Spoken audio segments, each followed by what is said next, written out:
My voice is not clear.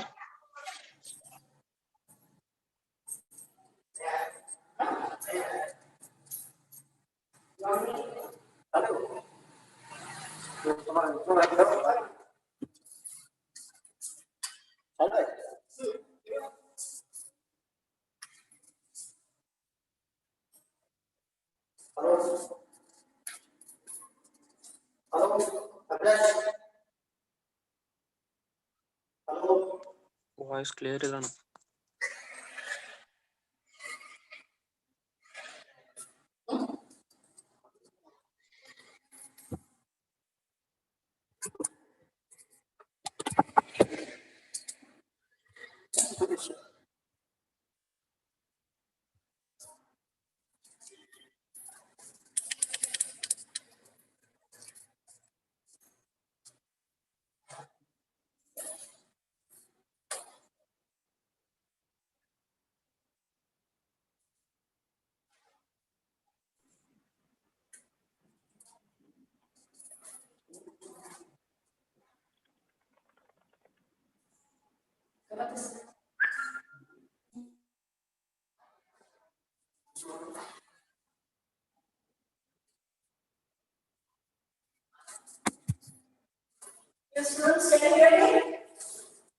Ma'am, your voice is not clear, ma'am.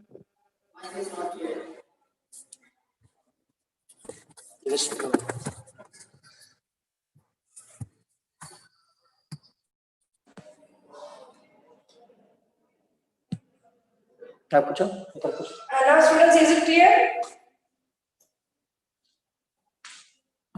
Yes, answer me. Yes, ma'am. Are you able to hear? Yes, ma'am. Yes, ma'am. Sound is clear, no? Yes, ma'am. Okay.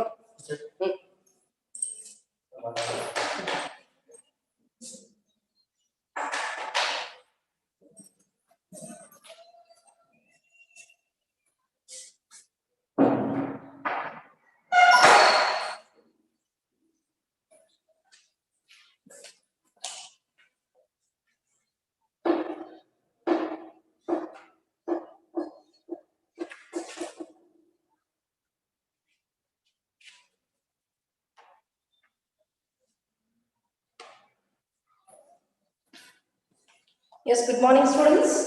Once again. Good morning, ma'am. Is clear now? Yes, ma'am. Okay. So let's begin the class. Yesterday, what we were studying? Trends in modern periodic table. Yesterday, what was the topic that you are studying in the model periodic table? Which topic did you study yesterday? Atomic size. Very good. You studied atomic size. Now, what was the next thing? There are trends I told in the model periodic table. You are learning two trends. What is the next one? Metallic properties. Metallic properties. Another one? Non-metallic properties. Okay, together we will study them. So they are correlated to each other. So together we will study them metallic and non-metallic elements. Okay. Metallic and non-metallic.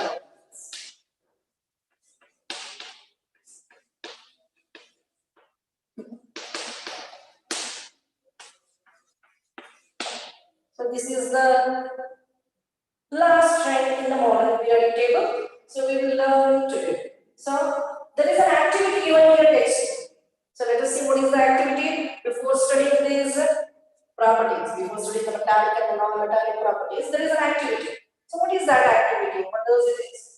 What does it ask to see or explain? See, examine elements of third period. Activity 5.9. Okay. Activity 5.9. So have you opened your textbooks? Yes, everybody. Yes, ma'am. See carefully what they have asked you to do in activity 5.9. Examine elements of the third period and classify them as metals and non-metals. So So you have to see the third period elements. See everywhere. Whatever you want to study, the different trends, models, everything, we are using usually the third period elements. Okay. So already you have understood about the third period elements. So many times you came across the third period elements, isn't it? So observe them. But they are asking you how can you classify them as metals and non-metals. They are asking. So first let us understand what the question is. Then how can we classify? My voice is not clear. Now, see, I should stand in attention position near the mobile. So now he is able. Are you able to hear me? Yes, ma'am. So I stand here. Okay. See, what is the question? First, you have to observe the period elements, and then you have to classify them as metals as well as non-metals. On the basis of what you can classify them as metals and non-metals, you will study later. What is the next question? Yes, what is the next question? See there? Are you able to see there? It is your own textbook, you can see there. See and read it. On which side of the periodic table do you find the metals? On which side of the periodic table do you find the metals? Next question. On which side of the periodic table do you find the non-metals? See, first they are asking you to observe the third period elements. Already you have come across so many times about the third period elements. Then they are asking you to classify them as metals and non-metals. And next question, see, on which side are the metals and on which side are the non-metals? So let us see and we will use the periodic table and we'll see where are metals and non-metals. Okay, you have the chart in your textbook. Are you able to hear me? Yes, you have the chart in your textbook now? Yes, ma'am. So I will move this chart in front of you.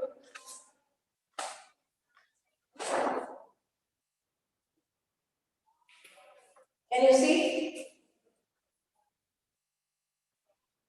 Yes? Yes, ma'am. Yes, ma'am.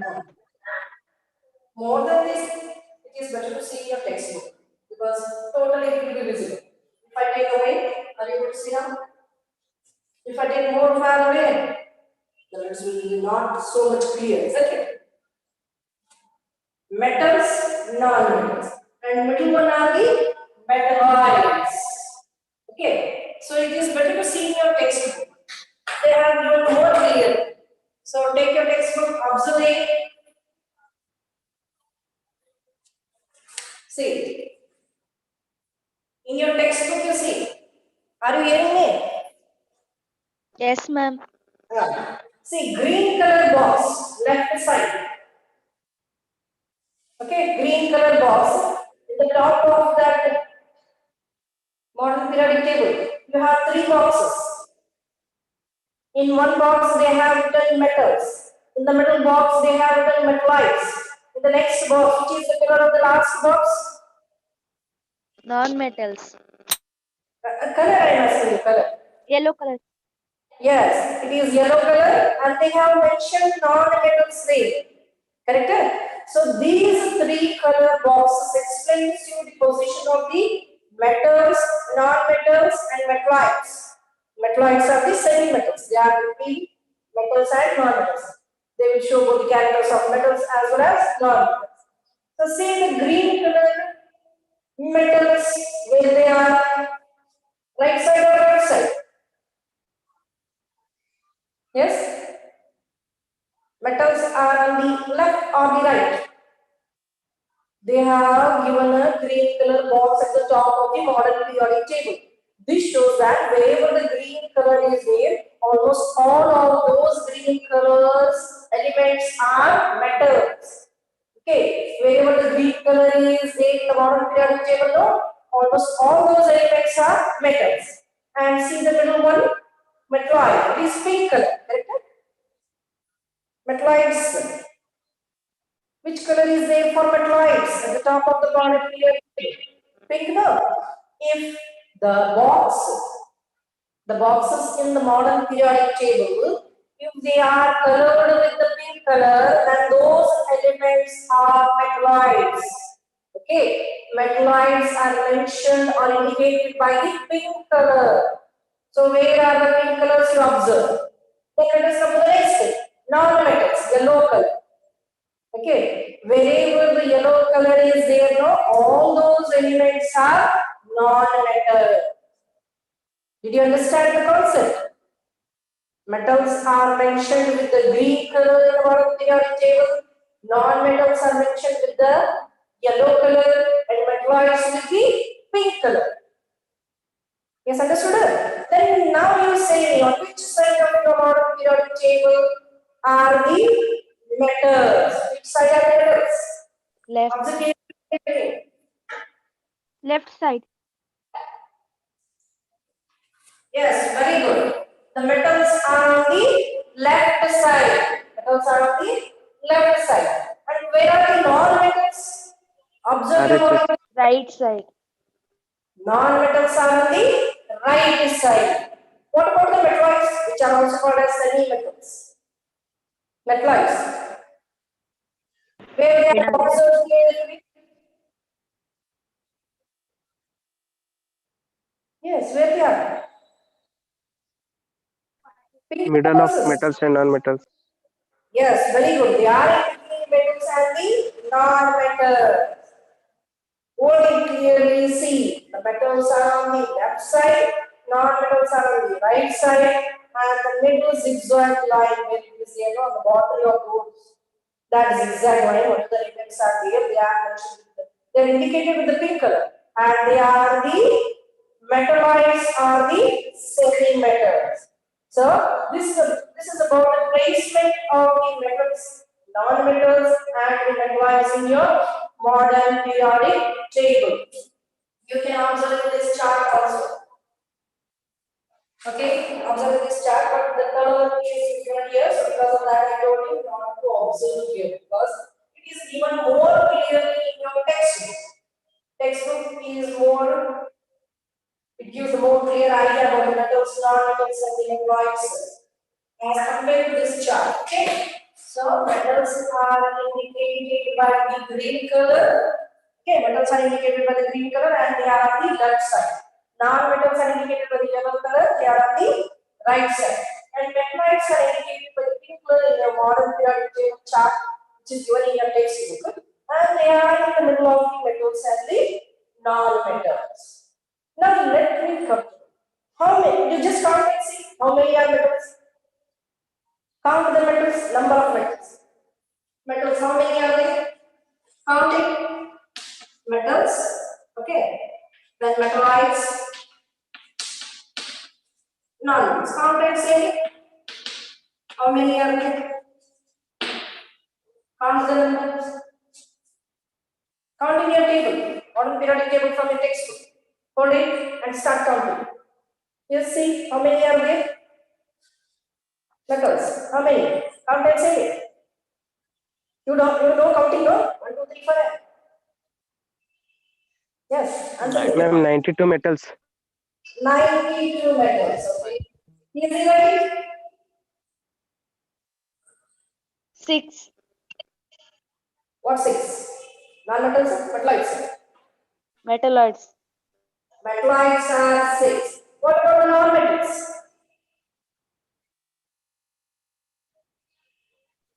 20. 20. Okay, very good. Now count and see. Totally how many are there? 118. Not 8. That means whatever you have calculated is correct. The metals are 92, metalloids are 6, and non-metals are 20. So total elements that are present in the modern periodic table are then 18. Okay. So this is about the placement of the metals, metalloids, and non-metals. Correct? And metalloids are also called as semi-metals. Why? Because they are between the metals and non-metals and exhibit sometimes the property of metals and sometimes the property of non-metals. So did you understand about the placement of metals, metalloids and non-metals? Where they are in the modern periodic table. The doubt is clarified now? Yes, answer me. the placement of metals, metalloids, and non-metals. Understood now where they are in the modern periodic table? Yes, ma'am. Now there is a zigzag line. Can you see here? See in your modern periodic table, there is a zigzag line. Yes, ma'am. Dark zigzag line, black color. Okay, they are mentioned here. See, the zigzag line is like this. The corner of your textbook. Okay, this kind of zigzag line is here. Are you able to see my textbook? So this is a zigzag line which separates the what happens? It separates the metals from the non-metals, and whatever the elements are there on the boundary, the elements, the 6 elements on the boundary, they are called as the metalloids because they exhibit sometimes the property of metals and sometimes the property of the non-metals. So this is the placement of metals, non-metals, and metalloids in the modern periodic table. Now let us come to the next concept. What is the next thing is what is the tendency of losing the electron? See, metals have a tendency to lose the electron. They have told us to take the third period elements. Let us take the example of third period elements and understand how metals will lose or they will lose or they will gain cosmetics. Metals will lose or gain the electrons, and the non-metals will lose or gain the electrons. Who will lose, who will gain? Let's understand all those things. By taking the third period elements. You already learned the third period elements. Which are the third period elements? You see me? List. Third period elements. Okay? Third period elements. Tell me. See the chart. Yes, the third period elements. Sodium, magnesium, isn't it? Aluminium, silicon, phosphorus, sulfur, chlorine, argon. Are these third period elements? Yes, friends. Yes, These are ma'am. third period elements, no? Yes, ma'am. Now let us write the valency directly. What is the valency of sodium? Yes, sir, answer me. You are encouraging students to say you again and again, answer me, answer me, answer me. Are you able to hear me? Yes, ma'am. And then the valence is there. Sodium 1, magnesium 2, aluminium 3, 3, next, silicon, 4, next, 3, 3, next, 2, next. 1. These are the valencies of these third period elements. See here the outermost shell contains one electron. That means it will whether it is easier for it to lose the electron or gain the electron. Which is easier for it?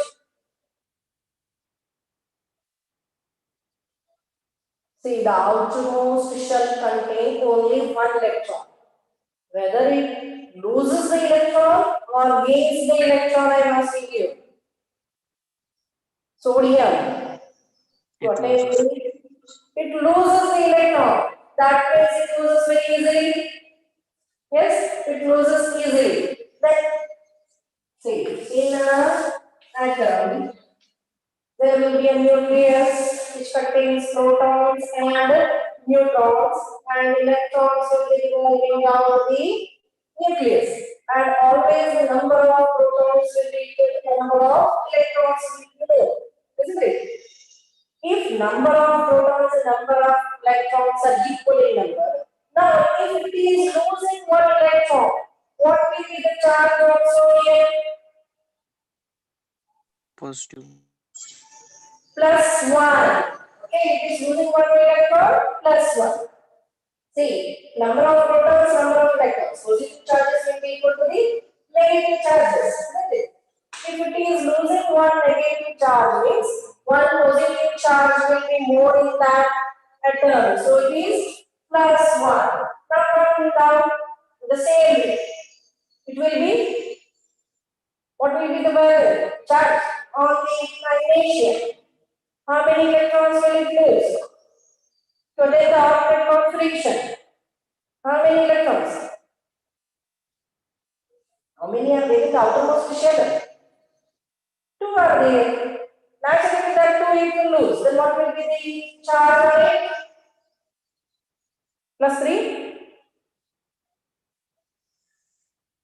Losing 2 electrons means how many negative charges are going?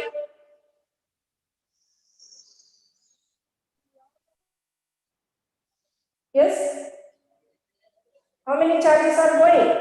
2 electrons are going. Means 2 negative charges are going. Means what about the positive charges there?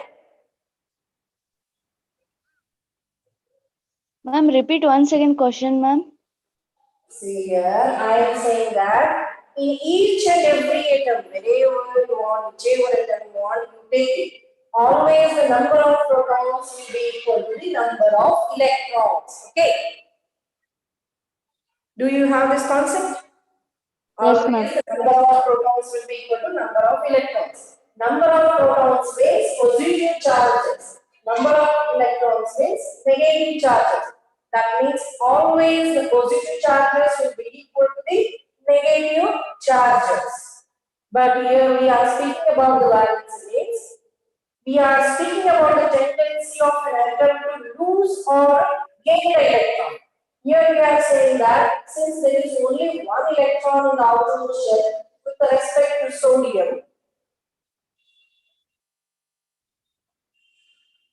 only one is there in the outermost shell. Yes or Yes, no? ma'am. In sodium, only one electron is there. So as to attain the octet configuration, that means outermost shell should attain 8 electrons. So it will lose this one electron. Now, if one electron is going, means one negative charge is going. That means one positive charge will be extra in the nucleus. That only I am writing here plus 1. In the same way, if 2 electrons are going, means 2 negative charges are going. So what will be the charge on that atom? 2 negative way. Plus 2. Plus 2. Very good. It is plus 2. Similar here. Plus 3. Plus 3. That means you understood now. Very good. Next step. What about the silicon? Plus 4. You can say plus 4 also. Or sometimes it may be minus 4 also. Depends on the situation. Okay. Here we can say that it forms the bond by sharing the electrons. Sometimes it may lose, sometimes it may gain, because to complete the octet configuration it needs 8 electrons. It can lose the 4 or it can gain the 4. Okay? Because of that reason, sometimes it behaves like a metal and sometimes it behaves like a non-metal. So it is called as a semi-metal or a metalloid. Okay? It is called as a metalloid. Now come down. Now the next element. What happens here? We have done here 3. Actually, how many electrons are there in the outermost shell of potassium? Yes? How many are there? Phosphorus. Phosphorus. How many electrons are there here? 3. No. This is the valence element. Actually, how many electrons are there? 5. 5. Very good. Yes? 5. Because I write this 1 0.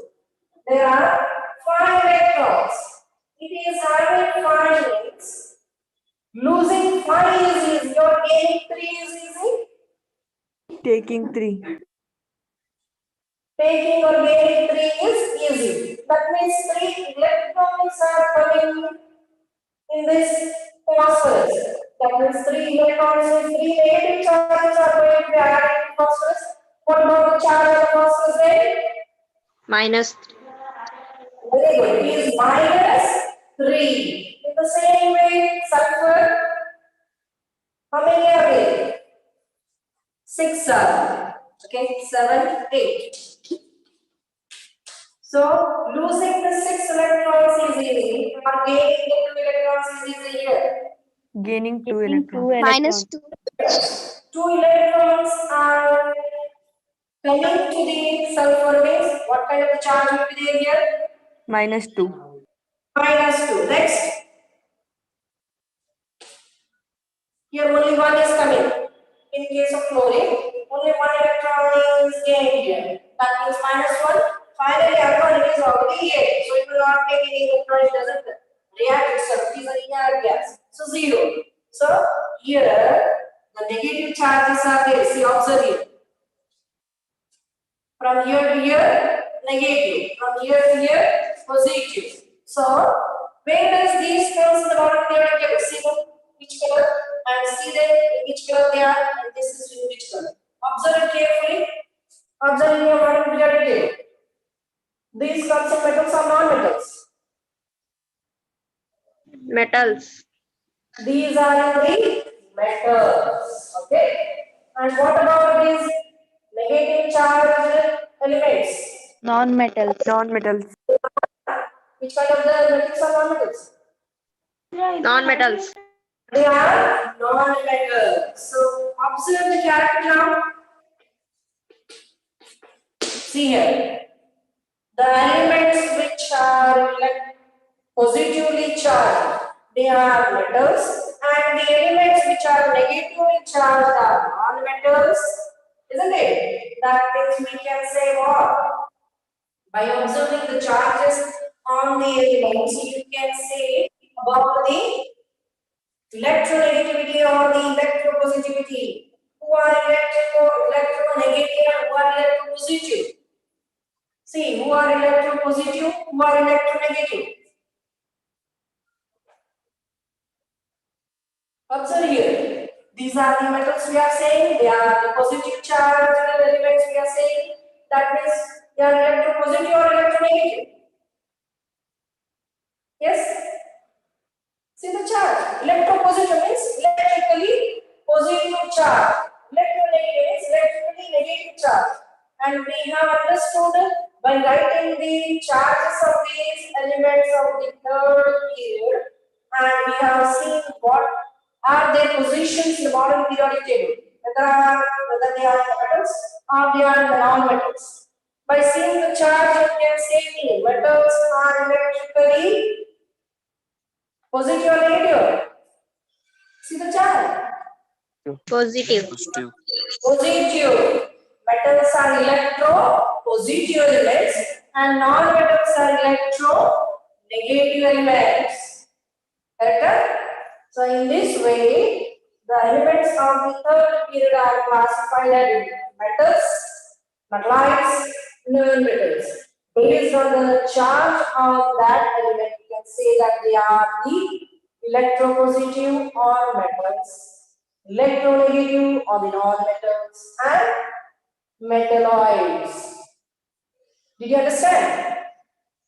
That May means argon is metal or non-metal? yes, what happened?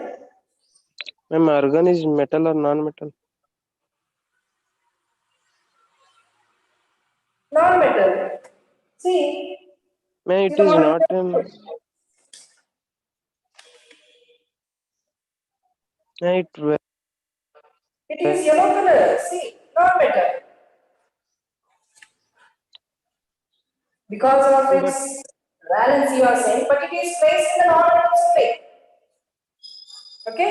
See the model periodic table. It is placed in the non-metal state. Okay?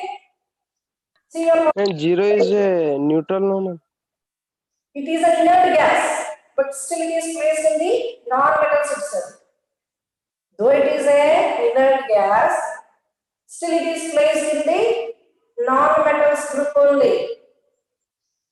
Based on the model Why, periodic ma'am? table, you see there, this is placed in the non-metals itself. It is in the yellow color only, isn't it? See your model periodic Ma'am, table. why they place it?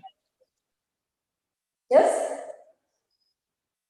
Once Yeah, again, why they didn't place in metals? question why it is not placed in metals, sir? Yes, Okay, ma'am. let me answer it tomorrow. I will clarify myself first.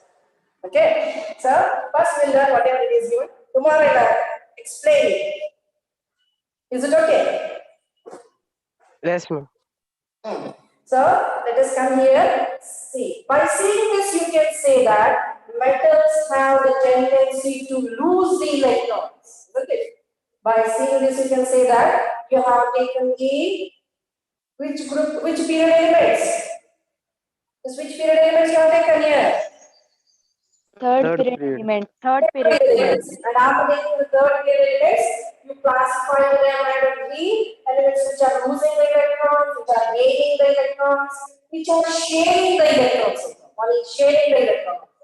And by classifying them on the basis of the losing and gaining of the electrons, and we have mentioned their charges also.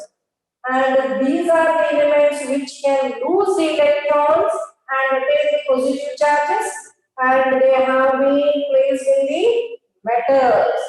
And the one which are gaining the electrons are said to have the negative charges, and they are among the non-metals. That means by this you can understand that metals have a tendency to lose the electrons. Isn't it? By seeing this, you can say that metals have a tendency to lose the electrons and they are electropositive. Since they have a tendency to lose the electrons, they are called as electropositive. In a similar way, the non-metals have a tendency to gain the electrons, so they are electronegative. Okay, why the non-metals are called as electronegative? Yes, why the non-metals are called as electronegative?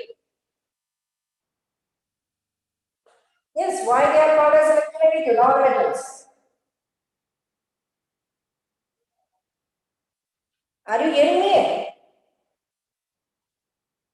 Yes, students? Yes, ma'am. Then why they are called as electronegative? Extra electrons are coming to them, isn't it?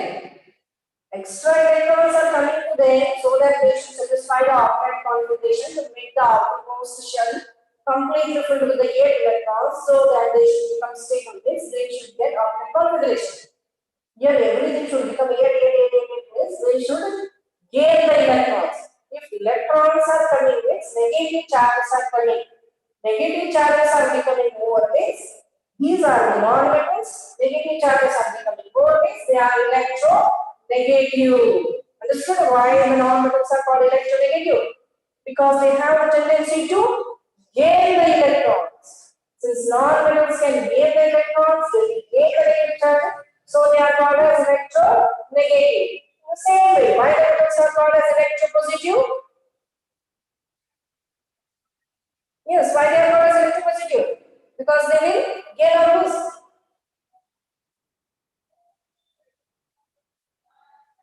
Understanding or not?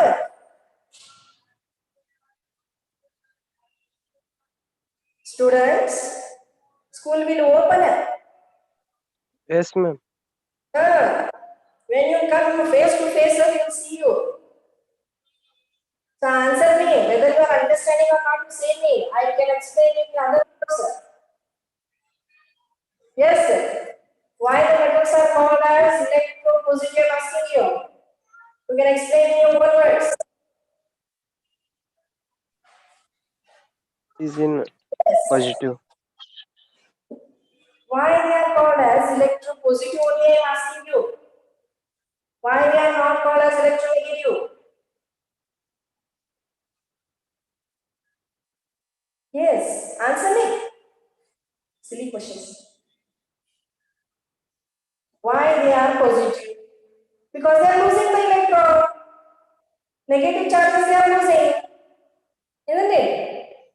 Since the metals have the tendency, that means they are losing the electrons from their outermost shell.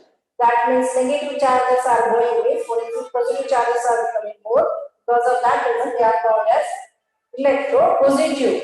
And about the non-metals, they have the tendency to gain the electrons. Extra negative charges are coming, means they are becoming negative. As a result of which they are called as electronegative. Now can you answer me? Why the metals are called as electropositive? Because yes, They are losing electrons. here they are losing the electrons, so they are called as electropositive. What about the non-metals? They are losing or gaining? They are gaining the electrons. They are gaining the electrons. Gaining the electron means what is the nature of these non-metals? Electro negative or positive? Negative. Electronegative. Electronegative. Okay, do you understand why these are electropositive and why these are electronegative? And these are sharing the electrons. And these are the metalloids. These are also called as the semi-metals. Understood? Now there is another activity in your textbook. Let us come to the next activity, 5.10. If this concept is clear, let us go to the activity 5.10. This is clear, no? No doubt in this? No, ma'am. Okay. The activity 5.10, what does it explain to see? How do you think the tendency to lose electron changes in a group? Tendency of losing the electron in a group. How does it changes, they are asking. Okay, next question. How will this tendency change in a period? First, let us come to the period because period is the elements of the period are written here. See here, what's happening here? Tendency of how does it varies? Tendency of losing the electrons in the period. Tendency of losing the electrons. First increases, then decreases. See here. First, they are losing the electrons. Then gaining the electrons. Isn't it? In this way, the tendency of losing the electrons is going on in a period. First, the tendency of losing the electron increases. Then after a certain extent, it decreases. They start gaining the electrons. Isn't it? So let us come Yes, ma'am. here. Activity 5.10. As you move down the process, what happens? If you are taking the elements from top to bottom, in a group list, we should take from top to bottom. When you are going from top to bottom, what happens to the shells? Just tell me about the shells. The number of shells will increase or decrease? Yes? Shells will increase or decrease down the group? Increase. They will increase. Naturally, if the shells are increasing, first one, only one, second one, two, third one, it will increase. Now, what is the valency of the first group elements? Yes, what is the valency of the first group elements? 1. 1, no? So let us take the outermost orbit as only one electron. Valency is 1 means the outermost orbit has only one electron. So we have taken the example of the first group elements. Just a rough diagram I have drawn. And we are saying that the number of shells increases as you go down the group. That means if I have taken the first group elements, then the electron in the outermost shell will be 1. Here also 1 electron, here also 1 electron, here also 1 electron. Which electron is held tightly towards the nucleus? It is in the first case or the third case? Where the electron is held towards the nucleus tightly? Is it in the first case or the third case? Which is closer to the nucleus it will be first? Whether it is in the first case or the third case. In this case, the electron is closer to the nucleus, or in this case, the electron is closer to the nucleus. 9 hydrogen. Yes, once again.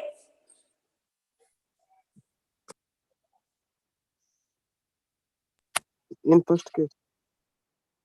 In first case, the electron is close to the nucleus. That means it is very difficult to lose this electron. And as the electron starts moving away from the nucleus, it can be dragged very easily outside. That means the tendency of losing the electron increases as you go down the group.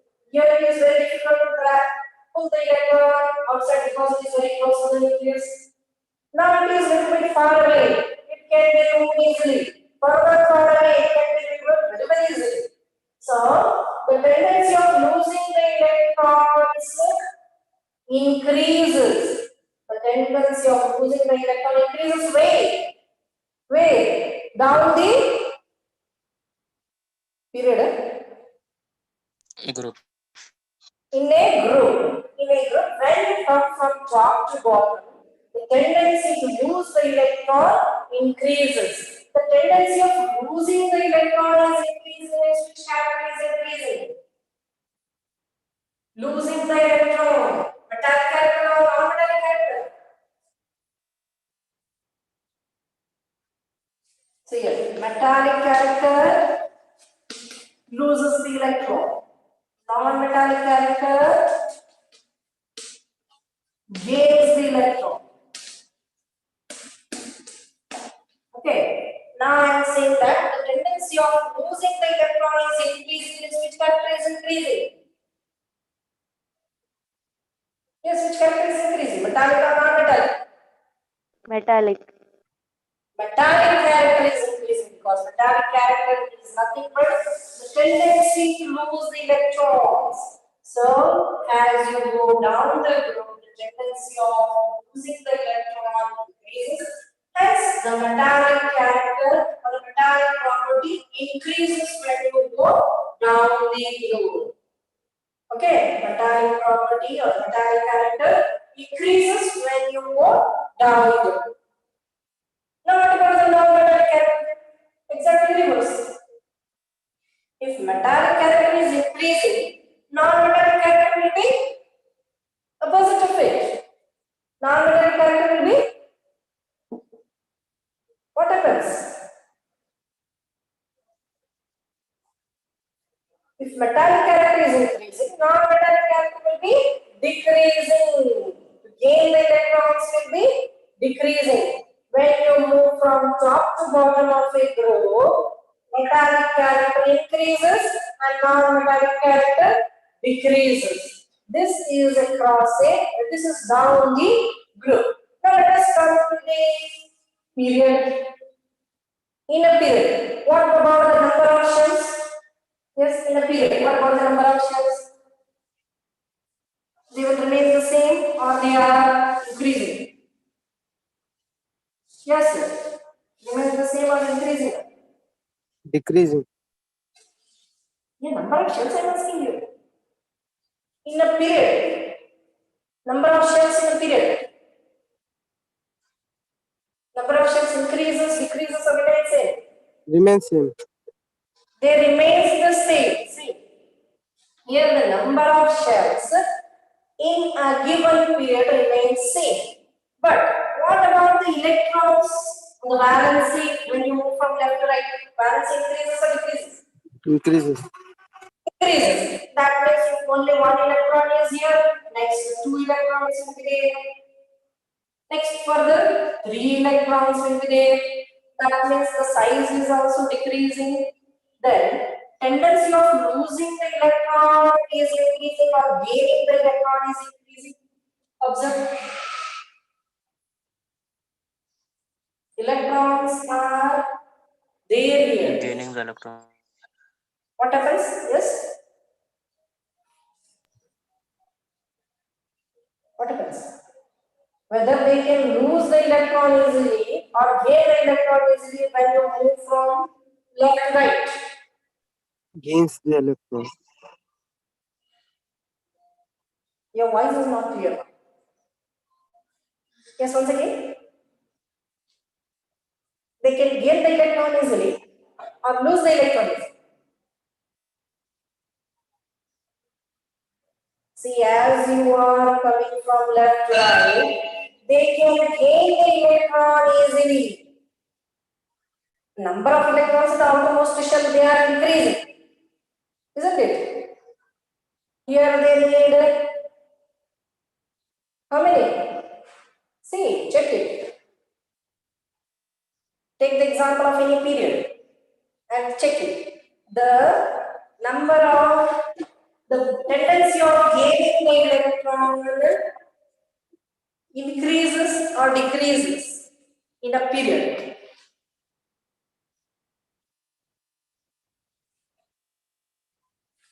Gaining the electron increases, so gaining the electron increases, right? Decreases. Metallic character decreases across a period. That means gaining the electron increases, so metallic character goes on decreasing. Gaining increases, losing decreases. Because of that, metallic character decreases. Here, metallic character decreases. See here, when you are going from right to the left, you are moving from metals to non-metals. You are coming closer to the non-metals. That means metallic character decreases, non-metallic character increases. This way you understand. When you are moving from left to the right of the model periodic table, you are moving towards the non-metals. That means metallic character decreases, non-metallic character increases. Understood? And these are non-metals are electronegative. Non-metals are electronegative. Now, another activity is there in your textbook. 5.11. How could the tendency to gain electron changes as you go from left to right? That only just now I said you. And how could the tendency to gain electron change as you go down? There only I have explained both the things. I am explaining. Here only I explained both the things. Losing the electrons increases. Gaining the electron decreases. While explaining that, we are explaining both the activities. Okay, here metallic character increases, non-metallic character decreases. Correct? Why non-metallic character decreases? Because gaining tendency decreases. Because of that, non-metallic character decreases, metallic character increases as you move from bottom A good. And on the basis of this, on the basis of all these points, you can explain the nature of oxides formed by these elements. So whatever the oxides are formed by all these elements, no? You can explain the nature of those oxides also. The metals combine the oxygen form metallic oxides. They are basic in nature. Metallic oxides are basic in nature and non-metallic oxides are acidic in nature. Okay, metallic oxides are, what is the nature of metallic oxides? Yes, nature of metallic oxides. Metallic oxides are basic and non-metallic oxides are acidic. So can you tell me the nature of metallic oxides? Nature of metallic oxides, sir. Just now I told you, are you able to hear me first? Yes, ma'am. And then what is the nature of metallic oxides? Acidic or basic? Basic. Basic. And non-metallic oxides? Acidic. Acidic, naturally opposite. So this completes this chapter. Anybody any doubt in this chapter? No, ma'am. Have you understood everything about the three trends?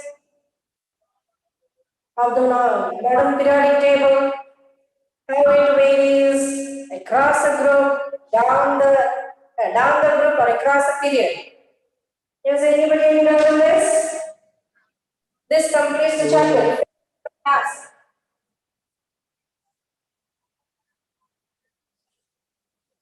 Yes, at least do you have a doubt or no doubt? At least tell me that one. Anybody any No doubt? doubt, ma'am. Others, what about others? Boys, girls. There are no remaining boys and girls, sir. Is there any doubt?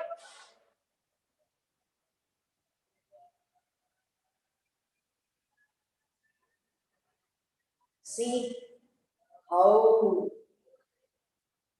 well mannered the students are there.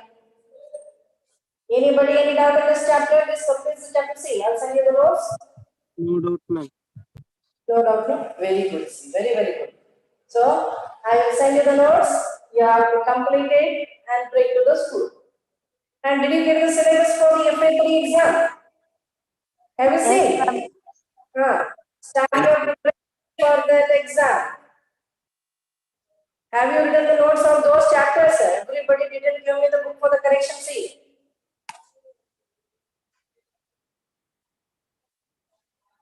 If you have any doubt, you can ask. So thanks for today's class.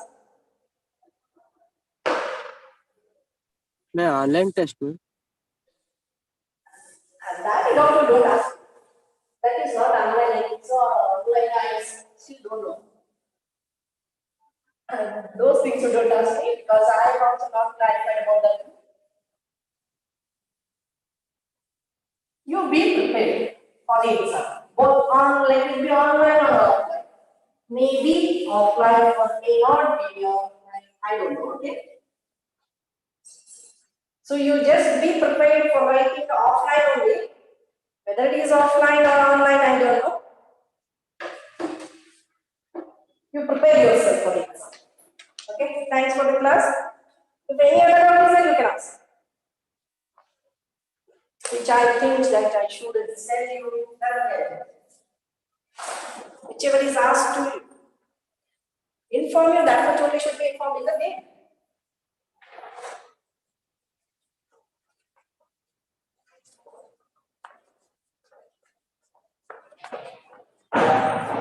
Yes, there is another question for you. Yes, are you there, students? Listening me? Yes, ma'am. Yes, ma'am. Still, how many chapters are there for you to be completed in sciences?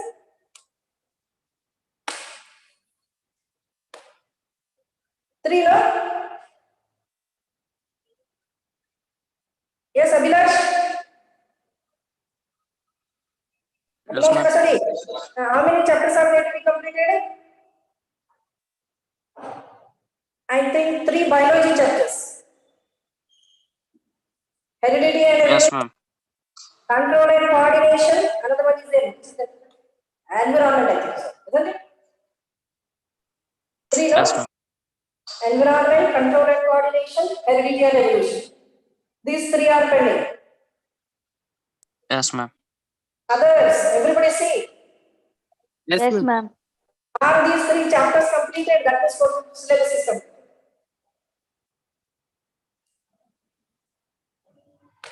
Only these 3, no? Confirm? Yes, ma'am. Yes, ma'am. Once again, you tell me the names of the chapters which has to be completed still.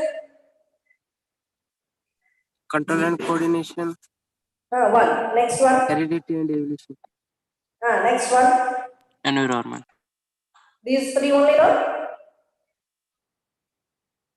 Confirm. Yes ma'am. Okay, thank you.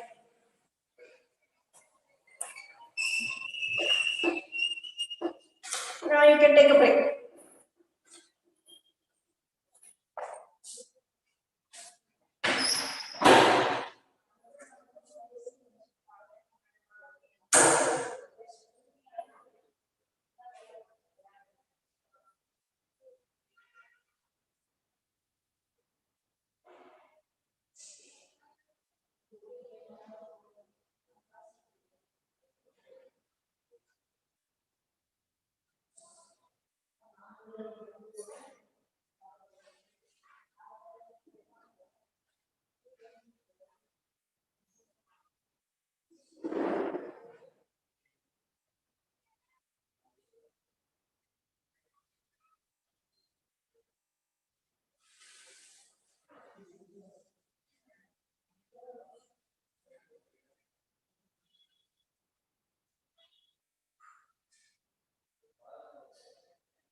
Ma'am clear ಆಗಿ ಕೇಳಿಸಲ್ರಿ.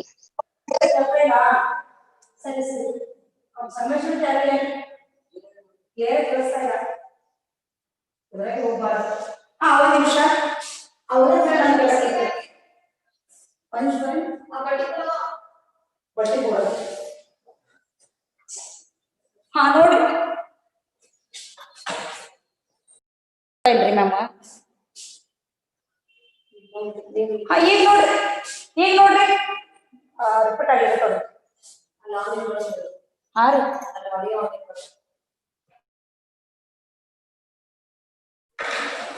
Mute ಆತ. ಹಾ ಈ sound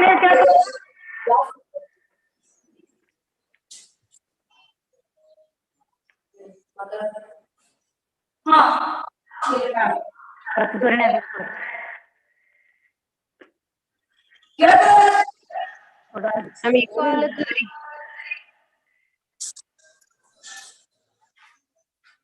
sound ಸರಿಯಾಗಿ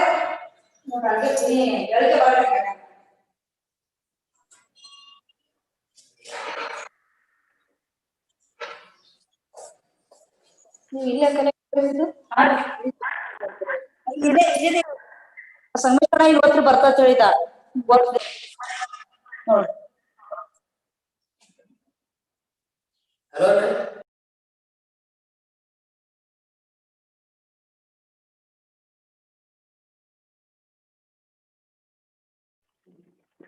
ಈಗ ಚೆನ್ನಾಗಿ ಬರ್ತದಲ್ಲ ಧ್ವನಿ?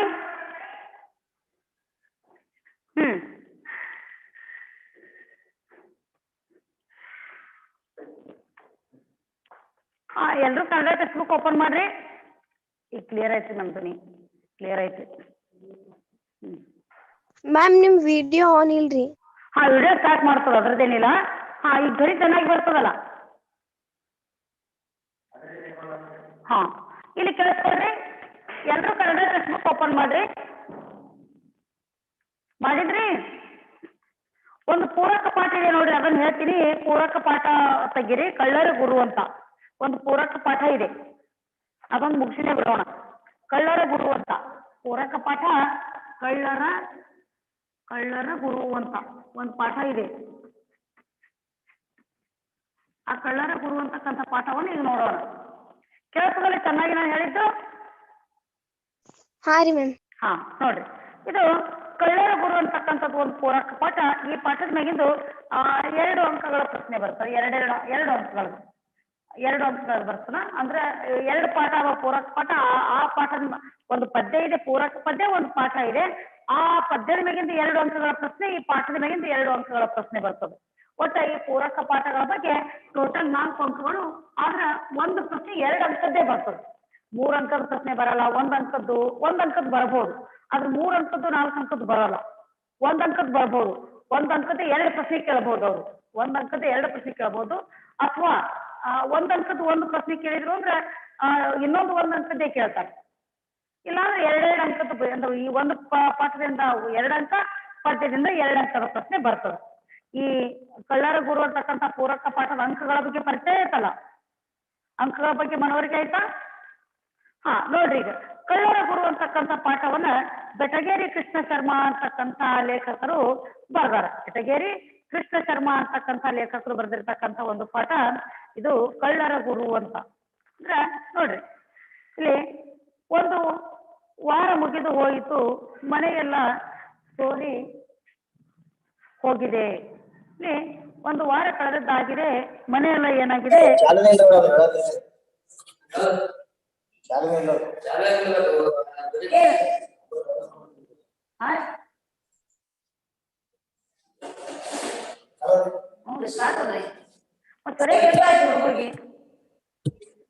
ಈಗ ಮತ್ತ ವ್ಯತ್ಯಾಸ ಐತ್ರಿ. ಹಾ ಈಗ ಕೇಳಿಸ್ಕೊಡ್ರಿ. ಒಂದು ವಾರ ಮುಗಿದು ಹೋಯಿತು, ಮನೆಯೆಲ್ಲ ಸೋರಿ ಹೋಗಿದೆ, ಮನೆಯಲ್ಲಿ ಒಂದು ಕಾಸು ಒಂದು ಕಾಳು ಉಳಿಯದಂತೆ ಇದ್ದುದೆಲ್ಲವನ್ನು ಕಳ್ಳರು ದೋಚಿಕೊಂಡು ಹೋದರು. ಇಲ್ಲಿ ಒಬ್ಬ ಮಹಿಳೆ ತನ್ನ ಮನೆ ಕಳ್ಳತನ ಆಗಿರ್ತಕ್ಕಂಥ ಒಂದು ಸಂದರ್ಭದಲ್ಲಿ ತನ್ನ ಒಂದು ಪತಿಯ ಮುಂದೆ ತನ್ನ ಕಷ್ಟವನ್ನ ಅಥವಾ ತನ್ನ ಮನೆಯ ಕಷ್ಟವನ್ನ ತೋಡ್ಕೊತಾಳ. ನೋಡ್ರಿ ಏನಂತ ಹೇಳಿ, ಮನೆಯೆಲ್ಲ ಏನಾಯ್ತು, ಒಂದು ವಾರ ಕಳೆದು ಹೋಯ್ತು, ಈಗ ಮನೆಯೆಲ್ಲ ಸೋರಿ ಹೋಯ್ತು, ಮನೆಯೆಲ್ಲ ಕಳ್ಳತನ ಮಾಡ್ಕೊಂಡು ಹೋದ್ರು, ಮನೆಯಲ್ಲಿ ತಿನ್ಲಿಕ್ಕೆ ಊಟ ಮಾಡ್ಲಿಕ್ಕೆ ಏನೂ ಇಲ್ಲ, ಇದೆಂಥ ಕಷ್ಟ, ಕಳ್ಳರು ಬಂದು ಮನೆಯೆಲ್ಲ ದೋಚ್ಕೊಂಡು ಹೋದ್ರು, ಏನ್ ಮಾಡೋದು ಅಂತೇಳಿ ಒಬ್ಬ ಮಹಿಳೆ ತನ್ನ ಒಂದು ಪತಿಯ ಮುಂದೆ ತನ್ನ ಕುಟುಂಬದ ನೋವನ್ನ ತೋಡಿಕೊಂಡ್ಲು. ನೋಡ್ರಿ, ಈ ಊರ ಹೊರಗಿನ ಮನೆ ಬೇಡವೆಂದು ನಾನು ಸಾರಿ ಸಾರಿ ಹೇಳಿದೆ, ನೀವೇನು ಕೇಳಲಿಲ್ಲ. ಗಂಡನಿಗೆ ಗದರಿಸ್ತಾಳ. ಗಂಡನಿಗೆ ಏನ್ ಮಾಡ್ತಾಳ? ಗದರಿಸ್ತಾಳ. ನಾನು ಪದೇ ಪದೇ ಹೇಳಿದೆ, ಸಾರಿ ಸಾರಿ ಹೇಳಿದೆ, ನಿಮ್ಗೆ ಎಷ್ಟು ತಿಳಿಸಿ ಹೇಳಿದೆ, ಊರ ಹೊರಗಿನ ಮನೆ ಬೇಡ, ಅಕ್ಕಪಕ್ಕದಲ್ಲಿ ಜನರು ಇರೋದಿಲ್ಲ, ಊರ್ ಬಿಟ್ಟು ನಮ್ಮ ಮನೆ ಸ್ವಲ್ಪ ದೂರ ಇದೆ, ಅಕ್ಕಪಕ್ಕದಲ್ಲಿ ಜನರು ಇರೋದಿಲ್ಲ, ಹೀಗಾಗಿ ಕಳ್ಳತನ ಮಾಡ್ಲಿಕ್ಕೆ ಸುಲಭ ಆಗ್ತದೆ. ಯಾರು ಇಲ್ಲ ಅಂದ್ಮೇಲೆ ಕಳ್ಳರು ಮನೆ ಸಾಮಾನುಗಳನ್ನು ದೋಚ್ಕೊಂಡು ಹೋಗ್ತಾರ. ನಾನು ಬೇಡ ಬೇಡ ಅಂತ ಹೇಳಿದೆ, ನೀವು ಕೇಳಲೇ ಇಲ್ಲ, ಊರ್ ಹೊರಗಿರ್ತಕ್ಕಂಥ ಮನೆಯನ್ನ ನಿರ್ಮಾಣ ಮಾಡ್ಕೊಂಡ್ರಿ, ಈಗ ನೋಡ್ರಿ ಏನ್ ಮಾಡೋದು, ಮನೆ ಕಳ್ಳತನ ಆಯ್ತು, ವಸ್ತುಗಳೆಲ್ಲ ಏನಾದವು ದೋಚ್ಕೊಂಡು ಹೋದ್ರು ಕಳ್ಳರು, ಈಗ ಏನ್ ಮಾಡೋದು, ಊಟಕ್ಕೆ ತೊಡ್ಲಿಕ್ಕೆ ಈ ಕಷ್ಟ ಬಂತಲ್ಲ, ನನ್ನ ಮಾತು ನೀವು ಕೇಳಲೇ ಇಲ್ಲ ಅಂತ ಹೇಳಿ ಗಂಡನ ಮುಂದೆ ಹೆಂಡತಿಯೊಬ್ಬಳು ಗದರಿಸಿದಳು. ಏನಾಗ್ತದ ನೋಡ್ರಿ, ಹೋಗಲಿ ಬಿಡು ರತ್ನ ಅಂದ್ರೆ ಇಲ್ಲಿ ಹೆಂಡತಿ ಹೆಸರೇನು? ರತ್ನ. ಹೆಂಡತಿ ಹೆಸರ ರತ್ನ. ನೋಡ್ರಿ, ಗಂಡ ಅಂತಾನ ಹೋಗ್ಲಿ ಬಿಡೆ, ಆಯ್ತಲ್ಲ ಕಳ್ತನ ಆದದ್ದಾಗಿದೆ, ಹೋಗ್ಲಿ ಬಿಡು, ಏನ್ ಮಾಡೋದು, ನಮ್ಮ ಹಣೆ ಬರ ಇದ್ದಂತೆ ಆಗುತ್ತದೆ. ಏನ್ ಮಾಡೋದು? ಹೋಗ್ಲಿ ಬಿಡೆ, ಸಮಾಧಾನದ ಮಾತು.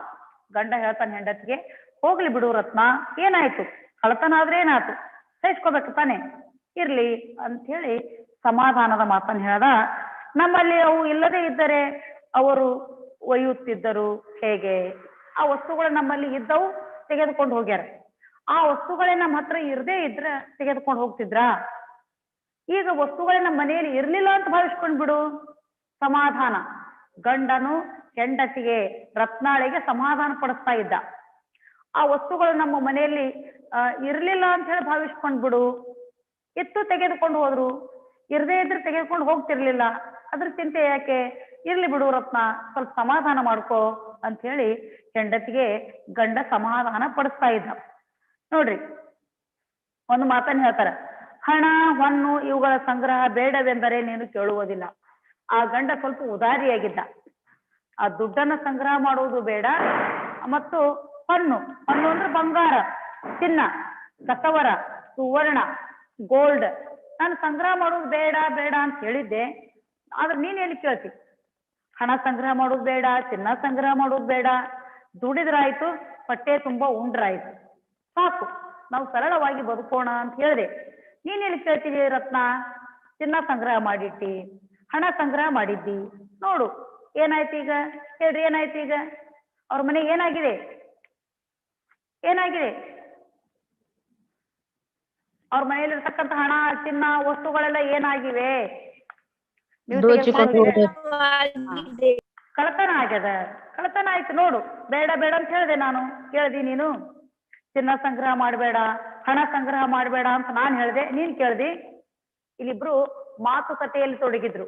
ಹೆಂಡತಿ ಅಂತಾಳ, ಊರ್ ಹೊರಗೆ ಮನೆ ಕಟ್ಸುವುದು ಬೇಡ ಅಂತ ಹೇಳಿದ್ದೆ, ನೀವು ಕಟ್ಸಿದ್ರಿ, ಅದಕ್ಕೆ ಮನೆ ಕಳ್ತನ ಆಯ್ತು ಅಂತ ಹೇಳಿ ಗಂಡನಿಗೆ ಹೆಂಡತಿ ಗದರಿಸ್ತಾ ಇದ್ರು. ಗಂಡ ಅಂತಾನ, ಸರಿ, ನಾನು ಮನೆ ಊರ್ ಹೊರಗಾದ್ರೂ ಕಟ್ಲಿ, ಊರ್ದಿಂದ 4 ಕಿಲೋಮೀಟರ್ ದೂರ ಆದ್ರೂ ಕಟ್ಲಿ, ಆದ್ರೆ ಚಿನ್ನ ಸಂಗ್ರಹ ಮಾಡೋದು, ಹಣ ಸಂಗ್ರಹ ಮಾಡುವುದು ಬೇಡ, ಹೊಟ್ಟೆ ತುಂಬಾ ತಿನ್ನೋಣ, ಹಾಯಾಗಿ ಇರೋಣ ಅಂತ ನಾನ್ ಹೇಳಿದ್ದೆ. ನೀನ್ ಕೇಳ್ದಿ ನೀನು? ಇಲ್ಲ, ಸಂಗ್ರಹ ಮಾಡಿಟ್ಟಿದ್ದಿ, ಕಳ್ರು ದೋಚ್ಕೊಂಡು ಹೋದ್ರು, ಸುಮ್ನೆ ಇರು ಈಗ ಬಾಯಿ ಮುಚ್ಕೊಂಡು ಅಂತ ಹೇಳಿ ಗಂಡ ಹೇಳ್ತಾ ಇದ್ದ. ಯಾರಿಗೆ? ರತ್ನಾಳಿಗೆ. ನೋಡ್ರಿ ಏನಾಯ್ತು? ನೀನು ಕೇಳುವುದಿಲ್ಲ. ನಮ್ಮ ಈ ವೈದ್ಯಕೀಯ ವೃತ್ತಿ ದುಡ್ಡು ಗಳಿಸಬೇಕಾದುದಲ್ಲ. ಒಂದು ಒಳ್ಳೆಯ ಮಾತನ್ನು ಹೇಳಿದ್ರು ಇಲ್ಲಿ, ಒಳ್ಳೆಯ ಮಾತನ್ನು. ಈ ರತ್ನಾಳ ಗಂಡ ಏನಿದ್ದ? ವೈದ್ಯ. ಈ ರತ್ನಾಳ ಗಂಡ ಏನ್ ಕೆಲಸ ಮಾಡ್ತಿದ್ದ? ಒಬ್ಬ ಒಳ್ಳೆಯ ವೈದ್ಯ. ನೋಡ್ರಿ, ಡಾಕ್ಟರ್ ಇದ್ರು, ವೈದ್ಯ. ಅವ್ರು ಹೇಳಿದ್ರು, ನಮ್ಮ ವೈದ್ಯಕೀಯ ವೃತ್ತಿ ಇದು ಹಣ ಗಳಿಸ್ಲಿಕ್ಕೆ ಇರೋದಿಲ್ಲ, ಜನರ ರೋಗ ಕಡಿಮೆ ಮಾಡ್ಲಿಕ್ಕೆ ಇರುವಂತದ್ದು. ಇಂಥ ಒಳ್ಳೆ ಡಾಕ್ಟರ್ ಸಿಗ್ತಾರ? ಇಂಥ ವೈದ್ಯರು ಸಿಗ್ತಾರ ನಿಮ್ಗೆ ಎಲ್ಲಾದ್ರು? ನೋಡಿರಿ, ನೋಡ್ರಿ, ಒಂದು ಮಾತನ್ನ ಹೇಳ್ತಾರ, ಏ ರತ್ನ, ನಮ್ಮ ವೈದ್ಯಕೀಯ ವೃತ್ತಿ ಹಣ ಮಾಡ್ಲಿಕ್ಕೆ, ಹಣ ಗಳಿಸ್ಲಿಕ್ಕೆ, ನಾವು ಶ್ರೀಮಂತರಾಗ್ಲಿಕ್ಕೆ ಇರುವಂತದ್ದಲ್ಲ ರತ್ನ. ರೋಗಿಗಳ ಸೇವೆ ಮಾಡ್ಲಿಕ್ಕೆ, ರೋಗಿಗಳ ರೋಗ ಕಡಿಮೆ ಮಾಡ್ಲಿಕ್ಕೆ ನಾವು ವೈದ್ಯಕೀಯ ವೃತ್ತಿಯನ್ನು ಮಾಡ್ತಾ ಇರ್ತೀವಿ. ಇದನ್ನು ನೀನು ಅರ್ಥ ಮಾಡ್ಕೊಳ್ಳಿಲ್ಲ. ನೋಡು ಏನಾಯ್ತು ಈಗ? ಮನೆ ಕಳತನ ಆಗಿ ಹೋಯ್ತು ಅಂತ ಹೇಳಿದ್ರು. ಆಗ ಕೇವಲ ಸಮಾಜದ ಕ್ಷೇಮ ಸಾಧನೆಗಾಗಿ ಇರುವುದು. ಸಮಾಜದ ಕ್ಷೇಮ ಸಾಧನೆ ಅಂದ್ರೆ ಸಮಾಜದ ಜನರೆಲ್ಲರೂ ಆರೋಗ್ಯವಾಗಿ ಇರುವಂತೆ ನೋಡಿಕೊಳ್ಳುವುದು. ಸಮಾಜದ ಕ್ಷೇಮ, ಸಮಾಜದ ಆರೋಗ್ಯ ಚೆನ್ನಾಗಿರುವಂತೆ ನೋಡಿಕೊಳ್ಳುವುದು ನಮ್ಮ ಕೆಲಸ, ಹಣ ಮಾಡುವುದಲ್ಲ ರತ್ನ ಅಂತ ಹೇಳಿದ್ರು. ಸಮಾಜದಿಂದ ನಮಗೆ ಬದುಕಿ ಇರುವ ಮಟ್ಟಿಗೆ ಏನಾದರೂ ದೊರೆತರೆ ಸಾಕು. ನಾವು ವೈದ್ಯಕೀಯ ವೃತ್ತಿ ಮಾಡ್ತೀವಿ ಅಂದ್ರೆ ಸಮಾಜದಿಂದ ನಮ್ಗೆ ಏನಾದ್ರೂ ಸ್ವಲ್ಪ ಸಿಕ್ಕರೆ ಸಾಕು, ಹೊಟ್ಟೆ ತುಂಬುವಷ್ಟು. ಎಂಥ ವಿಶಾಲ ಹೃದಯ ನೋಡ್ರಿ ಈ ವೈದ್ಯರ ಹೃದಯ, ಎಂಥ ವಿಶಾಲ ಹೃದಯ ವೈದ್ಯರದು. ನೀವು ಅನ್ಬೋದು ಅಂದ್ರೆ ಒಂದು 10 ಕಿಲೋಮೀಟರ್ ಐತೇನ್ರಿ ಅವ್ರ ಹೃದಯ, 10 ಕಿಲೋಮೀಟರ್ ವಿಸ್ತಾರದಷ್ಟು ಹೃದಯ ಐತೇನ್ರಿ ಅಂತ. ಈ ವಿಶಾಲ ಹೃದಯ ಅಂದ್ರೆ ದೊಡ್ಡ ಮನಸ್ಸು. ನಮಗೆ ಹೊಟ್ಟೆ ತುಂಬುವಷ್ಟು ಹಣ ಸಿಕ್ಕರೆ ಸಾಕು ನಾವು ಸೇವೆ ಮಾಡಿದ್ದಕ್ಕೆ. ಅದಕ್ಕಿಂತಲೂ ಹೆಚ್ಚಿಗೆ ಸಂಗ್ರಹ ಮಾಡುವುದು ಯಾಕೆ? ಇದು ವೈದ್ಯರ ಪ್ರಶ್ನೆ. ಇಂಥ ವೈದ್ಯರ ಸಮಾಜದಲ್ಲಿ ಇರೋದೇ ಇಲ್ಲ. ನಾವು MBBS ಕಲ್ತಿದ್ದು ಅಥವಾ ನಾವು MD ಮಾಡಿದ್ದು ಅಥವಾ ನಾವು ವೈದ್ಯರಾದಿದ್ದು ಹಣ ಗಳಿಸ್ಲಿಕ್ಕೆ ಅಂತ ಥಿಂಕ್ ಮಾಡ್ತಾರ. ನಾವು ವೈದ್ಯಕೀಯ ಒಂದು ಸೇವೆ ಮಾಡ್ತಕ್ಕಂಥದ್ದೇ ಹಣ ಗಳಿಸ್ಲಿಕ್ಕೆ. ಅವ್ರ ಮುಖ್ಯ ಉದ್ದೇಶ ಹಣ. ಇಲ್ಲಿ ಆಸ್ಪತ್ರೆಯಲ್ಲಿ ಹೆಣಗಳ ಉರುಳಿ ಹೋದ್ರು ನೋಡೋದಿಲ್ಲ ಅವ್ರ ಗಮನ ಎದ್ರ ಕಡೆ ಇರ್ತದ? ಹಣದ ಕಡೆಗೆ ಇರ್ತದ. ಈಗಿನ ವೈದ್ಯರ ಒಂದು ಸ್ಥಿತಿ ಹೀಗಾಗಿದೆ. ಒಳ್ಳೆಯವರು ಇರ್ತಾರ, ಎಲ್ಲರನ್ನು ಕೆಟ್ಟವರು ಅನ್ನೋದು ಕೂಡ ತಪ್ಪೇ. ಒಳ್ಳೆಯವರು ಇರ್ತಾರೆ. ಹೆಚ್ಚಿನ ಸಂಖ್ಯೆಯ ವೈದ್ಯರು ಈ ರೀತಿ ಮನೋಸ್ಥಿತಿ ಉಳ್ಳವರಾಗಿದ್ದಾರೆ ಅಂತ ಹೇಳಿದ್ರು ತಪ್ಪಿಲ್ಲ. ನೋಡ್ರಿ, ಏನು ದೊರೆಯುವುದು ಸಮಾಜದಿಂದ? ನೋಡ್ರಿ, ಏನು ದೊರೆಯುವುದು ಸಮಾಜದಿಂದ? ಕಳುವಾದ ದಿನದಿಂದ ಒಂದು ಕಾಸಿನ ಪ್ರಾಪ್ತಿ ಇಲ್ಲ. ಪ್ರಾಪ್ತಿ ಅಂದ್ರೆ ಗಳಿಕೆ. ಏನ್ರಿ, ಏನ್ ಸಮಾಜದಿಂದ ದೊರೀತದ ನಿಮಗ? ಹೆಂಡತಿ ಗದರಿಸ್ತಾ ಇದ್ದು ಸಮಾಜ ಅಂತ. ಸಮಾಜದ ಕ್ಷೇಮನೇ ಇವರ ಉದ್ಯೋಗ ಅಂತ. ಏನ್ ದೊರೀತದೆ ನಿಮ್ ಸಮಾಜದಿಂದ? ಏನು ಪ್ರಾಪ್ತಿಯಾಗಿದೆ? ನಮ್ಮ ಮನೆ ಕಳ್ತನ ಆಯ್ತು. ಕಳ್ತನಾಗ ಎಷ್ಟು ದಿನ ಆಯ್ತು? 1 ವಾರ. ಕಳ್ತನಾಗ ಎಷ್ಟು ದಿನ ಆಗ್ಯದ? 1 ವಾರ ಆಗ್ಯದ. ನಮ್ಮ ಮನೆಯಲ್ಲಿ ತಿನ್ನಲಿಕ್ಕಿಲ್ಲ, ಹೊಟ್ಟೆ ತುಂಬಾ ತಿನ್ಲಿಕ್ಕೆ ಕೂಡ ಇಲ್ಲ. 1 ವಾರ ಆಯ್ತು ಮನೆ ಕಳುವಾಗಿ, ಕಳ್ತನ ಆಗಿ. ನಿಮ್ ಸಮಾಜದಿಂದ ನಿಮ್ಗೆ ಏನ್ ಪ್ರಾಪ್ತಿಯಾಗಿದೆ? ಏನ್ ಸಿಕ್ಕಿದೆ ಹೇಳಿ ನೋಡೋಣ ಅಂತ ಹೇಳಿ ಹೆಂಡತಿ ನೋವಿನಿಂದ ಗದರಿಸ್ತಾ ಇದ್ರು. ನೋಡ್ರಿ, ಪ್ರಾಪ್ತಿ ಇಲ್ಲ. ತವರು ಮನೆಯಿಂದ ತಂದ ನನ್ನ ಚಿನ್ನದ ಒಡವೆಗಳು ಹೋದವು, ಎಲ್ಲವೂ ಕಳೆದು ಹೋಯಿತು, ಇನ್ನು ಬದುಕೋದು ಹೇಗೆ? ನೋಡ್ರಿ, ನನ್ನ ತವ್ರ ಮನೆಯಿಂದ ಚಿನ್ನ ತಂದಿದ್ದೆ. ರತ್ನ ಹೇಳ್ತಾಳ, ಏನ್ರಿ ತವ್ರ ಮನೆಯಿಂದ ಚಿನ್ನ ತಂದಿದ್ದೆ, ನಮ್ಮಮ್ಮ ಕೊಡಿಸಿದ್ದು. ಚಿನ್ನದ ಬೆಲೆ ಗೊತ್ತೇನ್ರಿ ನಿಮ್ಗೆ? ಗೊತ್ತೇನ್ರಿ ಚಿನ್ನದ ಬೆಲೆ? ಆ ಎಲ್ಲಾ ಚಿನ್ನದ ಒಡವೆಗಳು, ಆಭರಣಗಳು ಕಳೆತನ ಆಗಿ ಹೋದವು. ಏನ್ ಮಾಡೋದು ಈಗ? ಏನ್ ಮಾಡೋದು? 1 ವಾರ ಆಯ್ತು, ಏನು ತಿನ್ನದೆ ಉಣ್ಣದೆ. ನಿಮ್ ಸಮಾಜದಿಂದ ಏನ್ ಪ್ರಾಪ್ತಿಯಾಗಿದೆ? ಪ್ರಾಮಾಣಿಕತೆ ಅಂತ ಹೇಳಿ ತನ್ನ ಗಂಡನಿಗೆ ರತ್ನ ಗದರಿಸಿದಳು, ತನ್ನ ನೋವನ್ನು ತೋಡಿಕೊಂಡಳು. ಎಲ್ಲಿ ಹೋಗಿದೆ ರತ್ನ? ಔಷಧಿಯ ಕುಪ್ಪಿಗೆಗಳು ಕಳ್ಳರು ಕೈ ಹಚ್ಚಿಲ್ಲ, ನನ್ನ ವೈದ್ಯಕೀಯ ಪ್ರಾವೀಣ್ಯವಂತೂ ಯಾರು ಕದ್ದೊಯ್ಯಲಾರರು. ನೋಡ್ರಿ, ಎಂಥ ವೈದ್ಯ! ಹೃದಯವಂತ. ಎಲ್ರಿಗೂ ಹೃದಯ ಇರೋದಿಲ್ಲ, ಕೆಲವೊಬ್ಬರಿಗೆ ಮಾತ್ರ ಏನಿರ್ತದೆ? ಹೃದಯ ಇರ್ತದೆ. ಹೌದಲ್ಲ? ಹೃದಯ ಇರೋದಿಲ್ಲ ಅಂದ್ರೆ ಹೆಂಗ್ರಿ ಮೇಡಮ್ ಅಂತೀರೇನು? ಅಂದ್ರೆ ಹೃದಯ ಇರೋದಂದ್ರೆ ಏನು? ಒಳ್ಳೆಯ ಮನಸ್ಸಿದ್ರೆ ಹೃದಯ ಇದ್ದಂತೆ, ಇಲ್ಲ ಅಂದ್ರೆ ಅದು ಸುಮ್ಮನೆ ಇರ್ತದೆ, ಒಂದು ಮಚ್ಚಿನ ಥರ ಅಷ್ಟೇ. ಇಲ್ಲಿ ಈ ವೈದ್ಯ ರತ್ನಾಳ ಗಂಡ ಹೃದಯವಂತ, ವಿಶಾಲ ಹೃದಯಿ, ಸಹೃದಯಿ ಹೇಳಿದ. ರತ್ನ ಎಲ್ಲ ಕಳ್ತನ ಆಯ್ತು ಅಂತಿ. ಎಲ್ಲ ಎಲ್ಲಿ ಕಳ್ತನ ಆಗಿದೆ ನೋಡು. ಔಷಧಿಯ ಕುಪ್ಪಿಗಳು, ಕುಪ್ಪಿ ಅಂದ್ರೆ ಬಾಟಲಿ, ಔಷಧಿಯ ಬಾಟಲಿ. ನೋಡು ರತ್ನ, ಔಷಧಿಯ ಬಾಟಲ್ಗಳಿಗೆ ಕಳ್ಳರು ಕೈ ಹಚ್ಚಿಲ್ಲ. ಕಳ್ತನ ಮಾಡ್ಯಾರೇನು? ಔಷಧಿಯ ಬಾಟಲ್ಗಳನ್ನು ಕಳ್ತನ ಮಾಡ್ಯಾರೇನು? ಇಲ್ಲ. ಚಿನ್ನ ತೆಗೆದುಕೊಂಡು ಹೋಗ್ಯಾರಷ್ಟೇ. ಹೋಗ್ಲಿ ಬಿಡು, ನಾನು ರೋಗಿಗಳಿಗೆ ಔಷಧಿ ಕೊಟ್ರೆ ಮತ್ತೆ ಹಣ ಬರ್ತೈತಿ ಅಂತ ಹೇಳಿದ. ಆಮೇಲೆ ಇನ್ನೊಂದು ಮಾತನ್ನು ಹೇಳಿದ್ರು ವೈದ್ಯರು. ಏ ರತ್ನ, ನನ್ನ ವೈದ್ಯಕೀಯ ಪ್ರಾವೀಣ್ಯತೆಯನ್ನ, ನಾನು ಪಡೆದುಕೊಂಡಿರುವ ಶಿಕ್ಷಣವನ್ನ, ವೈದ್ಯಕೀಯ ಜ್ಞಾನವನ್ನ ಕಳ್ಳರು ಕಳ್ಳತನ ಮಾಡಿ ತೆಗೆದುಕೊಂಡು ಹೋಗಿದ್ದಾರೇನು? ಯಾರು ಕದ್ದೊಯ್ಯಲಾರರು. ನನ್ನ ಜ್ಞಾನ, ನನ್ನ ಶಿಕ್ಷಣ, ವೈದ್ಯಕೀಯ ಒಂದು ಪ್ರಾವೀಣ್ಯತೆ ಯಾರು ಕದ್ದೊಯ್ಯಲಾರರು. ಅದು ನನ್ನ ತಲೆಯಲ್ಲಿ ಇನ್ನೂ ಇದೆ. ನೀನೇಕೆ ಚಿಂತೆ ಮಾಡ್ತಿ? ಸುಮ್ಮನಿರು. ವಸ್ತುಗಳು ಹೋದ್ರೆ ಏನಾಯ್ತು? ಬಟ್ಟೆ ಹೋದ್ರೆ ಏನಾಯ್ತು? ಚಿನ್ನ ಹೋದ್ರೆ ಏನಾಯ್ತು? ನನ್ನ ಒಂದು ಪ್ರಾವೀಣ್ಯತೆ ಇದೆಯಲ್ಲ, ಅದನ್ನು ಬಳಸಿ ಬದುಕೋಣ ರತ್ನ, ಸುಮ್ಮನಿರು ಎಂದು ಆ ರತ್ನಾಳ ಗಂಡ ವೈದ್ಯ ಸಮಾಧಾನ ಪಡಿಸಿದ. ನೋಡ್ರಿ ಏನಾಗ್ತದ. ಏನು ಪ್ರಾವೀಣ್ಯವೋ ಏನೋ. ನಾಳೆಯ ಮಧ್ಯಾಹ್ನದ ಊಟಕ್ಕೆ ತತ್ವಾರ ಬಂದು ಕುಳಿತಿದೆ. ಪ್ರಾವೀಣ್ಯ ವೈದ್ಯರದಂತ ವೈದ್ಯರು. ನಾಳೆ ಊಟ ಮಾಡ್ಲಿಕ್ಕೆ ನಮ್ಮ ಮನೆಯಲ್ಲಿ ಏನೂ ಇಲ್ಲ. ನೋಡ್ರಿ, ತತ್ವಾರ ಬಂದು ಕುಳಿತಿದೆ ಅಂದ್ರೇನು? ಊಟಕ್ಕೆ ಸಮಸ್ಯೆ ಬಂದು ಒದಗಿದೆ. ನಾಳೆ ಊಟಕ್ಕೆ ಇಲ್ಲ, ಏನ್ ಮಾಡೋದು? ನಿನ್ನ ಪ್ರಾವೀಣ್ಯ ತಿನ್ನೋದಾ ಅಂದ್ರೆ ಹೆಂಡತಿ ಗದರಿಸಿದಳು. ಪ್ರಾವೀಣ್ಯ ಐತಂತ ಆ ಕಳ್ಳತನ ಮಾಡಿ ಪ್ರಾವೀಣ್ಯವನ್ನು ಕದ್ದು ಒಯ್ದಿಲ್ಲಂತ. ನಾಳೆ ಊಟಕ್ಕಿಲ್ಲ, ಸಮಸ್ಯೆ ಬಂದು ಒದಗಿದೆ. ನಿನ್ನ ಪ್ರಾವೀಣ್ಯ ತಿನ್ನಲೇನು ನಾನು? ನಿನ್ನ ವೈದ್ಯಕೀಯ ಪ್ರಾವೀಣ್ಯ ತಿನ್ನಲೇನು? ನಾಳೆ ಏನ್ ತಿನ್ನೋದ್ರಿ ಅಂತ ಹೇಳಿ ಹೆಂಡತಿ ರತ್ನ ಗದರಿಸಿದಳು. ನೋಡ್ರಿ, ಆಗ ಅದೇ ಸಂದರ್ಭದಲ್ಲಿ ಡನ್ ಡನ್ ದೂರದ ಗಡಿಯಾರದಲ್ಲಿ ರಾತ್ರಿ 10 ಗಂಟೆ ಬಾರಿಸಿತ್ತು. ರಾತ್ರಿ 10 ಗಂಟೆ ಆಗಿತ್ತು. ಆ ಗಂಡ ಹೆಂಡತಿಯರಿಬ್ಬರು ಮಾತನಾಡುತ್ತಾ ಕುಳಿತಿದ್ರು. ಆ ರಾತ್ರಿ 10 ಗಂಟೆಯ ಸಂದರ್ಭದಲ್ಲಿ ನೋಡ್ರಿ, ರಾತ್ರಿ 10 ಗಂಟೆಯಾಗಿತ್ತು. ಗಂಡ ಹೆಂಡತಿಯರಿಬ್ರು ಮಾತನಾಡುತ್ತಾ ಕುಳಿತಿದ್ರು. ಅಂದ್ರ ಆನಂದದಾಯಕ ಮಾತುಗಳಲ್ಲ, ಕುಟುಂಬದ ಸಮಸ್ಯೆಯ ವಿಷಯ, ಮನೆ ಕಳ್ಳತನ ಆಗಿರ್ತಕ್ಕಂಥ ವಿಷಯ, ಊಟಕ್ಕೆ ಇಲ್ಲದೆ ಇರ್ತಕ್ಕಂಥ ವಿಷಯ, ನೋವಿನ ವಿಷಯವನ್ನ ಚರ್ಚಿಸುತ್ತಾ ಗಂಡ ಹೆಂಡತಿಯರಿಬ್ಬರು ಕುಳಿತಿದ್ದರು. ಗಂಡ ವೈದ್ಯ, ಹೆಂಡತಿ ರತ್ನ. ನೋಡ್ರಿ, ಆಗ 10 ಗಂಟೆ ಆಗಿತ್ತು. ಗಡಿಯಾರದಲ್ಲಿ ಡನ್ ಡನ್ ಡನ್ ಅಂತ 10 ಬಾರಿ ಬಾರಿಸ್ತು. ಆಗ ವೈದ್ಯರ ಮನೆಯ ಮುಂಬಾಗಿಲು ಇಕ್ಕಿದ್ದಿತು. ಇಕ್ಕಿದ್ದಿತು ಅಂದ್ರೆ ವೈದ್ಯರ ಮನೆಯ ಮುಂಬಾಗಿಲು ಬಾಗಿಲಿನ ಚಿಲ್ಕ ಹಾಕೋದು. ಬಾಗಿಲು ಇಕ್ಕಿದ್ದಿತ್ತು ಅಂದ್ರೆ ಏನು? ಬಾಗಿಲು ಚಿಲ್ಕ ಹಾಕಲಾಗಿತ್ತು. ವೈದ್ಯರ ಮನೆಯ ಬಾಗಿಲಿನ ಒಂದು ಅಂದ್ರೆ ಬಾಗಿಲ ಮುಚ್ಚಲಾಗಿತ್ತು. ಕಿರು ಮನೆಯಲ್ಲಿ ಕುಳಿತುಕೊಂಡು ವೈದ್ಯರ ಹೆಂಡತಿ ಮಾತನಾಡುತ್ತಿದ್ದರು. ಆ ಮನೆಯಲ್ಲಿಯೇ ಒಂದು ಸಣ್ಣ ಕೋಣೆ, ಕಿರು ಮನೆ ಅಂದ್ರೆ ಸಣ್ಣ ಮನೆ, ಮನೆಯಲ್ಲಿ ಒಂದು ಸಣ್ಣ ಕೋಣೆಯಲ್ಲಿ ಕುಳಿತುಕೊಂಡು ಆ ವೈದ್ಯರು ಮತ್ತು ಅವರ ಹೆಂಡತಿ ರತ್ನ ಮಾತನಾಡ್ತಾ ಇದ್ರು. ಆಗ ಮೊಗಸಾಲೆಯಲ್ಲಿ ಮಲಗಿದ ಚಿದಂಬರ ಮಾವ ಗಾಢ ನಿದ್ರೆಯಲ್ಲಿ ಗೊರಕೆ ಹೊಡೆಯುತ್ತಿದ್ದರು. ಇವರು ಮನೆಯಲ್ಲಿ ಒಬ್ಬ ರತ್ನಾಳ ಮಾವ ಇದ್ದ, ಚಿದಂಬರ ಅಂತ ಹೇಳಿ.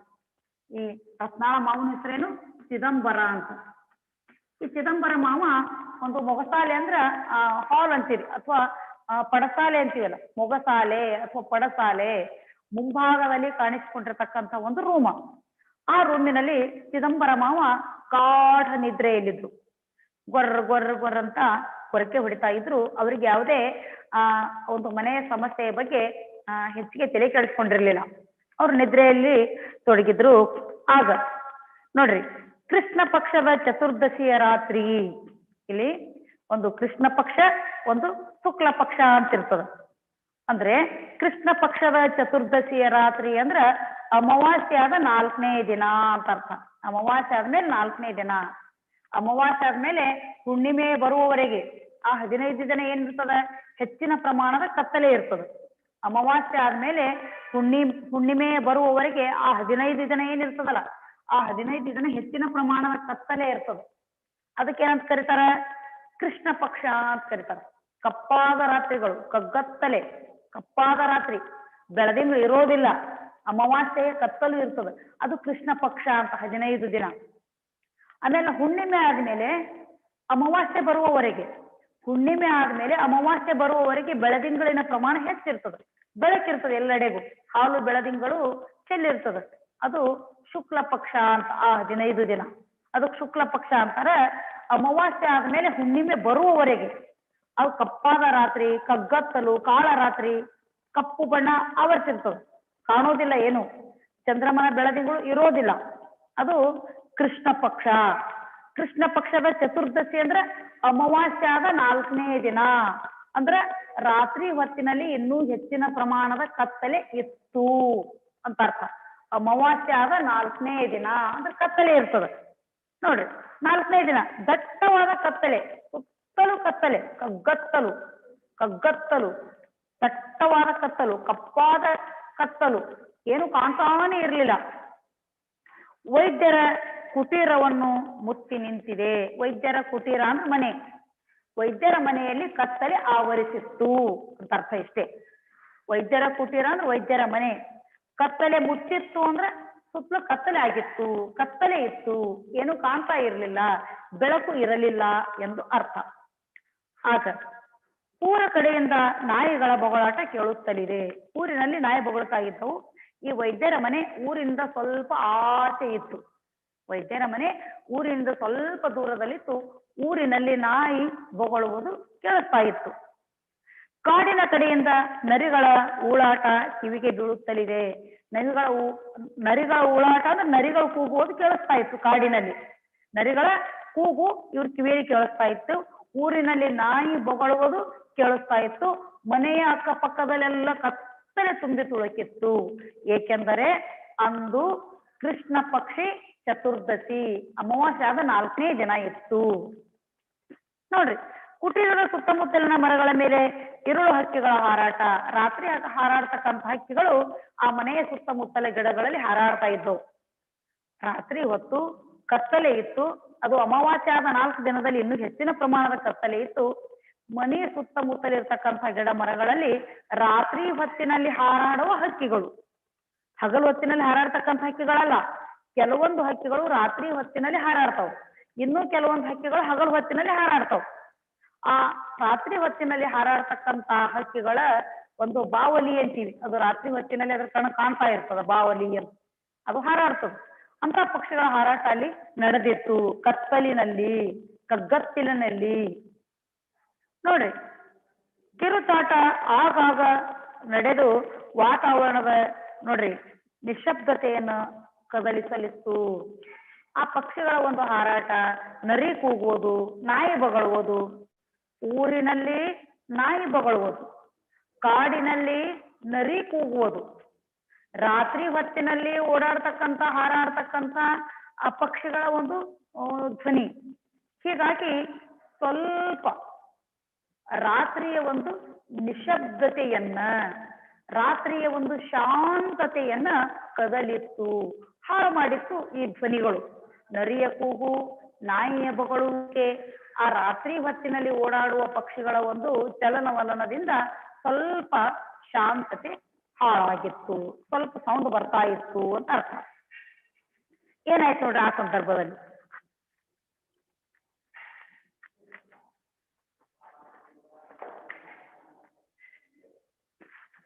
ಆಗ ಇದ್ದಕ್ಕಿದ್ದಂತೆ ವೈದ್ಯರ ಕಿವಿಗೆ ಹೊರಗಿನಿಂದ ಒಂದು ಕೂಗು ಕೇಳಿತ್ತು. ಇದ್ದಕ್ಕಿದ್ದಂತೆ ಏನಾಯ್ತು ಅಂದ್ರ ಆ ವೈದ್ಯರ ಕಿವಿಯಲ್ಲಿ ಒಂದು ಸೌಂಡ್, ಹೊರಗಿನಿಂದ ಯಾರೋ ಕೂಗಿದಂತೆ ಆಯ್ತು. ಹೊರಗಿನಿಂದ ಬಂದಿರತಕ್ಕಂಥ ಒಬ್ಬ ವ್ಯಕ್ತಿ ಆ ರಾತ್ರಿ ಹೊತ್ತಿನಲ್ಲಿ, ರಾತ್ರಿ 10 ಗಂಟೆ 11 ಗಂಟೆ ಸುಮಾರಿಗೆ ಹೊರಗಿನಿಂದ ಒಂದು ಧ್ವನಿ ಕೇಳಿಸ್ತು ವೈದ್ಯರಿಗೆ. ಸ್ವಾಮಿಯವರೇ, ವೈದ್ಯರೇ, ವೈದ್ಯರೇ ಅಂತ ಕೂಗಿದ್ರು ಹೊರಗಿನಿಂದ ಬಂದಿರತಕ್ಕಂಥ ಒಬ್ಬ ವ್ಯಕ್ತಿ. ಆಗ ವೈದ್ಯರು ತಟ್ಟನೆ ಎದ್ದು ಬಂದು ಮುಂಬಾಗಿಲನ್ನು ತೆರೆದರು. ನೋಡ್ರಿ, ಈಗಾಗಲೇ ಮನೆ ಕಳೆತನ ಆಗಿದೆ, ಆದ್ರೂ ಕೂಡ ವೈದ್ಯರಲ್ಲಿ ಹೆದರಿಕೆ ಇಲ್ಲ. ವೈದ್ಯರೇ, ಸ್ವಾಮಿಯವರೇ, ಸ್ವಾಮಿಯವರೇ ಅಂತ ಕೂಗಿದಾಗ ವೈದ್ಯರು ಬಂದು ಬಾಗಿಲನ್ನ ತೆಗೆದ್ರು, ಬಾಗಿಲ ಓಪನ್ ಮಾಡಿದ್ರು, ಹೆದರ್ಲಿಲ್ಲ. ಆಗ ನೋಡ್ರಿ, ಗೊರವೆ ಕಟ್ಟಿಗೆಯ ಪಂಚನ್ನು ಕೈಯಲ್ಲಿ ಹಿಡಿದುಕೊಂಡು ನಿಂತ ಇಬ್ಬರು ಮನುಷ್ಯರನ್ನು ನೋಡಿದರು. ಇವ್ರ ಮನೆಯ ಮುಂದೆ ಇಬ್ಬರು ಮನುಷ್ಯರು ನಿಂತಿದ್ರು, ಕೈಯಲ್ಲಿ ಒಂದು ಪಂಜಿತ್ತು. ಪಂಚು ಅಂದ್ರೆ ಒಂದು ಕಬ್ಬಿಣದ ಸಲಾಕೆಗೆ ಅಥವಾ ಒಂದು ಕಟ್ಟಿಗೆಗೆ ಬಟ್ಟೆಯನ್ನು ಸುತ್ತಿ ಮೇಲೆ ಎಣ್ಣೆ ಹಾಕಿ ಆ ಒಂದು ಸ್ಟಾರ್ಚ್ ತರ ಯೂಸ್ ಮಾಡ್ಕೋತಾರೆ, ಬ್ಯಾಟ್ರಿ ತರ. ಮೊದಲಿನ ಕಾಲದಲ್ಲಿ ಆ ತರ ಒಂದು ಬೆಳಕಿಗಾಗಿ ಆ ಪಂಜನ ಯೂಸ್ ಮಾಡ್ತಿತ್ತು ಮೊದಲಿನ ಕಾಲದಲ್ಲಿ. ಈಗಲ್ಲ, ಪಂಜನು ಅದಕ್ಕೆ ಬಟ್ಟೆ ಸುತ್ತಿ ಮೇಲೆ ಎಣ್ಣೆ ಹಾಕಿ ಉರಿ ಹಚ್ಚಿರ್ತಾರೆ. ಅದು ಉರಿಯಿಂದ ಬೆಳಕು ಕಾಣ್ತದೆ ಎಲ್ಲಾ ಕಡೆಗೂ. ರಾತ್ರಿ ಹೊತ್ತು ಅಮಾವಾಸ್ಯೆ ಆದ 4 ದಿನ ಆಗಿತ್ತು, ಸುತ್ತಲೂ ಕತ್ತಲೆ ಇತ್ತು, ದಾರಿ ಕಾಣುವುದಿಲ್ಲ ಅಂತ ತಿಳ್ಕೊಂಡು ಇಬ್ಬರು ವ್ಯಕ್ತಿಗಳು ಕೈಯಲ್ಲಿ ಬೆಳಕಿಗಾಗಿ ಪಂಜನ್ ಹಿಡಿದುಕೊಂಡು ವೈದ್ಯರ ಮನೆಯ ಮುಂದೆ ಬಂದು ನಿಂತಿದ್ರು. ನೋಡ್ರಿ, ಇಬ್ಬರಿಗೂ ಕಪ್ಪನೆಯ ದಪ್ಪನೆಯ ದೇಹ, ತಲೆಯ ಮೇಲೆ ಅಸ್ತವ್ಯಸ್ತವಾದ ಕೂದಲನೆ ಬೆಳೆ ಇದೆ. ನೋಡ್ರಿ, ತಲೆ ಮೇಲೆ ಕೂದಲನೆ ಬೆಳೆಯೋದಂದ್ರೆ ಏನು? ತಲೆ ಮೇಲೆ ಕಪ್ಪಾಗಿರ್ತಕ್ಕಂಥ, ಆ ಕಡೆ ಈ ಕಡೆ ಚದುರಿರ್ತಕ್ಕಂಥ ಕೇಶರಾಶಿಗಳು ಕೂದಲು. ಆಮೇಲೆ ದಪ್ಪವಾದ ದೇಹ, ಕಪ್ಪು ಬಣ್ಣ. ಅಮಾವಾಸ್ಯೆಯ ರಾತ್ರಿ ಹೆಂಗ್ ಕಂಡಿರ್ಬೇಕು? ಕಪ್ಪು ದೇಹ, ಕಪ್ಪು ಕಪ್ಪು ಕಪ್ಪು. ಅವರ ಬಣ್ಣ ಇದ್ದಲಿಗೆ ನಾಚಿಸುವಂತೆ ಇತ್ತು. ಆ ಧಡೂತಿ ದೇಹ, ದಪ್ಪವಾಗಿರ್ತಕ್ಕಂಥ ದೇಹ, ಬಣ್ಣ ಕಪ್ಪಗಿನ ಬಣ್ಣ. ಅಂದ್ರೆ ಬಣ್ಣ ಏನನ್ನು ನಾಚಿಸುವಂತಿತ್ತು? ಇದ್ದಲಿಗೂ ಕೂಡ ನಾಚಿಸುವಂತಹ ಬಣ್ಣ ಅವರ ಮುಖದಲ್ಲಿ ಅಥವಾ ದೇಹದಲ್ಲಿ ಇತ್ತು. ಅಂಥ ಕಪ್ಪಾದ ದಪ್ಪಾದ ದೇಹದ ಇಬ್ಬರು ವ್ಯಕ್ತಿಗಳು ಕೈಯಲ್ಲಿ ಪಂಜನ್ನು ಹಿಡಿದುಕೊಂಡು, ಬೆಳಕನ್ನು ಹಿಡಿದುಕೊಂಡು ವೈದ್ಯರ ಮನೆಯ ಮುಂದೆ ಬಂದು ನಿಂತಿದ್ರು. ನೋಡ್ರಿ, ಮೈ ಮೇಲೆ ಕರಿಯ ಕಂಬಳಿಯನ್ನು ಹೊದ್ದುಕೊಂಡಿದ್ದಾರೆ. ಅವರೇ ಕಪ್ಪದವರು. ರಾತ್ರಿ ಬೇರೆ ಕಪ್ಪು, ತಲೆಯಲ್ಲಿರ್ತಕ್ಕಂಥ ಕೇಶರಾಶಿಗಳು ಕಪ್ಪು, ಮೇಲ್ಗಡೆ ಕಪ್ಪು ಬಣ್ಣದ ಕಂಬಳಿ ಹೊದ್ದುಕೊಂಡಿದ್ರು. ಇನ್ನೂ ಕಪ್ಪು, ಕಪ್ಪು ಕಪ್ಪು ಕಪ್ಪು ಕಪ್ಪು, ಎಲ್ಲೆಡೆಯೂ ಕಪ್ಪು. ಬಣ್ಣ ಕಪ್ಪು, ಮೇಲೆ ಹೊದ್ಕೊಂಡಿರ್ತಕ್ಕಂಥ ಕಂಬಳಿ ಕಪ್ಪು, ತಲೆಯ ಮೇಲಿರ್ತಕ್ಕಂಥ ಚೆದುರಿರ್ತಕ್ಕಂಥ ಕೇಶರಾಶಿಗಳು ಕಪ್ಪು, ಸುತ್ತಲೂ ಕಪ್ಪಾದ ರಾತ್ರಿ, ಕಪ್ಪೇ ಕಪ್ಪು, ಏನು ಕಾಣ್ತಾ ಇರ್ಲಿಲ್ಲ. ನೋಡ್ರಿ, ಆಗ ಕಂಬಳಿ ಕಪ್ಪು ಬಣ್ಣದ್ದಿರ್ತದೆ. ಕಂಬಳಿ ಅದು ಒಂದು ಆಡುಗಳ ಒಂದು ರೋಮಗಳಿಂದ ತಯಾರಿಸಿರ್ತಕ್ಕಂಥ ಕಪ್ಪು ಬಣ್ಣದ ಹೊದಿಕೆ ಕಂಬಳಿ ಅದು ಕಪ್ಪಾಗಿತ್ತು. ವೈದ್ಯರು ಅರೆ ನಿಮಿಷ ದಿಟ್ಟಿಸಿ ನೋಡಿ ಹೇಳಿದರು. ಅರ್ಧ ನಿಮಿಷ ಹೀಗೆ ನೋಡಿದ್ರು ವೈದ್ಯರು. ಈಗಾಗಲೇ ಒಂದು ವಾರದ ಹಿಂದೆ ಏನಾಗಿದೆ ವೈದ್ಯರ ಮನೆ? ಕಳ್ಳತನ ಆಗಿ ಹೋಗಿದೆ, ಕಳುವಾಗಿದೆ, ವಸ್ತುಗಳೆಲ್ಲ ದೋಚ್ಕೊಂಡು ಹೋಗಿದ್ರು ಕಳ್ಳರು. ಹೀಗೆ ನೋಡಿದ್ರು ವೈದ್ಯರು ದಿಟ್ಟಿಸಿ. 1-2 ನಿಮಿಷ ನೋಡಿ ಹೇಳಿದ್ರು, ಇಂದು ನಿಮಗೆ ಏನೂ ಸಿಗುವಂತಿಲ್ಲ ಅಂದ್ರು ವೈದ್ಯರು. ಅದಕ್ಕೆ ಬಾಕ್ಲ ಧೈರ್ಯದಿಂದ ತೆಗೆದಿದ್ರು. ಮತ್ತೆ ವೈದ್ಯರು ಏನೆಂದು ಭಾವಿಸಿಕೊಂಡಿದ್ದರು ಹೇಳ್ರಿ ನೋಡೋಣ. ವೈದ್ಯರು ಏನಂತ ಭಾವಿಸ್ಕೊಂಡಿದ್ರು? ಮತ್ತೆ ಏನಂತ ಭಾವಿಸ್ಕೊಂಡಿದ್ರು ವೈದ್ಯರು? ಮತ್ತೆ ಕಳ್ಳರು ಬಂದಿದ್ದಾರೆ. Very good. ಮತ್ತೆ ನಮ್ಮ ಮನೆಗೆ ಕಳ್ಳರು ಬಂದಿದ್ದಾರೆ, ಮತ್ತೆ ವಸ್ತುಗಳನ್ನು ದೋಚಲು ಹವಣಿಸುತ್ತಾರೆ, ಮತ್ತೆ ವಸ್ತುಗಳು ನಮ್ಮಿಂದ ಕಿತ್ಕೊಂಡು ಹೋಗ್ಲಿಕ್ಕೆ ಬಂದಿದ್ದಾರೆ ಎಂದು ವೈದ್ಯರು ಭಾವಿಸಿ ಹೇಳ್ತಾರೆ ದಿಟ್ಟಿಸಿ ನೋಡಿ. ಹಲೋ ಮಹಾಪುರುಷರೇ, ಕಳ್ಳರೇ, ಕಳ್ಳರ ಗುರುಗಳೇ, ಇಂದು ನಮ್ಮ ಮನೆಯಲ್ಲಿ ಏನೂ ಸಿಗೋದಿಲ್ಲ. ಇದ್ದದ್ದೆಲ್ಲ 1 ವಾರದ ಹಿಂದೆಯೇ ಕಳ್ಳರು ದೋಚಿಕೊಂಡು ಹೋಗಿದ್ದಾರೆ. ನೀವು ಕಳ್ಳರಾಗಿದ್ರೆ ನಿಮ್ಮ ಗುರುಗಳು ಬಂದಿದ್ರು, ಕಳ್ಳರ ಗುರು. ನೀವು ಕಳ್ಳರಾಗಿದ್ರೆ 1 ವಾರದ ಹಿಂದೆ ನಿಮ್ಮ ಗುರುಗಳು, ಅಂದ್ರೆ ಕಳ್ಳರ ಗುರುಗಳು ಅಂದ್ರೆ ಏನು? ಭಯಂಕರವಾದ ಕಳ್ಳರು, ಕಳ್ಳರನ್ನು ಮೀರಿಸುವಂತಹ ಕಳ್ಳರು, ಅವರೇ ಕಳ್ಳರ ಗುರುಗಳು ಅಂತಾರ. ಅವ್ರು 1 ವಾರದ ಹಿಂದೆ ಬಂದು ಎಲ್ಲ ಸಾಮಾನುಗಳನ್ನು ದೊಚ್ಕೊಂಡು ಹೋಗ್ಯಾರ. ಕಳ್ಳರ ಗುರುಗಳೇ ಬಂದಿದ್ರು. ನೀವೇನ್ ಬರೀ ಕಳ್ಳರು? ಏನಿಲ್ಲ, ಏನಿಲ್ಲ. ಎಲ್ಲಿ? ಮನೆಯಲ್ಲಿ ನಿಮಗೆ ದೋಚ್ಕೊಂಡು ಹೋಗ್ಲಿಕ್ಕೆ. ಬನ್ನಿ ಬನ್ನಿ ಎಂದು ಕರೆದರು ವೈದ್ಯರು. ನೋಡ್ರಿ, 1 ವಾರದ ಹಿಂದೆ ಕಳುವಾಗಿ ಎಲ್ಲವೂ ಬರಿ ಮನೆಯಾಗಿದೆ. ಬರಿ ಮನೆ ಅಂದ್ರೆ ಖಾಲಿ ಮನೆ, ಬರಿದಾದ ಮನೆ, ಬರಿಯ ಮನೆ, ಬರಿದಾದ ಮನೆ, ಖಾಲಿಯಾಗಿರುವ ಮನೆ. 1 ವಾರದ ಹಿಂದೆಯೇ ನಮ್ಮ ಮನೆ ಕಳ್ಳತನವಾಗಿ ಹೋಗಿದೆ.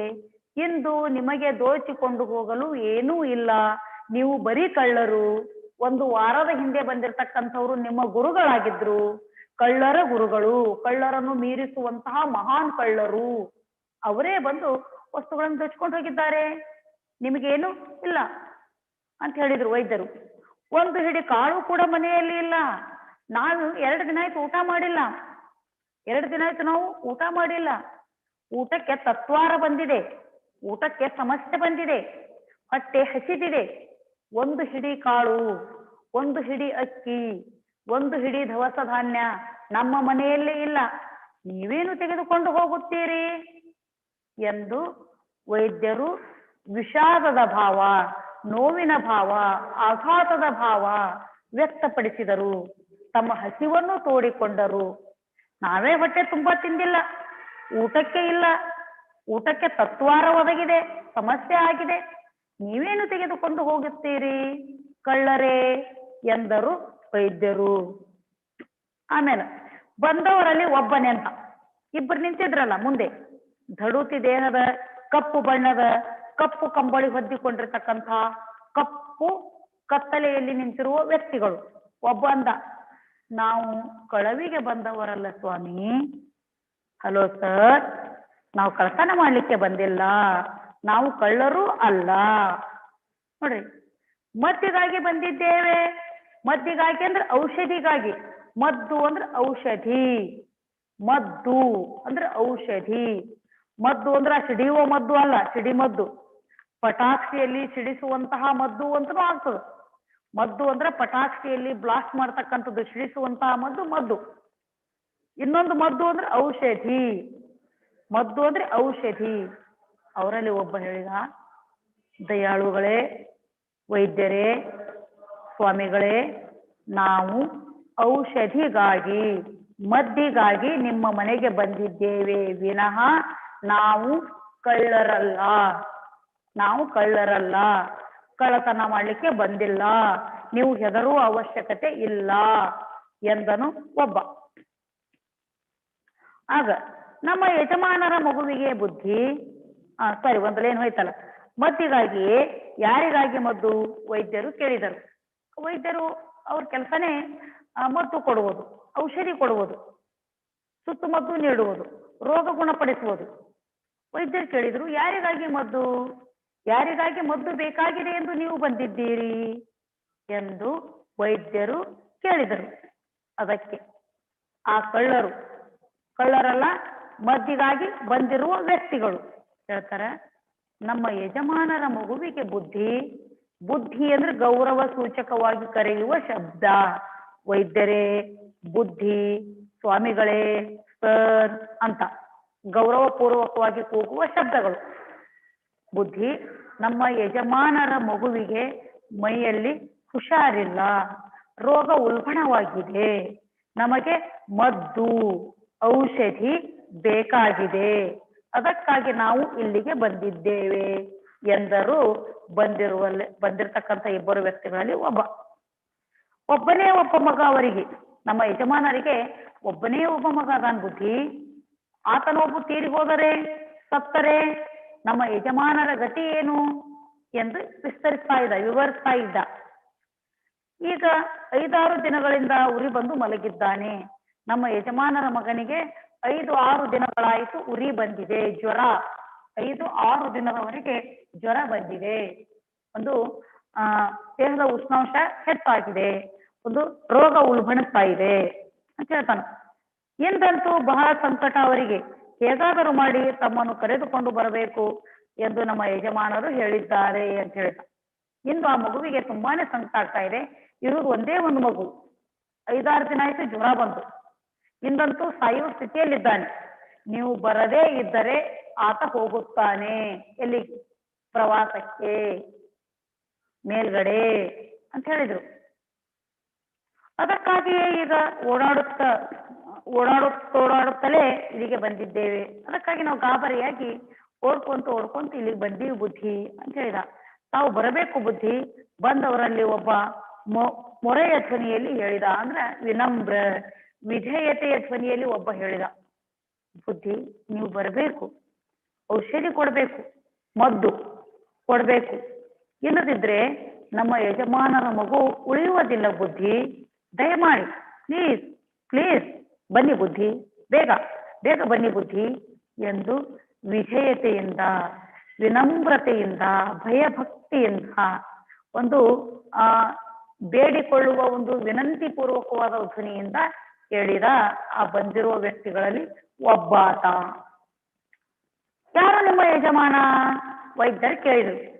ಸರಿಯಪ್ಪ, ನಿಮ್ಮ ಯಜಮಾನ ಯಾರು? ಬೇಡರಹಳ್ಳಿಯ ಭೀಮನಾಯಕ ಬುದ್ಧಿ ಅಂದ್ರೆ ಅವರು. ಆ ಬೇಡರಹಳ್ಳಿಯ ಭೀಮನಾಯಕನೇ ಕಳ್ಳರ ಗುರು. ಬೇಡರಹಳ್ಳಿ ಅಂತಕ್ಕಂಥದ್ದು ಒಂದು ಹಳ್ಳಿ, ಬೇಡರಹಳ್ಳಿ ಅಂತಕ್ಕಂಥದ್ದು ಒಂದು ಹಳ್ಳಿ. ಆ ಹಳ್ಳಿಯಲ್ಲಿ ಒಬ್ಬ ಪ್ರಸಿದ್ಧ ಕಳ್ಳನಿದ್ದ. ಆತನೇ ಭೀಮನಾಯಕ. ಆತ ಸುತ್ತಮುತ್ತಲು ಹಳ್ಳಿಗಳಲ್ಲೆಲ್ಲ ಕಳ್ಳರಿಗೆ ಆತನೇ ಗುರುವಾಗಿದ್ದ. ಪ್ರಸಿದ್ಧ ಕಳ್ಳ, ಕಳ್ಳರಿಗೆ ಟ್ರೈನಿಂಗ್ ಕೊಡ್ತಕ್ಕಂಥ ವ್ಯಕ್ತಿ, ಕಳ್ಳರಿಗೆ ಐಡಿಯಾಗಳನ್ನು ಕೊಡ್ತಕ್ಕಂಥ ವ್ಯಕ್ತಿ, ಪ್ರಸಿದ್ಧ ಕಳ್ಳ, ಕಳ್ಳರ ಗುರು ಭೀಮನಾಯಕನಾಗಿದ್ದ. ಆತ ಬೇಡರಹಳ್ಳಿಯಲ್ಲಿ ವಾಸಿಸುತ್ತಿದ್ದ ಅಂತ ಹೇಳಿದ್ರು.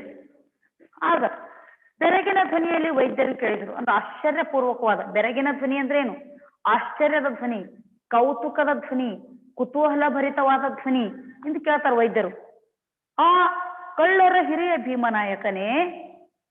ಹಲೋ ಸ್ವಾಮಿ, ಆ ಕಳ್ಳರ ಹಿರಿಯ ನಾಯಕ, ಕಳ್ಳರಿಗೆ ಹೀರೋ, ಕಳ್ಳರ ಗುರು, ಕಳ್ಳರ ಮೀರಿಸುವಂತಹ ಕಳ್ಳ, ಆ ಭೀಮನಾಯಕನೇ? ಆತನ ಮಗನಿಗೆ ಔಷಧಿ ಬೇಕೇ ಎಂದು ಆಶ್ಚರ್ಯದ ಧ್ವನಿಯಲ್ಲಿ ವೈದ್ಯರು ಕೇಳಿದರು.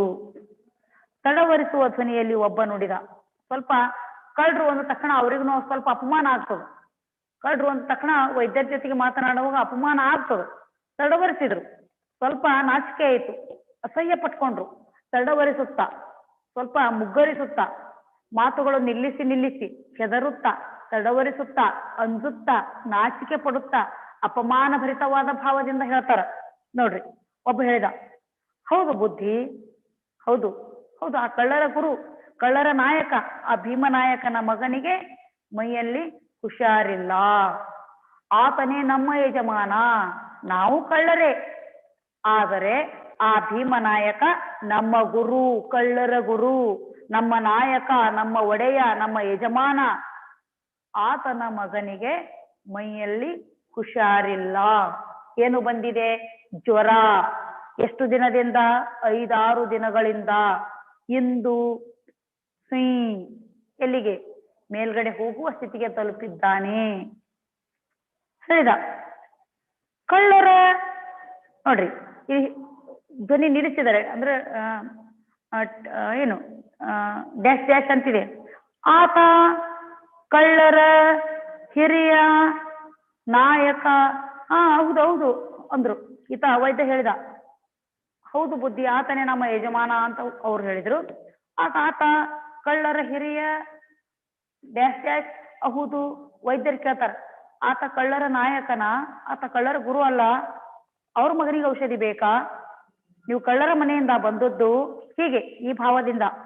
ಹೌದೌದು, ಆದರೆ ತಾವು ಬರಲೇಬೇಕು ಬುದ್ಧಿ, ಒಬ್ಬನೇ ಒಬ್ಬ ಮಗ ಬುದ್ಧಿ, ಮಗನೆಂದರೆ ಆತನಿಗೆ ಜೀವ ಪ್ರಾಣ ಬುದ್ಧಿ ಅಂತ ಹೇಳಿದ್ರು. ಹೌದು ನಿಜ, ನೀವ್ ಹೇಳೋದು ನಿಜ. ಆತ ಕಳ್ಳರ ನಾಯಕನೇ, ಭೀಮನಾಯಕ ಕಳ್ಳರ ಗುರುನೇ.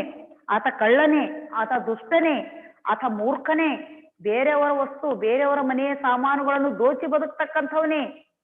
ಆದರೆ ಆ ಕಳ್ಳರ ಒಡೆಯನಿಗೆ, ಕಳ್ಳರ ಗುರುವಿಗೆ, ಕಳ್ಳರ ನಾಯಕನಿಗೆ, ಕಳ್ಳರ ಮುಖಂಡನಿಗೆ ಒಬ್ಬನೇ ಒಬ್ಬ ಮಗ, ಒಬ್ಬನೇ ಒಬ್ಬ ಮಗ ಸ್ವಾಮಿ ಬುದ್ಧಿ. ವೈದ್ಯರೇ, ನೀವು ಇಂದು ಬರಲೇಬೇಕು, ಆ ಮಗುವಿನ ಪ್ರಾಣ ಉಳಿಸಲೇಬೇಕು. ಆ ಭೀಮನಾಯಕನಿಗೆ, ಆ ಕಳ್ಳರ ಗುರುವಿಗೆ ಮಗ ಅಂದ್ರೆ ಪಂಚಪ್ರಾಣ, ಮಗ ಅಂದ್ರೆ ಇಷ್ಟ. ಎಲ್ರಿಗೂ ಮಗ ಅಂದ್ರೆ ಇಷ್ಟನೇ. ಕಳ್ಳರಿಗೂ ಮಕ್ಕಳೆಂದರೆ ಇಷ್ಟ, ಒಳ್ಳೆಯವರಿಗೂ ಮಕ್ಕಳೆಂದರೆ ಇಷ್ಟ. ಸರಿ, ಮಗ ಅಂದ್ರೆ ಪಂಚಪ್ರಾಣ ಬುದ್ಧಿ. ನೀವು ಹೇಗಾದ್ರೂ ಮಾಡಿ ಬನ್ನಿ, ದಯವಿಟ್ಟು ಇಲ್ಲ ಅಂತ ಹೇಳ್ಬೇಡಿ. ಕಳ್ಳರದಾರ, ಕೆಟ್ಟವರು ಅಂತ ತಿಳ್ಕೊಂಡು ತಿರಸ್ಕಾರ ಮಾಡಬೇಡ ಬುದ್ಧಿ, ಅವ್ರ ಪ್ರಾಣ ಉಳಿಸಿಕೊಡ್ರಿ.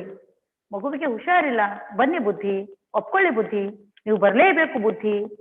ಹೀಗೆ ಪದೇ ಪದೇ ವಿಧೇಯತೆಯಿಂದ ಆ ಕಳ್ಳರ ಗುರುವಿನ ಮಗನಿಗಾಗಿ, ಈ ಕಳ್ಳರು ಇವರು ಕಳ್ಳರೇ, ಆತ ಗುರು, ಇವರು ಶಿಷ್ಯರು. ಆ ಕಳ್ಳರ ಗುರು ಭೀಮನಾಯಕ, ಆ ಕಳ್ಳರ ಗುರುವಿನ ಶಿಷ್ಯರು ಇವರು ಕಳ್ಳರೇ.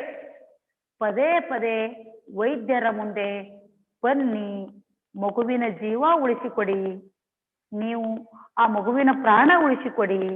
ಆ ಭೀಮನಾಯಕನಿಗೆ, ನಮ್ಮ ಒಡೆಯನಿಗೆ ಮಗು ಅಂದ್ರೆ ಪಂಚಪ್ರಾಣ ಬುದ್ಧಿ, ಇಲ್ಲ ಅನ್ಬೇಡಿ ಬುದ್ಧಿ, ದಯವಿಟ್ಟು ಬನ್ನಿ ಬುದ್ಧಿ ಎಂದು ವಿಧೇಯತೆಯಿಂದ ಪರಿಪರಿಯಾಗಿ ಬೇಡಿಕೊಂಡರು. ಇದಕ್ಕೆ ಪರಿಪರಿಯಾಗಿ ಬೇಡಿಕೊಳ್ಳುವುದು ಅಂತಾರೆ. ಪದೇ ಪದೇ ಇಲ್ಲ ಅನ್ಬೇಡಿ, ಬನ್ನಿ ಪ್ರಾಣ ಉಳಿಸಿಕೊಡಿ, ಅವ್ರು ಅಳುತ್ತಿದ್ದಾರೆ, ಅವರಿಗೆ ಒಬ್ಬನೇ ಮಗ, ಆತ ಸತ್ತು ಹೋದ್ರೆ ಹೇಗೆ? ಹೀಗೆ ಪರಿಪರಿಯಾಗಿ ಆ ಕಳ್ಳರು ತಮ್ಮ ಕಳ್ಳರ ಗುರುವಿಗಾಗಿ, ಭೀಮನಾಯಕನಿಗಾಗಿ, ಆ ಮಗನ ಪ್ರಾಣ ಉಳಿಸಿಕೊಳ್ಳುವುದಕ್ಕಾಗಿ ಆ ಕಳ್ಳರು ವೈದ್ಯರ ಮುಂದೆ ಕೇಳಿಕೊಳ್ತಾ ಇದ್ರು. ನೋಡ್ರಿ, ವೈದ್ಯರು ಒಂದು ನಿಮಿಷ ನಿಂತು ಯೋಚಿಸಿದ್ರು. ಒಂದು ಕ್ಷಣ ಆಲೋಚನೆ ಮಾಡಿದ್ರು ವೈದ್ಯರು. ನಾನು ಕಳ್ಳರ ಮನೆಗೆ ಹೋಗ್ಬೇಕಾ? ಅವ್ರು ನನಗೇನಾದ್ರೂ ಮಾಡಿದ್ರೆ ಹೇಗೆ? ಕಳ್ಳರು ಅಂದ ತಕ್ಷಣ, ಕೆಟ್ಟವ್ರು ಅಂದ ತಕ್ಷಣ ಅವ್ರ ಮನೆಗೆ ಹೋಗ್ಲಿಕ್ಕೆ ಏನಾಗ್ತದೆ ಹೇಳ್ರಿ? ಹೆದರಿಕೆ ಆಗ್ತದೆ. ಒಳ್ಳೆಯವ್ರ ಮನೆಗೆ ಹೋಗ್ಲಿಕ್ಕೆ ಹೆದರಿಕೆ ಆಗೋದಿಲ್ಲ. ಕಳ್ಳರು ಅಂದ ತಕ್ಷಣ ಅವ್ರ ಮನೆಗೆ ಹೋಗ್ಲಿಕ್ಕೆ, ಅವ್ರ ಹತ್ರ ಹೋಗ್ಲಿಕ್ಕೆ, ಅವ್ರ ಜೊತೆ ವ್ಯವಹರಿಸ್ಲಿಕ್ಕೆ ಸ್ವಲ್ಪ ಹೆದರಿಕೆ ಆಗುವುದು ಸಹಜ. ಒಂದು ಕ್ಷಣ ಆಲೋಚನೆ ಮಾಡಿದ್ರು. ಆಮೇಲೆ ಈಗ ಬಂದೆ, ಸ್ವಲ್ಪ ತಡೆಯಿರಿ ಎಂದು ಹೇಳಿ ಒಳಗೆ ಹೋದ್ರು. ಅವ್ರಿಗೆ ಹೇಳಿದ್ರು, ಕರೆಯಲು ಬಂದಿರುವ ವ್ಯಕ್ತಿಗಳಿಗೆ ಹೇಳಿದ್ರು, ಸ್ವಲ್ಪ ವೇಟ್ ಮಾಡ್ರಿ, ಸ್ವಲ್ಪ ತಡೆ, ಬಂದೆ ಔಷಧಿಗಳನ್ನು ತೆಗೆದುಕೊಂಡು ಬಂದೆ, ಹೀಗೆ ಹೇಳಿ ಒಳಗಡೆ ಹೋದ್ರು. ಹೊರಡುವ ಸಿದ್ಧತೆ ಮಾಡಿಕೊಂಡು ಬಾಗಿಲನ್ನು ಹಾಕಿಕೊಳ್ಳುವಂತೆ ಹೆಂಡತಿಗೆ ಹೇಳಿ ಹೊರಗೆ ಬಂದರು. ಅವರು ಔಷಧಿಯ ಎಲ್ಲ ತಮ್ಮ ವೈದ್ಯಕೀಯ ವೃತ್ತಿಗೆ ಸಂಬಂಧಿಸಿರುವ ಅಥವಾ ರೋಗ ನಿವಾರಣೆಗೆ ಬೇಕಾಗಿರುವ ಎಲ್ಲ ಮದ್ದುಗಳನ್ನ ಅಂದ್ರೆ ಔಷಧಿಗಳನ್ನ ಸಂಗ್ರಹ ಮಾಡಿಕೊಂಡು ಬ್ಯಾಗ್ನಲ್ಲಿ ಇರಿಸಿಕೊಂಡು ಬ್ಯಾಗನ್ನು ತೆಗೆದುಕೊಂಡು ಬಾಗಿಲ ಬಳಿ ಬಂದು ಹೆಂಡತಿಗೆ ಹೇಳ್ತಾರೆ. ಯಾರಿಗೆ? ರತ್ನಾಳಿಗೆ. ಅಂದ್ರ ವೈದ್ಯರು ಹೊರಗಡೆ ಹೋದ್ಮೇಲೆ ಬಾಗಿಲು ಏನ್ ಮಾಡ್ಬೇಕು? ಇದಕ್ಕ ಹಾಕೊಳ್ಬೇಕಲ್ಲ, ಅದು ಬಾಗಿಲನ್ನು ಮುಚ್ಕೋಬೇಕಲ್ಲ.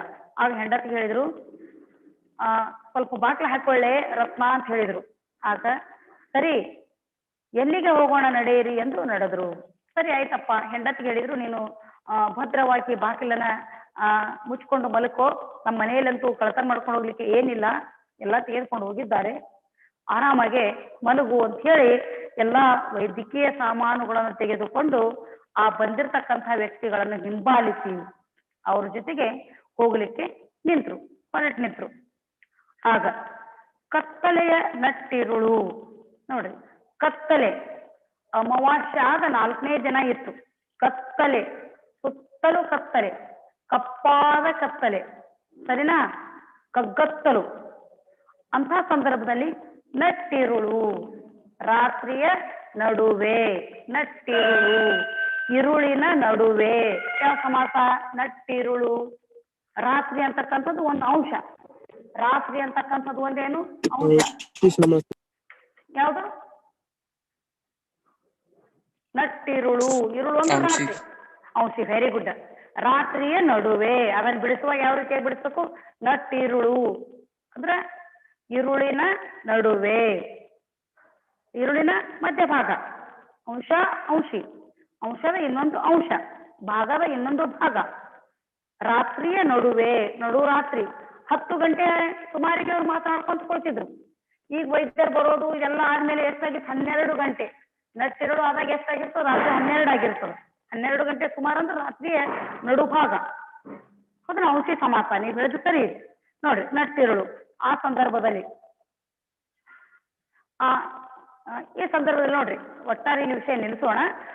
ವೈದ್ಯರು ತಮ್ಮ ಮನೆಯಿಂದ ಆ ಕಳ್ಳರ ಜೊತೆಗೆ, ಕಳ್ಳರ ನಾಯಕ, ಕಳ್ಳರ ಗುರು ಭೀಮನಾಯಕನ ಮನೆಗೆ ಆ ಮಗುವಿಗೆ ಉಪಚರಿಸಲು, ಆ ಮಗುವಿಗೆ ಸೇವೆ ಮಾಡಲು, ಔಷಧಿಗಳನ್ನು ನೀಡಲು, ಆ ಮಗುವಿನ ರೋಗವನ್ನು ಗುಣಪಡಿಸಲು ಹೊರಟಿರ್ತಕ್ಕಂತಹ ಸಂದರ್ಭದಲ್ಲಿ ರಾತ್ರಿ ಎಷ್ಟಾಗಿತ್ತು?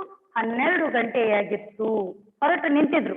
ಔಷಧಿಯ ಕುಪ್ಪೆಗಳನ್ನ ಅಂದ್ರೆ ಬಾಟಲ್ಗಳನ್ನ ತೆಗೆದುಕೊಂಡು, ಆ ಬ್ಯಾಗನ್ನು ತೆಗೆದುಕೊಂಡು ಹೊರಡ್ಲಿಕ್ಕೆ ಸಿದ್ಧವಾಗಿ ನಿಂತಿದ್ರು. ಇನ್ನೋರ್ ಮನೆ ತಲುಪಿಲ್ಲ. ದಾರಿಯಲ್ಲಿ ಎಂಥ ಅವಸ್ಥೆ, ಎಂಥ ಸ್ಥಿತಿ, ಏನೇನಾಗ್ತದ ಅದು ಮುಂದಿನ ಅವಧಿಯಲ್ಲಿ ನೋಡೋಣ. ಎಕ್ಸಾಮ್ ಸಲುವಾಗಿ ಅಂತೂ ಲೆಸನ್ಗಳು ಹೇಳಿದ್ದಾಗಿದೆ. ಚೆನ್ನಾಗಿ ಓದ್ರಿ, ಎಕ್ಸಾಮ್ ಸಲುವಾಗಿ ತಯಾರು ಮಾಡ್ಕೊಡ್ರಿ. ಈ ವಿಷಯ, ಉಳಿದ ವಿಷಯ ಮುಂದಿನ ಅವಧಿಯಲ್ಲಿ ಹೇಳೋಣ.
ಹಲೋ,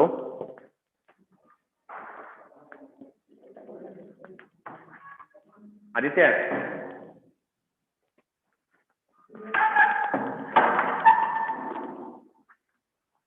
ಹಲೋ,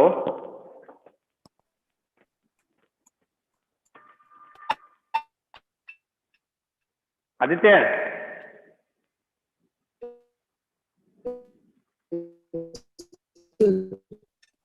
ಹಲೋ, ಕೇಳಿಸ್ತದ್ಯಾ?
FA3 exam syllabus ಅನ್ಕೊಂಡ್ರಿ?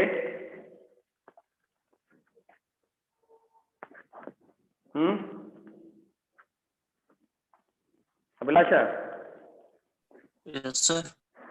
FA3 syllabus ನಿನ್ನೆ ವಾಟ್ಸಪ್ ಮಾಡಿದ್ದೆ ಗ್ರೂಪ್ನಲ್ಲಿ. Yes, sir. ಲೆಸನ್ ನಂಬರ್ ನೀನ್ ಎಲ್ಲಿವರೆಗೆ? 10 to 14.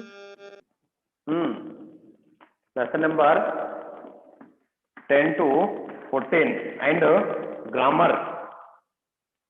ಗ್ರಾಮರ್ ಅಲ್ಲಿ ಇಲ್ಲಿವರೆಗೆ ಎಷ್ಟೆಷ್ಟು ಗ್ರಾಮರ್ ಆಗಿದೆ ಎಲ್ಲ ಬಂತು. ಅದರಲ್ಲಿ ಎಸ್ ರೇಟಿಂಗ್ ಆಗಿರ್ಬೋದು, ಲೆಟರ್ ರೇಟಿಂಗ್ ಆಗಿರ್ಬೋದು, ಸಂಧಿ, ಸಮಾಸ, ಇವು ಪ್ರತಿಯೊಂದು ಅದರಲ್ಲಿ ಬರ್ತೀವಿ ನೋಡಿ.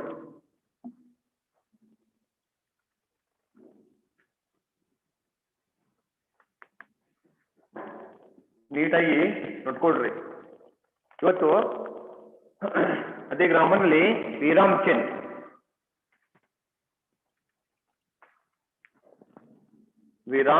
ಚಿಹ್ನ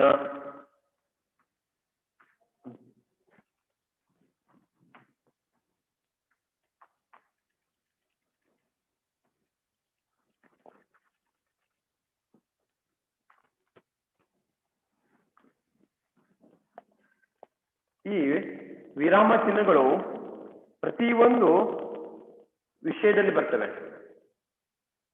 ಕೇವಲ ಭಾಷಾ ವಿಷಯನು ತೆಗೆದುಕೊಂಡಾಗ ನಾವು ನೋಡ್ತೀವಿ,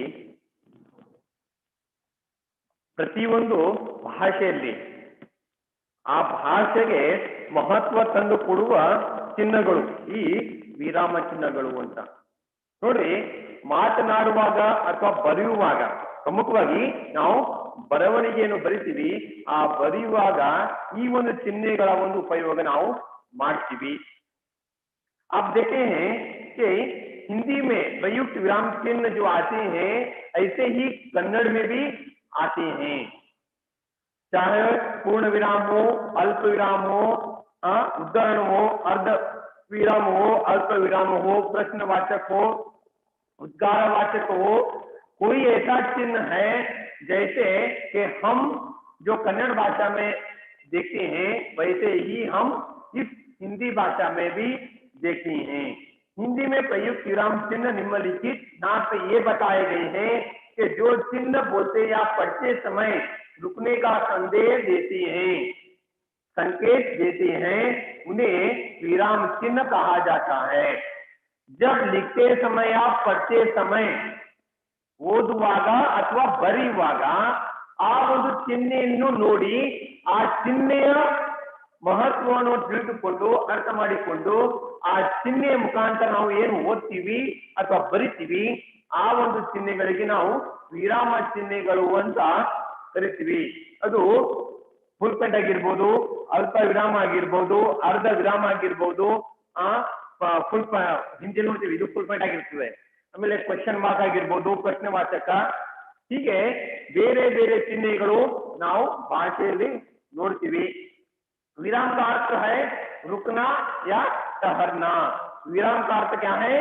रुकना, ನಿಂತುಕೊಳ್ಳುವುದು ಒಂದೇ ಒಂದು ಚಿಕ್ಕ ಸೆಕೆಂಡ್ ಕಾಲ। ಅಲ್ಪ ವಿರಾಮ, ಪೂರ್ಣ ವಿರಾಮ, ಅರ್ಧ ವಿರಾಮ ಅಂದ್ರೆ ಆ ವಿರಾಮ ಅಂತ ಏನಿದೆಯಲ್ಲ ಆ ವಿರಾಮದ ಅರ್ಥ ಏನಪ್ಪಾ ಅಂತಂದ್ರೆ ನಿಂತುಕೊಳ್ಳು ಸ್ವಲ್ಪ ಕಾಲ।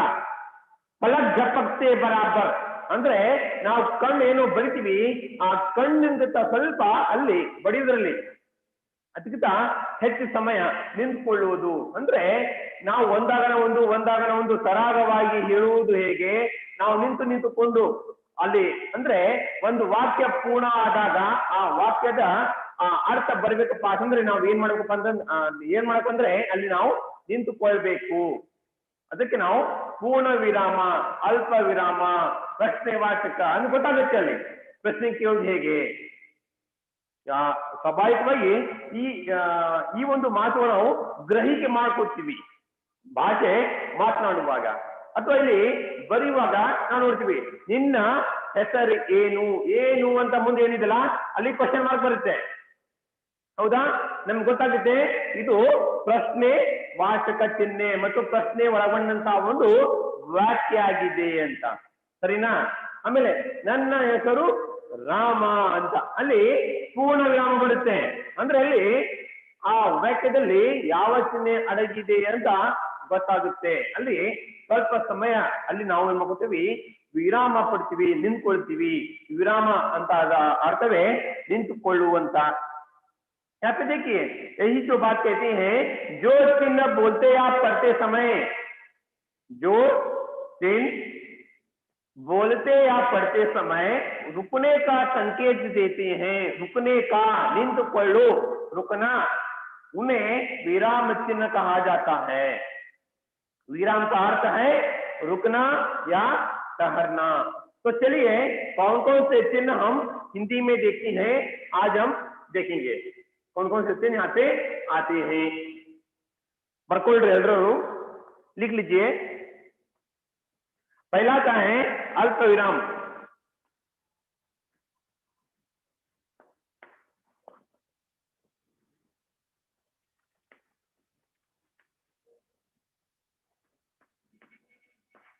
अल्प विराम इसका चिन्ह है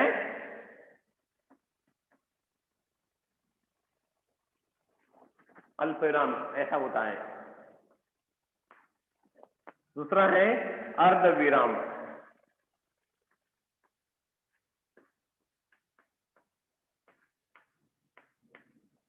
अर्ध विराम।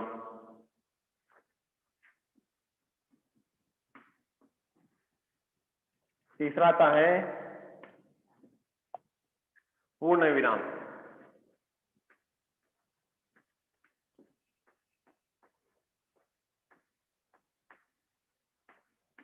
पूर्ण विराम हिंदी में कैसा आता है? एक लकीर यहाँ पे आती है।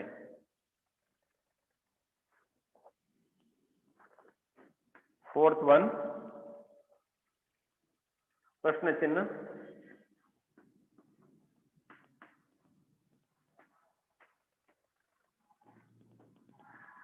प्रश्न चिन्ह फिफ्थ वन भावसूचक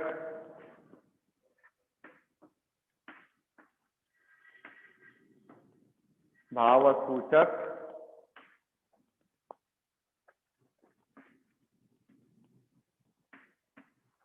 भावसूचक। सिक्स वन योजक चिन्ह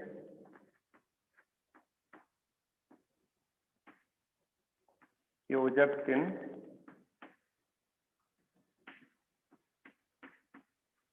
योजक चिन्ह। सेवंथ वन उद्धरण चिन्ह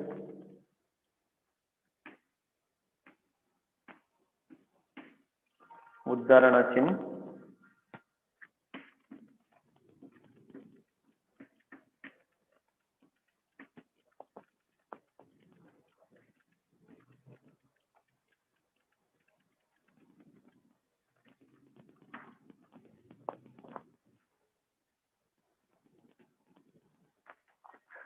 नेक्स्ट वन कोष्टक चिन्ह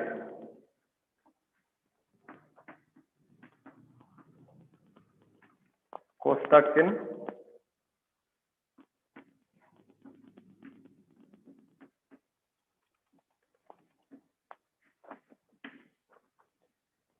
नाइन्थ वन विवरण चिन्ह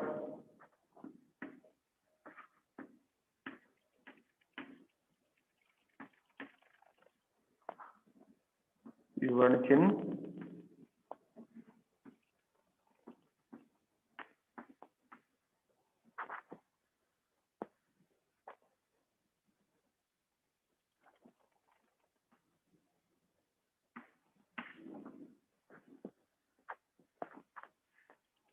इस तरह से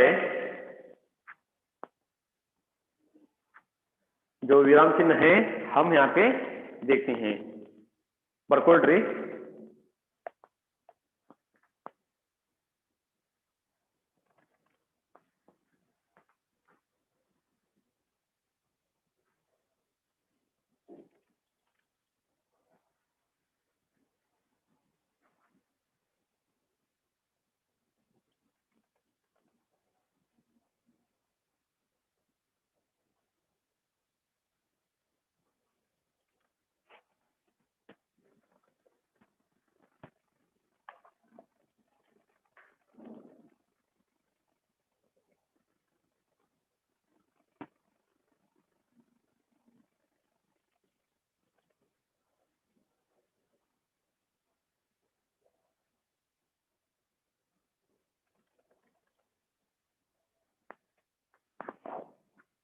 आइता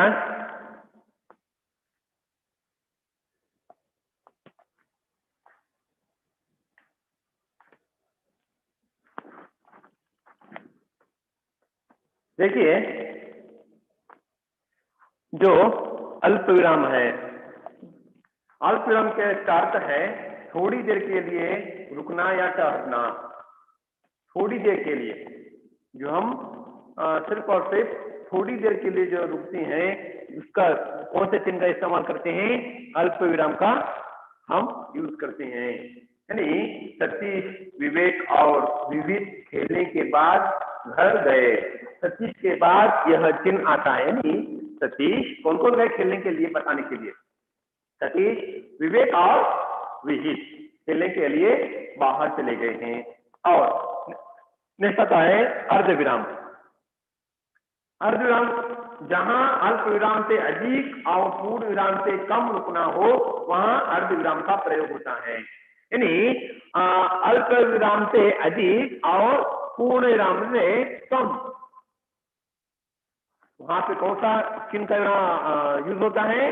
अर्ध विराम का यूज होता है। यानी जो हम अल्प विराम से थोड़ा ज्यादा रुकते हैं पूर्ण विराम से थोड़ा कम रुकते हैं तो हम कौन से चिन्ह का वहां पे यूज करते हैं? अर्ध विराम का यूज करते हैं। खूब मन लगाकर पढ़ परीक्षा निकट आ गई है। देखिए वहां पे उदाहरण आपको समझ में आता है। नेक्स्ट वन पूर्ण विराम। इसका अर्थ है पूरी तरह से रुकना या ठहरना। ಅಂದ್ರೆ ಕಟ್ ಆಗಿ ಅಲ್ಲಿ पूर्णವಾಗಿ ನಿಂತುಕೊಳ್ಳುವುದು प्रश्नवाचक चिन्ह जिस चिन्ह से प्रश्न पूछने का आभास होता है उसे प्रश्न चिन्ह कहते हैं भावसूचक विस्मय बोधक चिन्ह भावसूचक चिन्ह जिस चिन्ह का प्रयोग हर्ष विस्मय आश्चर्य करुणा भय आदि भाव प्रकट करने के लिए किया जाता है उसे विस्मय बोधक भावसूचक चिन्ह कहते हैं याद रखिए जब तुम संतोष होता है तुम्हें बहुत खुशी मिलती है तो तुम इस चिन्ह का प्रयोग करते हैं आहा अब्बा हा डर आता है जब तुम्हें डर लगता है जब कहते हो एकदम से हाँ ये क्या हो गया कोई आपके सामने गिर पड़ता है क्या कोई कुछ तो होता है तो तुम जब वहां पे तुम्हारा मन क्या होता है विचलित होता है जब तुम तुम्हारे भाव को दिखाते हुए इस चिन्ह को क्या करते हैं इस्तेमाल करते हैं जब हम इस चिन्ह का नाम उसे दिया है भाव सूचक चिन्ह यानी आश्चर्य करुणा भय जैसा अलग अलग जो तुम्हारे भाव होते हैं उस भाव को प्रकट करने के लिए इस चिन्ह को हम इस्तेमाल करते हैं योजक चिन्ह जो योजक चिन्ह है जो योजक ये जो है यहाँ पे योजक चिन्ह जिस चिन्ह से दो या दो से अधिक शब्दों को जोड़ा जाता है उसे योजक चिन्ह कहते हैं यानी जो बीच में आता है दो या दो से अधिक चिन्ह को शब्दों को हम जो जोड़ते हैं जोड़ते समय इस जो चिन्ह का इस्तेमाल करते हैं तो हम उसे योजक चिन्ह कहते हैं यानी फल फूल रात दिन देखिए अब रात दिन इस तरह से हम लिखते हैं रात दिन बीच में क्या आता है योजक चिन्ह आ जाता है रात दिन फल फूल कल आज हाँ राम सीता यानी ऐसे जो शब्द आते हैं उसे हम योजक चिन्ह कहते हैं अब नेक्स्ट आता है उद्धरण उद्धरण चिन्ह जिस चिन्ह के द्वारा किसी के कथन को ज्यों का त्यों बताया जाता है उसे उद्धरण का चिन्ह कहते हैं यानी जैसे भी कोई कथा हो या कोई भी हो जैसा का वैसा ही बताना यानी राम ने शाम से कहा मैं तुम्हारी मदद करूंगा यानी जो व्यक्ति कहता है वैसे वैसे ही वहां पे लिखा जाता है तो उसे हम उद्धरण चिन्ह कहते हैं यानी जो इंपॉर्टेंट होता है इंपॉर्टेंट जो होता है हम उसे क्या करते हैं इस प्रकार से नाम वहां पे लिखते हैं नेक्स्ट आता है कोष्टक चिन्ह किसी शब्द या वाक्यांश का अर्थ स्पष्ट करना या उसकी व्याख्या करने के लिए उसे कोष्टक के भीतर रख जाता है यानी ನೋಡ್ ನಾವು ಏನಾದ್ರು ಬರೆಯುವಾಗ ಒಂದು ಬ್ರಾಕೆಟ್ ನಲ್ಲಿ ಬರಿತೀವಿ ಈ ಬ್ರಾಕೆಟ್ ನಲ್ಲಿ ಬರೆಯುವ ಒಂದು ಶಬ್ದ ಏನಾಗಿರುತ್ತಪ್ಪ ಅಂದ್ರೆ ಒಂದು ಮಹತ್ವವಾದಂತಹ ಒಂದು ಶಬ್ದ ಒಳಗೊಂಡಿರುತ್ತದೆ ಆ ಶಬ್ದಕ್ಕೆ ನಾವು ಏನ್ ಮಾಡ್ತೀವಿ ಹೀಗೆ ಬ್ರಾಕೆಟ್ ಅನ್ನು ಹಾಕ್ತೀವಿ ಈ ಬ್ರಾಕೆಟ್ ಗೆ ನಾವೇನು ಕರಿತೀವಿ ಕೋಷ್ಟಕ ಚಿಹ್ನೆ ಅಂತ ಕರಿತೀವಿ ನೆಕ್ಸ್ಟ್ ವಿವರಣೆ ಚಿಹ್ನೆ ಯಾವ್ದಾದ್ರು ಒಂದು ವಾಕ್ಯವನ್ನು ನಾವು ವಿವರಣೆ ಮಾಡುವಾಗ ಈ ರೀತಿಯಾಗಿ ಈ ಚಿಹ್ನೆ ಬರೆದು ವಿವರಣೆ ಮಾಡ್ತೀವಿ ಅಥವಾ ಕೇವಲ ಈ ರೀತಿಯಾಗಿ ಕೂಡ ನಾವು ಬರಿತೀವಿ ಅಂದ್ರೆ ಏನಾದ್ರೂ ಒಂದು ವ್ಯಾಖ್ಯೆ ಆಗಿರ್ಬೋದು ಡೆಫಿನೇಷನ್ ಆಗಿರ್ಬೋದು ಏನೇ ಆಗಿರ್ಬೋದು ಬರೆಯುವಾಗ ಅಥವಾ ವಿವರಣೆ ಕೊಡುವಾಗ ಈ ಒಂದು ಚಿಹ್ನೆಯನ್ನು ನಾವು ಮಾಡ್ತೀವಪ್ಪ ಅಂದ್ರೆ ಬಳಸ್ತೀವಿ ಈ ಒಂದು ಚಿಹ್ನೆಗೆ ನಾವು ವಿವರಣೆ ಚಿಹ್ನೆ ಅಂತ ಕರಿತೀವಿ ನೆಕ್ಸ್ಟ್ ಬರುತ್ತೆ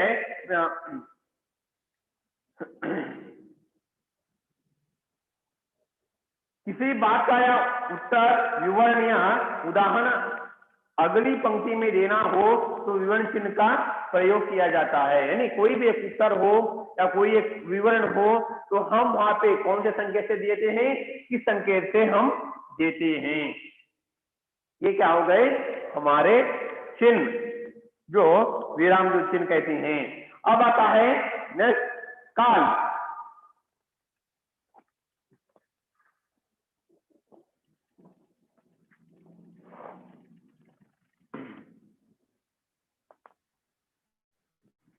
काल ಎಷ್ಟು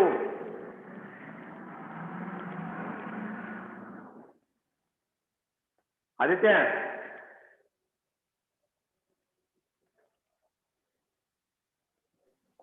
सर 3। 3 कौन कौन से?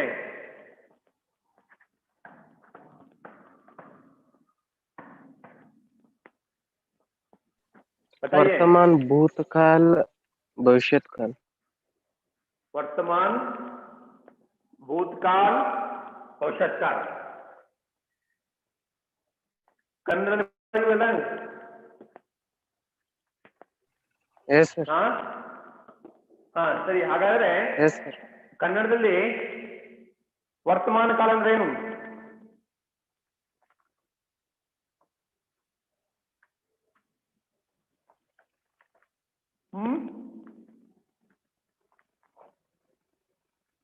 ವರ್ತಮಾನ ಕಾಲ, ವರ್ತಮಾನ ಅಂದ್ರೆ ಏನು? ವರ್ತಮಾನ ಪ್ರೆಸೆಂಟ್.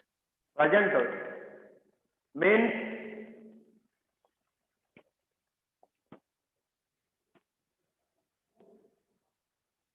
ಐಶ್ವರ್ಯ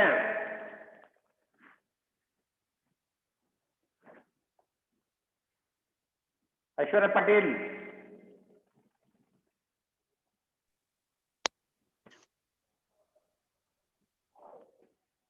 ನಾನು ಕೇಳ್ತಾ ಇರೋದು ಎಲ್ಲರಿಗೆ ಕೇಳಿಸ್ತಾ ಇದೆಯಾ? Yes, sir.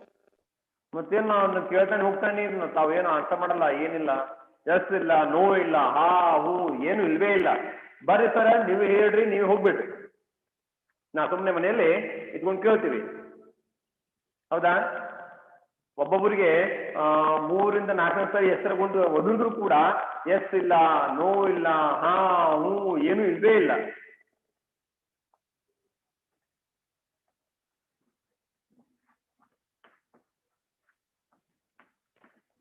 काल देखिए, जो भी घटनाएं घटती हैं या जो भी वहां पे काम हो जाता है,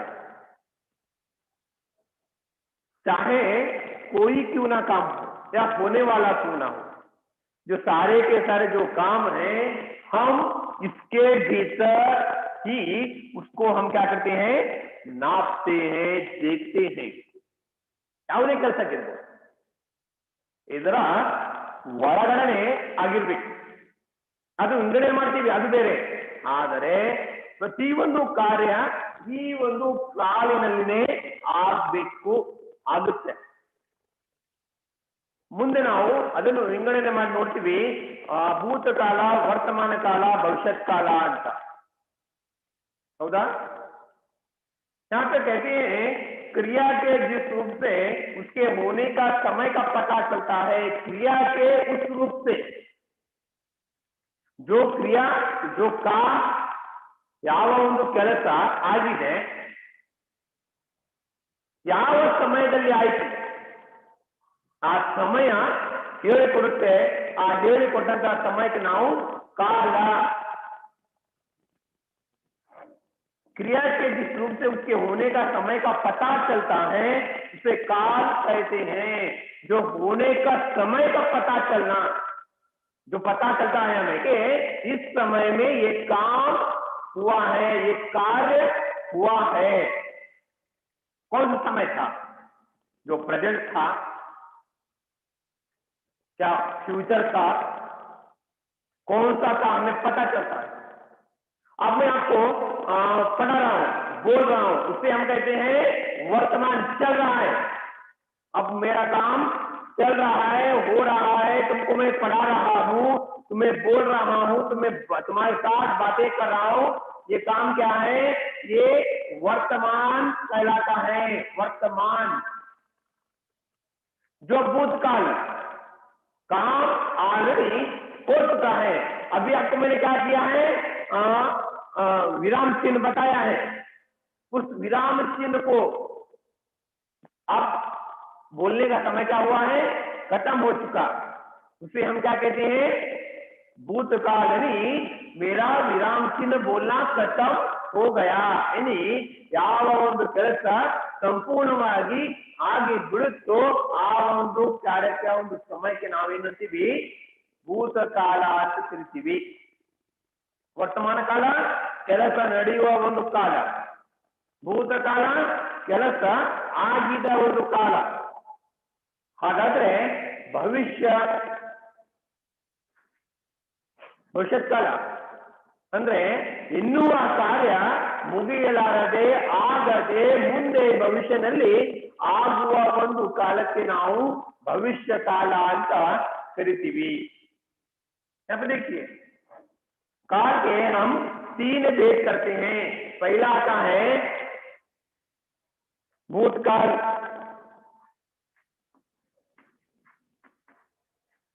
पहला क्या आता है भूतकाल। सेकंड आता है वर्तमान काल,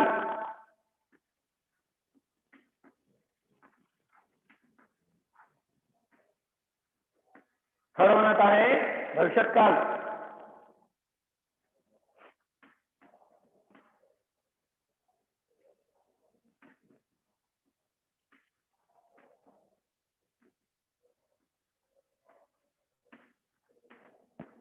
देखिए जब हम पहले इस भूतकाल को देखेंगे तो आपको पता चलता है क्रिया के जिस रूप से बरकुल रही क्रिया के जिस रूप से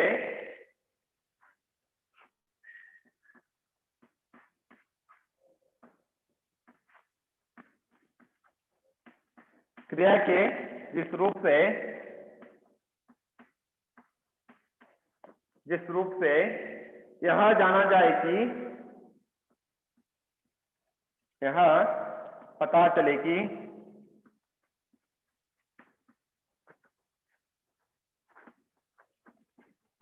यहाँ पता चले कि काम बीते समय में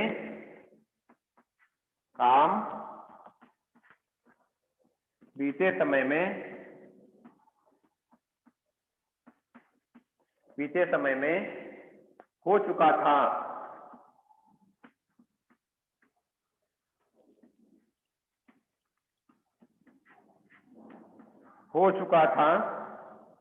या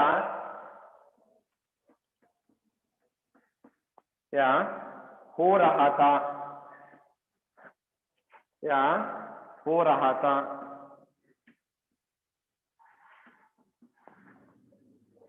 उसे भूतकाल कहते हैं।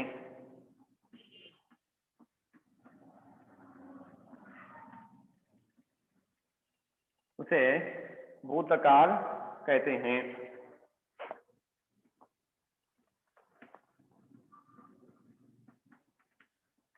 देखिए भूतकाल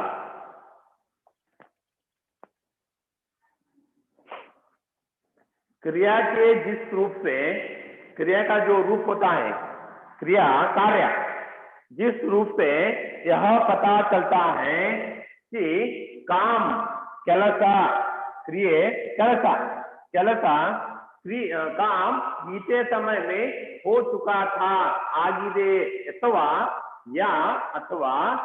हो रहा था ಆಗ್ತಾ ಇತ್ತು उसे भूतकाल कहते हैं।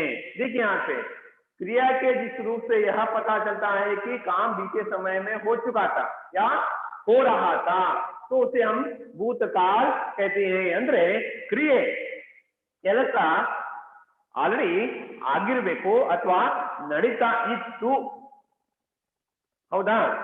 ಈ ಒಂದು ಕ್ರಿಯೆಗೆ ನಾವು ಭೂತಕಾಲ ಅಥವಾ ಈ ಒಂದು ಕಾಲಕ್ಕೆ ಅಥವಾ ಈ ಒಂದು ಸಮಯಕ್ಕೆ ನಾವು ಭೂತಕಾಲ ಅಂತ ಕರಿತೀವಿ। भूतकाल में 6 भेद माने गए हैं। 6 भेद 6 ಪ್ರಕಾರಗಳು ಬರ್ಕೊಳ್ರಿ, डेफिनेशन ಕೊಡ್ರಿ। ನಂತರ भूतकाल के 6 भेद लिख लीजिए। पहला आता है सामान्य भूतकाल, सामान्य भूतकाल, आसन्न भूतकाल, पूर्ण भूतकाल, अपूर्ण भूतकाल, अपूर्ण भूतकाल, संदिग्ध भूतकाल, हेतुमत भूतकाल। कितने 6 भेद वहां पे आते हैं। पहला का है सामान्य भूतकाल, आसन्न भूतकाल, पूर्ण भूतकाल, अपूर्ण भूतकाल, संदिग्ध भूतकाल, हेतु हेतुमत भूतकाल।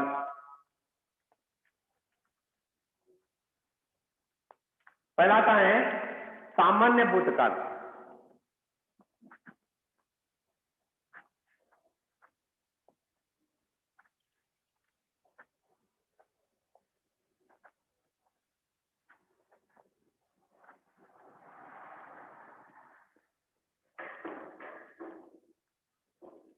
सामान्य भूतकाल डेफिनेशन पकड़ रहे, क्रिया के जिस रूप से क्रिया के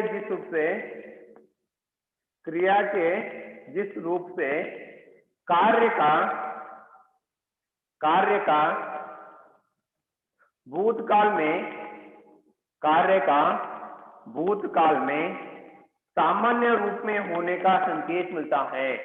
सामान्य रूप में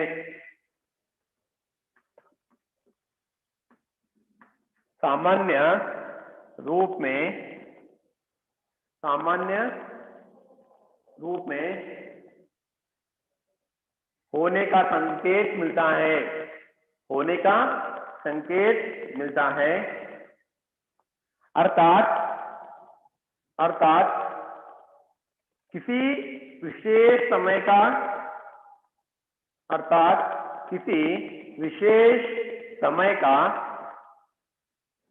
समय का निश्चय नहीं होता, उसे सामान्य भूतकाल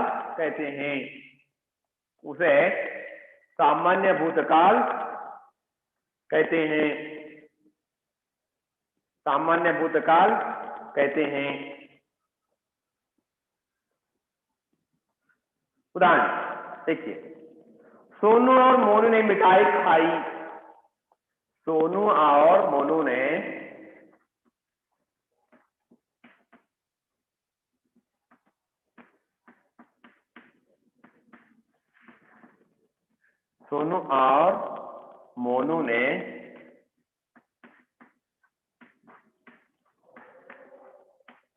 मिठाई खाई।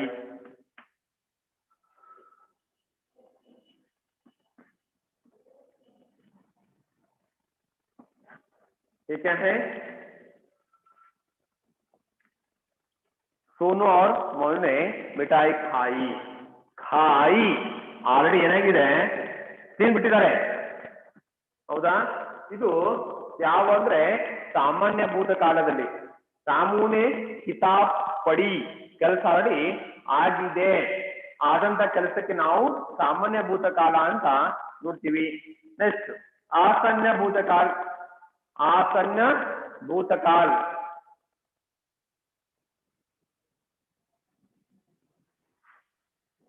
क्रिया के जिस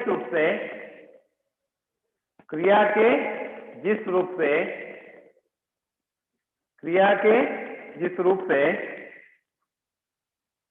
काम के अभी अभी या निकट में समाप्त होने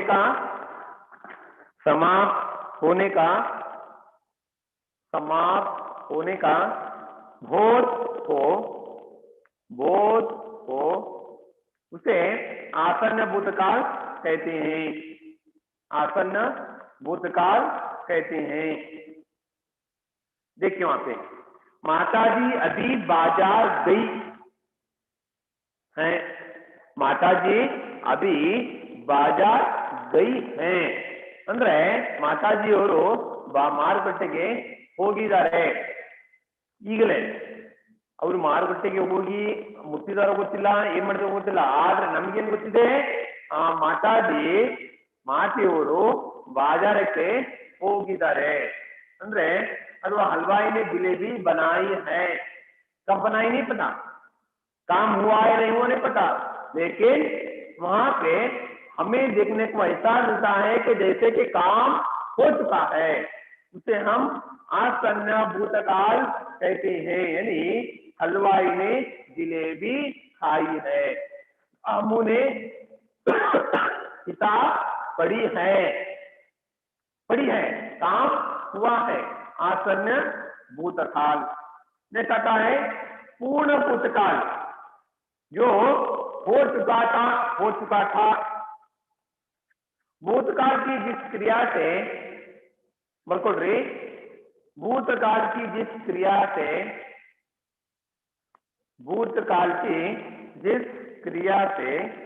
यह सूचित होता है,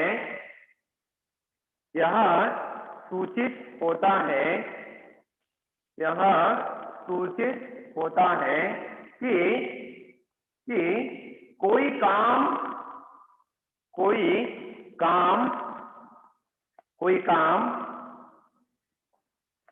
काम भूतकाल में बहुत पहले समाप्त हो चुका था, वह पूर्ण भूतकाल कहलाता है।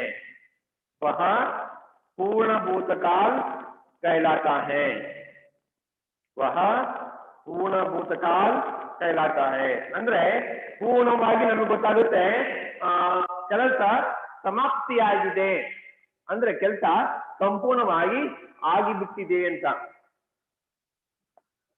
किरण खाना खा चुका था, उदाहरण देखिए, खा चुका था, किरण खाना खा चुका था। ड्राइवर गाड़ी लेकर जा चुका था। मोहन पाठशाला को जा चुका था।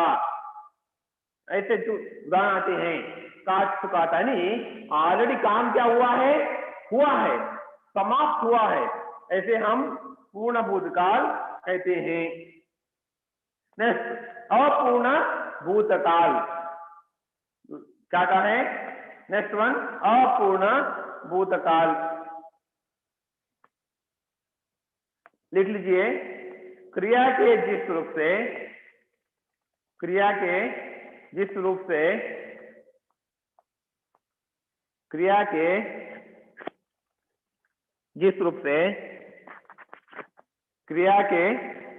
रूप से यह विदित हो, विदित का मतलब पता चला, यानी भास होना, यह विदित हो कि कार्य भूतकाल में प्रारंभ हो चुका था, किंतु अभी पूर्ण नहीं हुआ,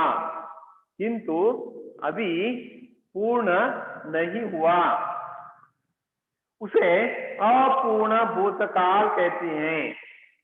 यानी इसका मतलब इतना ही है, पूर्ण भूतकाल के अपोजिट ಅಂದ್ರೆ ನಾವು ನೋಡಿವಿ, ಪೂರ್ಣ ಭೂತಕಾಲ ಅಂದ್ರೆ ಏನು ಅಂತ ನೋಡಿವಲ್ಲ, ಅದರ ಒಂದು ವಿರುದ್ಧವಾಗಿ ಅಪೂರ್ಣ ಭೂತಕಾಲ ಅಂದ್ರೆ ಕೆಲಸ ಆಲ್ರೆಡಿ ಪ್ರಾರಂಭವಾಗಿದೆ, ಯಾವುದೇ ಒಂದು ಕಾರ್ಯ ಆಲ್ರೆಡಿ ಪ್ರಾರಂಭವಾಗಿದೆ, ಆದ್ರೆ ಇನ್ನೂ ಕೂಡ ಆ ಕಾರ್ಯ ಏನಾಗಿಲ್ಲ, ಸಮಾಪ್ತ ಆಗಿಲ್ಲ ಅಂತ ಒಂದು ಕಾಲಕ್ಕೆ ನಾವು ಅಪೂರ್ಣ ಭೂತಕಾಲ ಅಂತ ಕರಿತೀವಿ।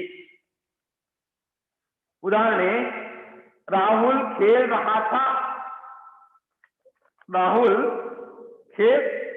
था, अभी खेल समाप्त हुआ है या नहीं हुआ नहीं पता, लेकिन हमें क्या पता है, राहुल खेल रहा था, मोहन खाना खा रहा था, रोहित गीत गा रहा था, आशा सो रही थी, यानी हो रहा था, खा रहा था, गा रहा था, हो चुका था पूर्ण, हो रहा था अपूर्ण, इतना ही होता है वहां से, हो चुका था, हो रहा था। अब देखिए बहुत यहाँ पे कोई दिक्कत नहीं है, हो रहा था अपूर्ण भूतकाल में आता है, हो चुका था पूर्ण भूतकाल में आता है। पूर्ण भूतकाल और अपूर्ण भूतकाल में इतना ही व्यत्यास है, यानी वो काम हो चुका है, यहाँ काम नहीं हुआ है, हो रहा है, खेल रहा है, खा रहा है, सो रहा है, खेल चुका था, खा चुका था, सो चुका था, पूर्ण भूतकाल। अपूर्ण भूतकाल हो रहा है, होता है, ये अपूर्ण भूतकाल। नेक्स्ट वन संदिग्ध भूतकाल। संदिग्ध भूतकाल क्रिया के जिस रूप से क्रिया के जिस रूप से क्रिया के जिस रूप से कार्य का भूतकाल में करने अथवा पूरा होने पर संदेह प्रतीत हो, डाउट, संदेह, संशय, डाउट, संदेह प्रतीत हो, वह संदिग्ध भूतकाल कहता है। यानी भूतकाल में जो कार्य जो समाप्त होना है, होता या नहीं होता, हमें क्या वहां पे क्या होता है, संदेह व्यतीत होता है।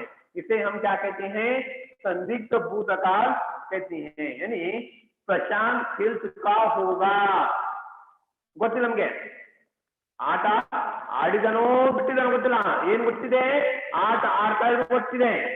अब हम क्या करें ಅಂದ್ರೆ ಮೋಹನ್ ಊಟ ಮಾಡಿರ್ಬೇಕು, ಮಾಡಿದಾನೆ, ಮಾಡುತ್ತಿದ್ದಾನೆ ಗೊತ್ತಿಲ್ಲ, ಮಾಡುತ್ತಿರಬೇಕು, ಬರುತ್ತಿರಬೇಕು, ಹೋಗುತ್ತಿರಬೇಕು, ಮಲಗುತ್ತಿರಬೇಕು। ಅಂದ್ರೆ ನಾವು ಡೌಟ್ ನಲ್ಲಿ ಏನ್ ಹೇಳ್ತೀವಲ್ಲ, ಸಂಶಯ ವ್ಯಕ್ತಪಡಿಸಿ ಏನ್ ಹೇಳ್ತೀವಲ್ಲ, ಅದಕ್ಕೆ ಸಂದಿಗ್ಧ ಭೂತಕಾಲ ಅಂತ ಹೇಳ್ತೀವಿ। सुशीला खाना बना चुकी होगी, खाना बना रही है, लेकिन बनाई है नहीं बनाई मुझे नहीं पता, बना हमने यहाँ पे क्या कहा है, बनाई होगी, ಮಾಡಿರಬೇಕು। ಹೌದಾ, ಇದಕ್ಕೆ ನಾವು ಸಂದಿಗ್ಧ ಭೂತಕಾಲ ಅಂತ ಕರಿತೀವಿ। ಓಕೆ, ಇಲ್ಲಿವರೆಗೆ ಭೂತಕಾಲದಲ್ಲಿ ಮತ್ತೆ ಇದಕ್ಕೆ ಅವನು 6 ಪ್ರಕಾರಗಳಲ್ಲಿ 5 ಪ್ರಕಾರಗಳು ಮಾತ್ರ ನಾವು ನೋಡ್ಕೊಂಡಪ್ಪ ಅಂದ್ರೆ ಇವತ್ತು ನೋಡಿವಿ।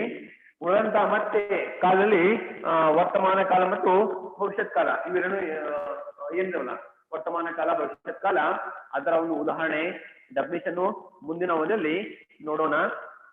ಮತ್ತೆ ಎಕ್ಸಾಮ್ FA3 ಎಕ್ಸಾಮ್ಗೋಸ್ಕರ ಒಳ್ಳೆ ಚೆನ್ನಾಗಿ ಎಲ್ಲಾ ಲೆಸನ್ ಮುಗ್ಕೊಳ್ರಿ। ಆಮೇಲೆ ಗ್ರಾಮರ್ ಏನಿದೆಯಲ್ಲ, ಗ್ರಾಮರ್ ನೋಡ್ಕೊಳ್ರಿ, ಪತ್ರ ಲೇಖನ, ಪ್ರಬಂಧ, ಈ ಎಲ್ಲ ಪ್ರತಿಯೊಂದು ಇವು ನೋಡ್ಕೊಳ್ರಿ। ಮುಹಾವರೆ, ಸಂಧಿ, ಸಮಾಸ, ಪ್ರತಿಯೊಂದು ಏನವಲ್ಲ ಪ್ರತಿಯೊಂದು ನೋಡ್ಕೊಳ್ರಿ। ನೀಟಾಗಿ ಮನೆಯಲ್ಲಿ ಸ್ಟಡಿ ಮಾಡ್ರಿ, ಯಾಕಂದ್ರೆ ನಾಳೆ ಮತ್ತೆ ಎಕ್ಸಾಮು ಸಮೀಪ ಬರ್ತಾ ಇದಾವ, ಹಾಗಾಗಿ ಯಾರು ಕೂಡ ನೆಗ್ಲೆಕ್ಟ್ ಮಾಡ್ಕೊಂಡು ಹೋಗ್ಬೇಡ್ರಿ।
Good afternoon. Good afternoon, sir. Okay, thank you, thank you.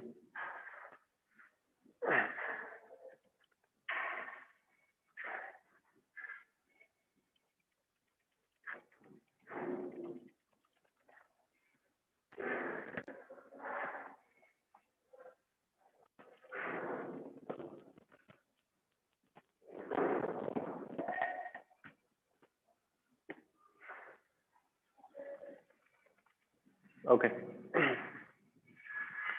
So in the last class, we have started the revision of the third lesson, that is the gift of the Mazar.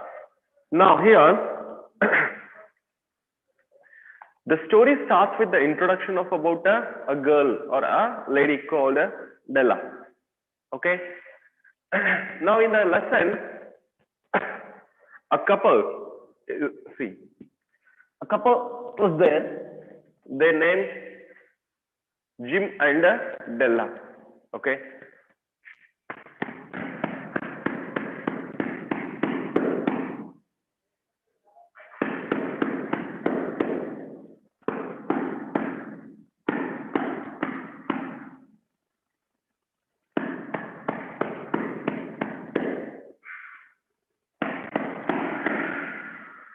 Now what happens?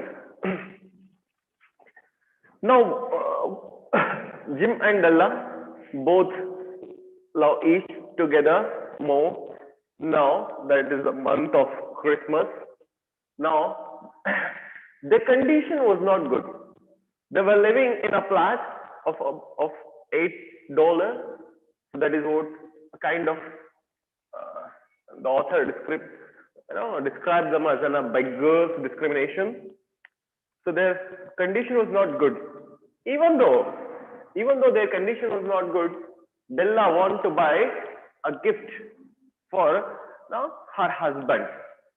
Like that, Jim also want to present a gift to his wife. So now here what has happened, for to buy a gift, okay, for to buy a gift, Della try to save some money. Ultimately, she saved some money that is of $1.87. Okay. Finally, somehow she argued with the grocer, bulldozer, vegetable man and a butcher. So just she saved $1.87. Enough than 60 cents were in the form of pennies. Now later, what happens? She was unhappy with herself. She was now unable. She was unable to do anything. Now just she sit on the couch or the sofa which was present in her flat. Now except that she can't do anything more. Now what happens? That will show the readers or everyone that so life is not an easy thing. That is made up of ups and downs. So we will get sad things or a happiness in our life. So that will reflected with the situation of that Della. Now what happened? Actually, their condition was not like that at early. So Jim's full name was James N. Dillingham. So his full name was James N. Dillingham. Okay. So James Dillingham N. So at early he used to earn $30. Okay, per week. Per week he used to earn $30, and that time their economy is good, and they used to live in a different flat, and they will spend their life luxuriously. But after the few years or after the few times. So what happens?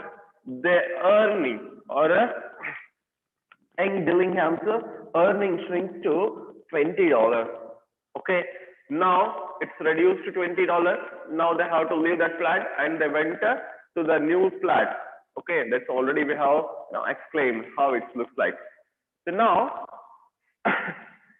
now what happens? Now he used to explain furthermore about that flat, how that was. Okay. So there was a nameplate. Okay, actually there was a nameplate near to the door, at the door. But now what happens? At the early, the full name was present on that name board, James Dillingham Young. Now it shrink to only Jim. Okay, and say and what? Now their condition also, changed. Their economical condition. Okay, now that's a change. They used to live in a small flat of $8 rent. Now this is what their condition. And see, there was a ring, so the bell. So that cannot be ring. So alone manage bell there, but the people not came there and used to ring that bell. Simple. So now this is what the discrimination of about that flat of James Dillingham Young. Now what happens? So now she just recalled all his memories and she used to cry. So at last, finally, Della finished her cry and attended to her cheeks with the. Sorry, now what happened? Wait. Okay, Now she finished her cry. Now suddenly a thought came in her mind and she stopped her crying and she attended to her cheeks with some powder rags. Okay. She stood by the window and looked out dull at a grey cat walking grey fence in a grey backyard. Now she was in dull condition. Just she stopped crying and she applied some powder dust to her face and she was looking something outside of the window. Now she watched advertise. Okay. So just what she was thinking of about that Christmas.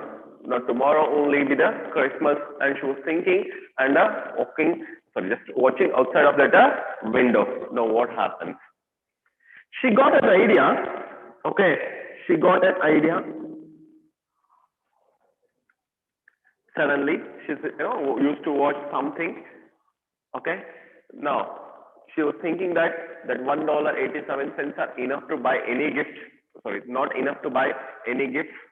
So that's why she was thinking. Suddenly, she watched something, and she just went inside, and now she opened her long hair.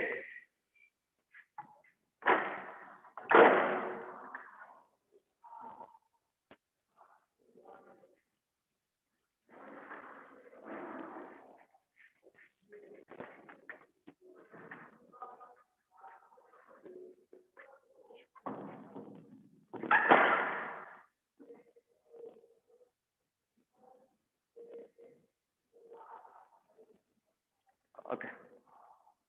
So now just she opened her long hair. So that is what that reaches up to her knee.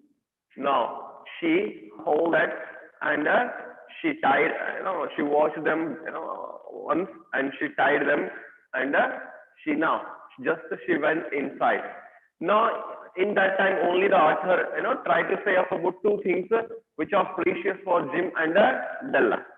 Okay, the first thing is Jim's gold watch. So he tried to say about the gold watch. So that gold watch was just that grandfather of Jim's given to his father, and now Jim's father given it or presented it to Jim. So that is the gold watch, and that is precious for that Jim. And for Della, her long brown cascade like a hair. That was the precious thing for her. Now just she was a precious thing. That is the long that was her long hair, and she tied it, and she went inside. Okay. Just now she went inside, and she wore her overcoat and taken a hat, and she wear it, and she moved, or she hurriedly moved towards the road. So this is what the 10th para, or up to 10th para. So just what she has done, she just washed that her long hair, okay, which looks like a brown cascade, okay, water. So that is what how cascade of brown water looks like. So her hairs are looking like that only. Now just what happens? Now she tied them, and she wear a overcoat, and she just wear a cap, and she come out of that house, and she reached the road. Now what happens?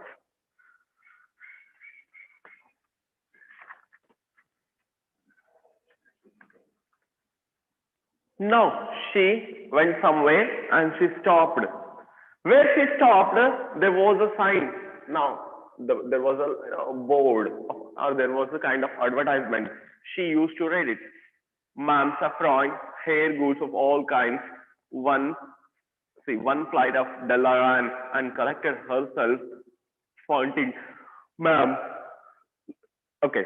Now she just she went and she stopped somewhere, and that where she stopped, there was a advertisement board. That is Ma'am Saffron's shop, hair goods of all kinds. That is the advertise she used to watch there. So one flight Della ran there, and she founting in front of that shop. Now she enters into that, and she used to meet that Ma'am Saffron. She was a large and too white. Now how Ma'am Saffron was? She was a very large and too white, and chilly hardly looked the saffron. Now this is the physical appearance of a saffron, Ma'am Saffron. So this is what simply author used to introduce that Ma'am Saffron, how she looks like. Now Della enters into the shop of that Ma'am Saffron, and she went there, and she used to ask that, will you buy my hair? Asked Della. Just simply she asked that, will you buy my hair? Now Ma'am Saffron said, I buy hair. Take your hat off. Let's have a sight at the looks of it. Now she said, yes, I used to buy the hair. Now remove your hat, and I will use to watch your hair, or I will use to measure your hair. So that Ma'am Saffron said to simply that Della. Now she opened her, she removed her cap, and she opened her hair. Now there, ripples like a brown cascade. Now just they fallen like a brown cascade. Now just Ma'am Saffron, measure the length of hair of Della. Just she will not use to measure them by taking the tape or anything. Just by visualizing, but just by watching them, she measured, and she said that, okay, $20. Just she lifts the hairs of that Della, and she measured them in her hand. The weight she just measured in her hand, and she said that this is what the $20 will be the cost of that hair. Now Della was in hurry. Okay, so that's why she asked, give it to me quick. Now Della was so hurry, and she was so quick, because she wanted to buy gift at any cost before Jim reached to that place. Now she was in hurry. She just said that, okay, take your hair and give me the $20. She said. Oh, and the next 2 hours tripped by on rosy wings. Forget the hashed metaphor. She was ransacking the stores for Jim's present. Now, what happened? For the next 2 hours, that was what her hair was stripped. on rosy wings. That is what her hair was stripped. Now what happened? She forgotten all the hash thing. That what her now she lost her precious thing, her beautiful thing. Now just she was not worrying of about that. So just she ransacking the stores for Jim's present. Now what happens? So that almost like cutting of that hairs of the Della takes 2 hours. So now she was not worrying of about that thing. Okay, she was not worrying or thinking of about her hair. Just when the process was completed, just she ran to the stores just to buy a gift for that Jim. Now what happened next?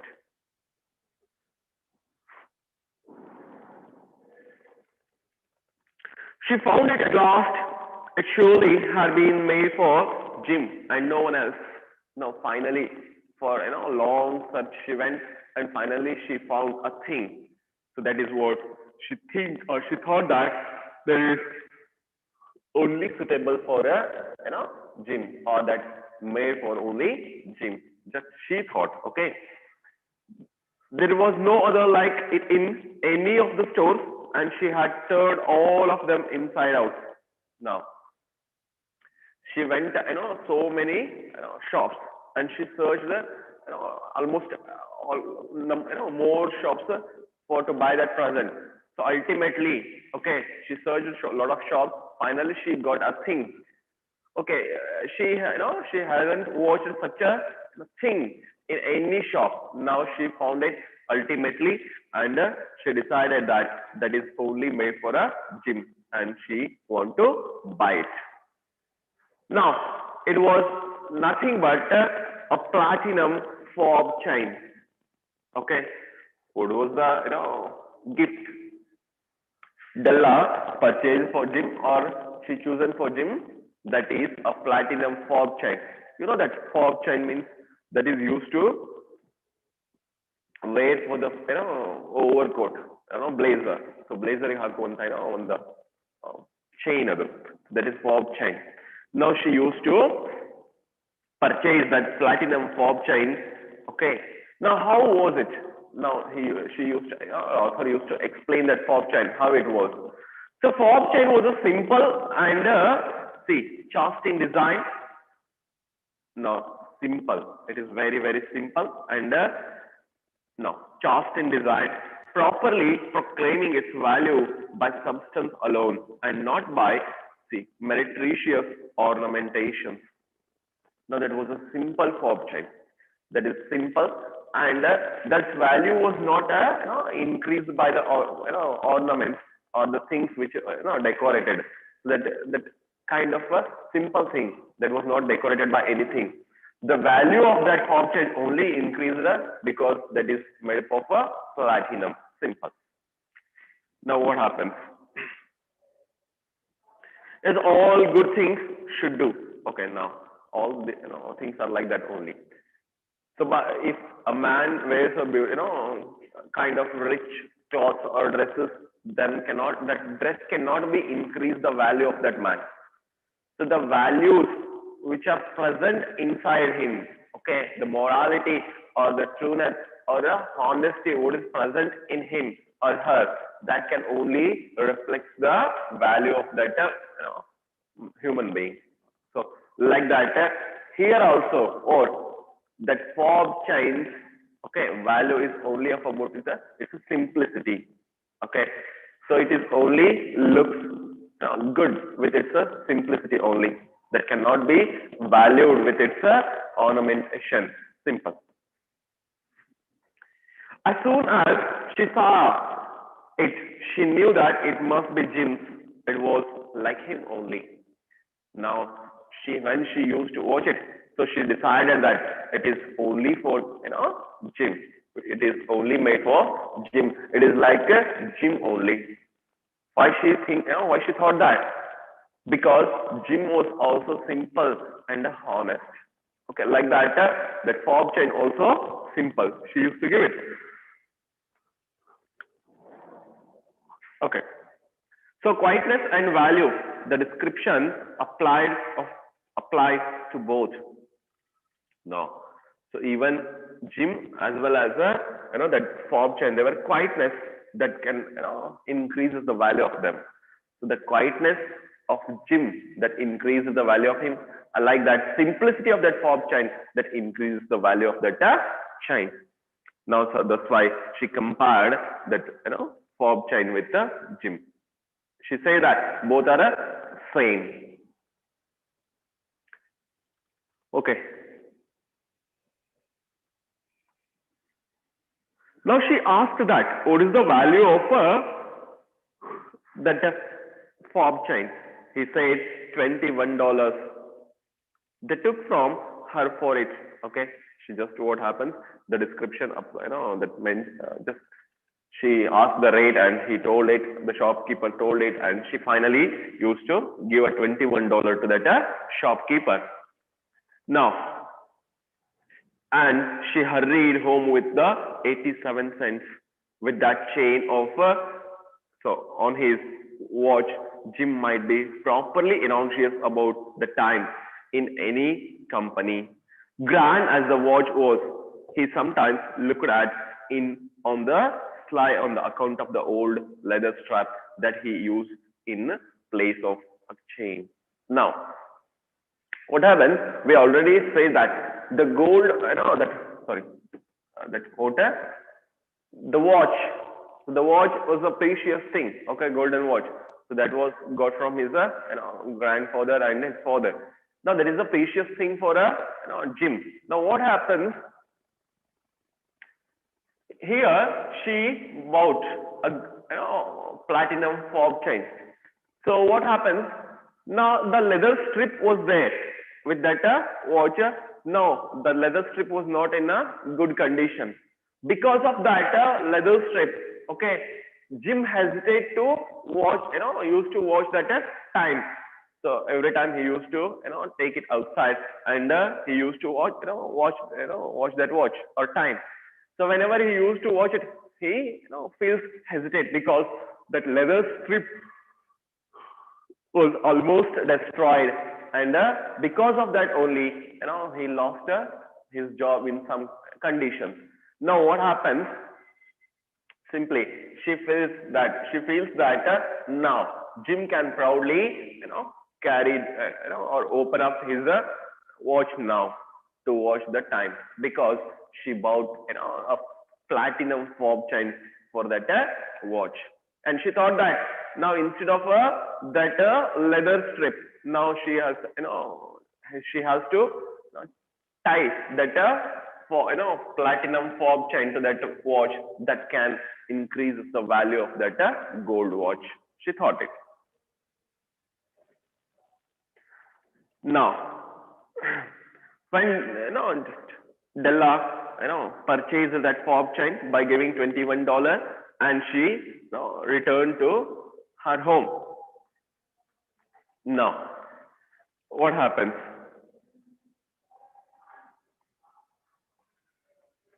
Obviously, she know the time when Jim used to return. So now she used to watch him and sitting there only, and she used to watch him. Now what happens? Exactly, after 40 minutes. So now she heard the voice of Jim's coming. Just now what happens? Jim enters into that flat. Okay, within a second. Now,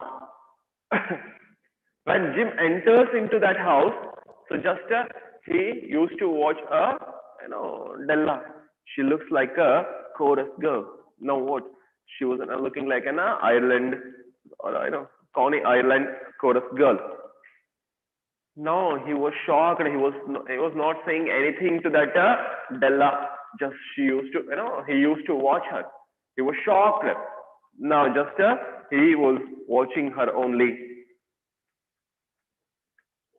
Now she only went there and she started communicating with him.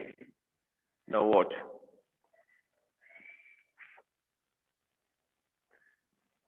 Now she said that, oh, I have only $1.87. Okay. So now what?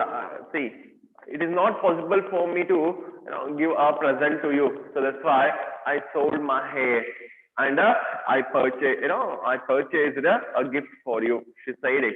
She said to that Jim. Now what happens?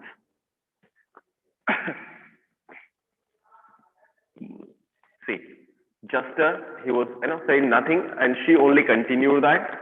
Okay, so I, sold my hair for $22. So by using that, money only, I purchased a valuable gift for you. And now she told, and she said that she added something to that. Okay, don't worry about that. Okay, that is after all a hair. It will grow, earlier. Don't worry about. She said, and she tried to convince that Jim, but Jim was, he was thinking something. Now what happens?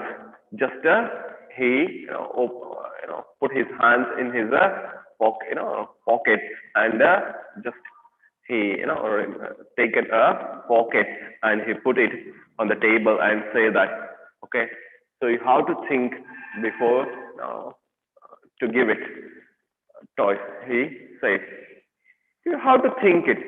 At least you have to listen me.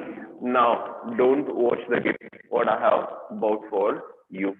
He said. Now, what happens? He also purchased a gift for the Della. Now, what happens? How he purchased a gift? Now, what the precious thing he had? That is what the gold watch.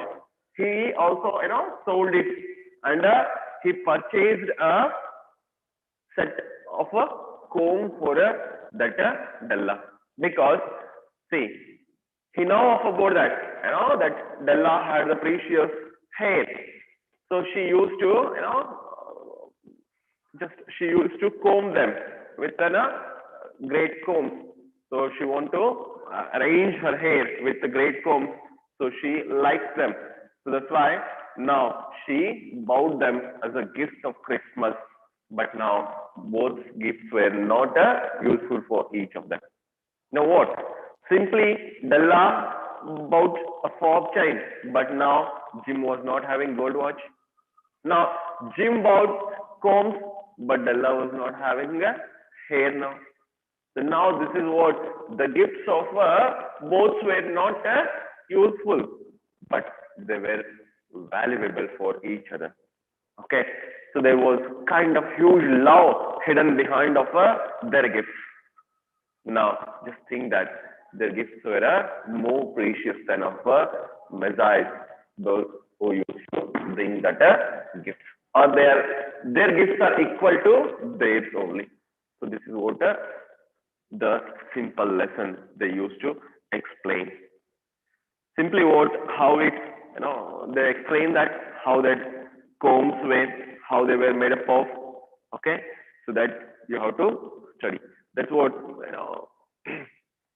the beautiful combs, they were made up of pure tortoise shells, and they were jeweled with, they were jewel rings, just the shade of where in the beautiful vanished hair. That's what they were made up of.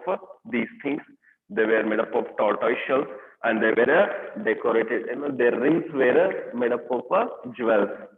So this is what the introduction, explanation of about that two, the set of the combs. So that is what.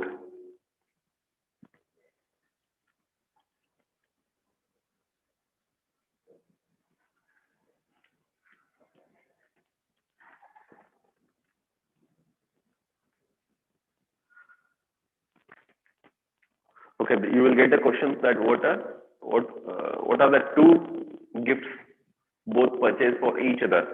Now, Della purchased a beautiful simple fob chain for Jim, and Jim purchased a set of beautiful combs made up of tortoise shell with jewel rings.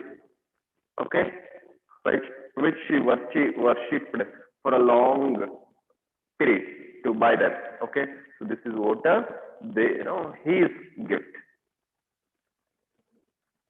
So the question you will get that, were the gifts useful to each other? No, both the gifts were not useful for each of them write a no that time only, because both were sacrificed their possessive things for each gift.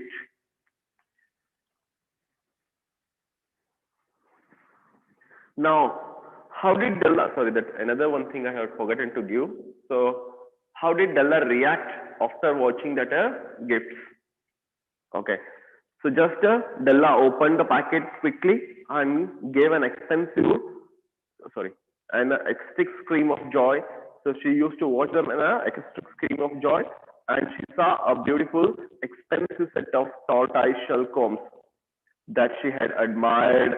Okay, now just she taken them, and she hold that combs in her hand, and she had just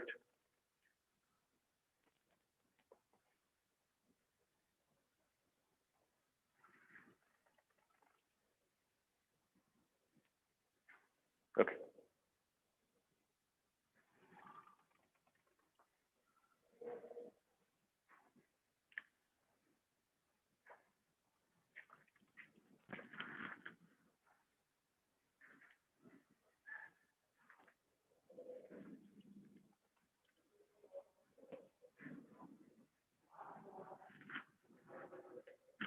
Della, now the question you will get that Della and Jim gave up something dear to them.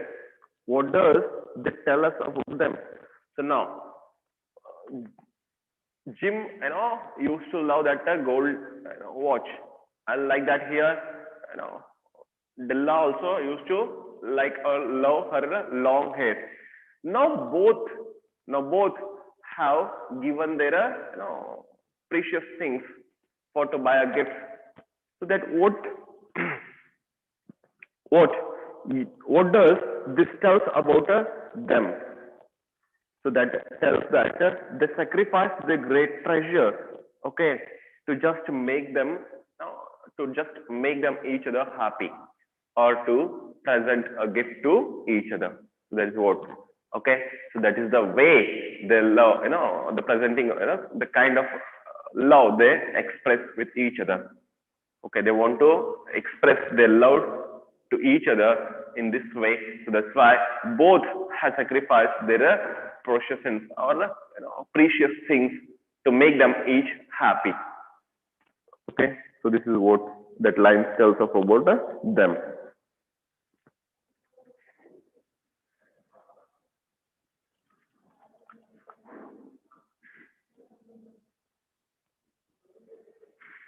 Okay, you know, I already have told that.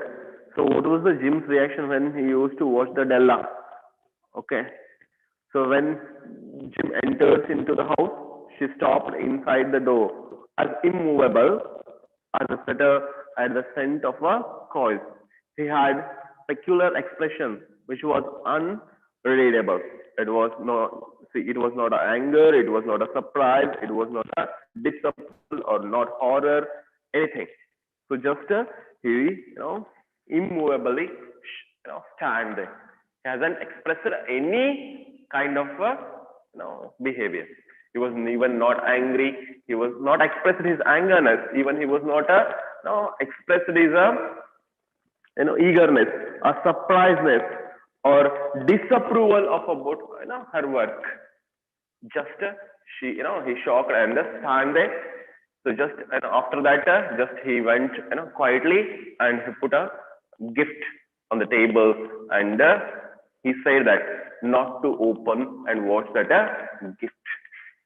But she was very curious about the gift, and she went there and she unwrapped that box and she watched that. So just what was present there? A set of combs were present, which were made up of tortoise shells and decorated, their rims were decorated by jewelry. Okay, so that is what she admired from long period. So they want that kind of combs. Okay, so she admired that kind of combs from long period. Now the Jim fulfilled her desire, but they were not used now. Okay, So which long, which kind of long hair she had, and she wanted to comb them. Now they were not present. Okay. Now Della also purchased a beautiful platinum fob chain for Jim. Now for what? For that watch only. But now watch was also not there. But see, somehow we will thought that they were, foolish, but actually they were not foolish. So you will, when you will read all these things, you thought that, okay, both of them, looks like foolish. Now they both, the sacrifice there are, they lost their precious things, but they were not used now. The things they were purchased or they got, now they were not used. But except, don't think about the things. Okay, behind of that things, something was there. That is what a love of about each other. Okay, if you're thinking of about only the things, okay, then definitely, their acts will be foolish one, because they, now they both sacrificed their precious things, but all the things they bought, they were not, they were useless for them now. But the most important thing is that the love what they were having towards each other, okay, behind of that act, that is very, very important. Things may come and go, okay, in our life things may come and go. Now today if we are having a huge bungalow, tomorrow we may lost it. Okay, if today we are having a huge car, tomorrow or a day after tomorrow we may lost it. Okay, we will get, lost our reputation, we will lost our money, we will lost our wealth, but the love towards each other cannot be ended. Okay, that must be preserved, that must be maintained. That is the message what they have to use, give here. Simple. Okay, so this is what the gift of the Messiah. So now here the story is simple. Okay, how that story belongs to gift only. Okay, so that's why they put the name or title as a gift of the Messiah. Now Messiahs, they are the wise people. People used to bring the gifts. They used to bring the wise gifts only. But then ultimately they ask the question that at the end, so now they have put the title that Ota, the gift of the Messiahs. Now Messiahs are the clever people who used to bring the clever gifts. Now these people used to bring the gifts which are useless. There was no cleverness behind of it. Okay. Then also the writer or author said that this is also a kind of a gift which is equal to the gift of the Messiah. Why he say like this? So now he asked the questions at the end, such as they are the wisest like Messiah, okay, or they are the Messiah. He asked the questions. The two, Jim and Della, they are considered as the Messiah. Okay. Yes. So it's your choice. If you think that, okay, only you thought of about the materials, so then you will not get the cleverness behind of it. If you thought of about the feelings or emotions which hide behind of it, so you will get that. That's the kind of a valuable gift over there both for each other. Okay. So now this is the end of the lesson. Now, if you are having any doubts regarding with the lesson, then go for it.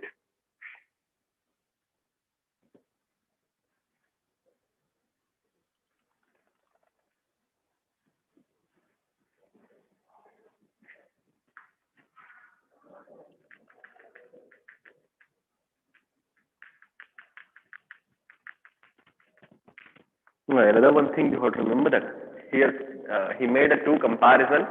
One is Della's long hair and Jim's gold watch. They were comparing with the king's and queen's precious things. That is what Jim's gold watch, that comparing with the King Solomon's treasure. And like that, Della's hair is also compared with the Queen Sahiba's jewels. Okay, because Della was proud of about her hair, valuable her hair. Okay, as that Queen Sahib was that she also feels proud of about her jewels, what she had. No, but Queen Sahib, no, even uh, Dalla's long hair was more precious than of a Queen Sahiba's jewels. So this is what uh, Dallas are comparing with the Queen Sahiba's jewels, because Queen Sahiba's jewels were, they were beautiful and they were costliest. No, like that, Dallas hair were also beautiful and precious. So that's why here they're comparing the two things. Okay, like King Solomon's, uh, treasure, as well they're comparing with the, that what Jim's gold watch. So Jim was also very possessive of about his watch. Okay.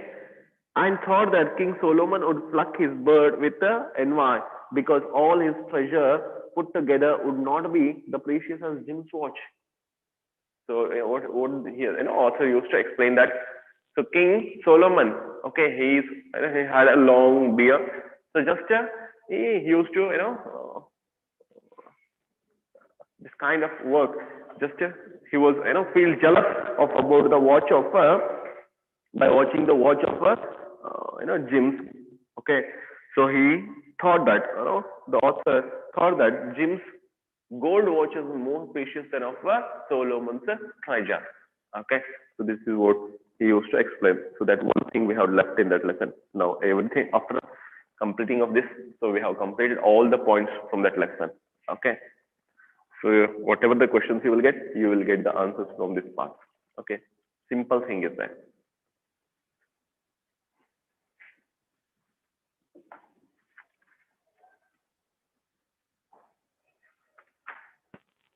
Okay.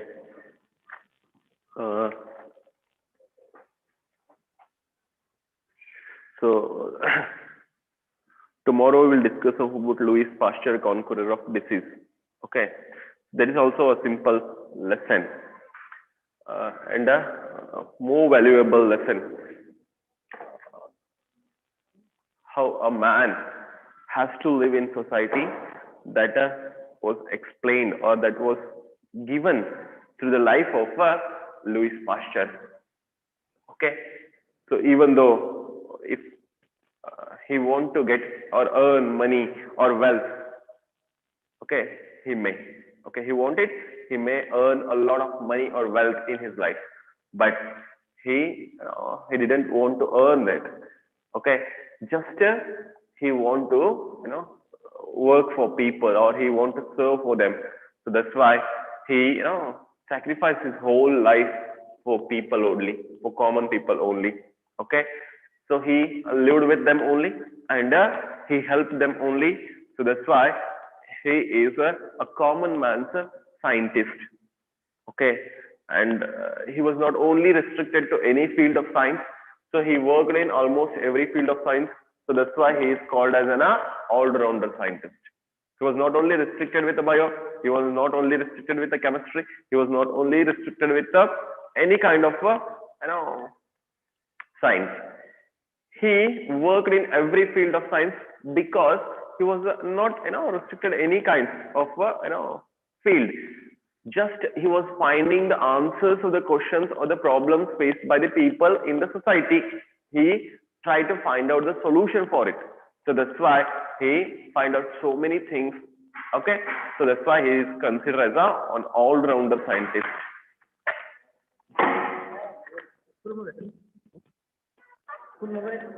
ಐತಲ್ಲ ಇಲ್ಲಿ ಐತಲ್ಲ ಇಲ್ಲ ನಾ connection ಆದ ತಂದಿದ್ದೆ. Okay, thank you. Tomorrow we will discuss about the Louis Pasteur.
Hello, can you hear me?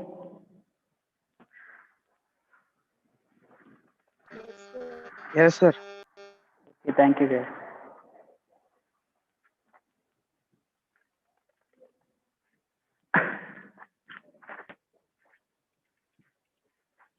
So, students, good afternoon to all. Today here we discuss about the malnutrition and then child marriage, these two issues. In the last class, we discussed about that hunger and also that female feticide. What do you mean by female feticide here? It is an attempt to stop the natural growth of a female fetus in the mother's womb. It is called as female feticide. And hunger is anyone else that individuals he didn't get a nutritious food or a determined calorie food here. That is called as hunger. And we discussed about these two disciplines yesterday. Today here we discuss about that under two problems. First one, that is malnutrition. Second one, it is here child marriage. Here with that hunger, this malnutrition, it is also another problem which is present in the society there. What do you mean by malnutrition here? In simple word, it is a lack of nutrition in the food. It is a condition in which a body it doesn't receive that proper nutrition through the food here. If any individual he didn't receive here proper nutrition or required nutrition through that food here, that is called as malnutrition. A condition in which a body does not receive enough nutrition for proper function to carry on that all day-to-day work here. That is called as malnutrition. Why it happens in the society? There are several causes. Greediness of that traders. They will mix here that objects in the crops in the floor also. Due to the reason of their activity, that nutrition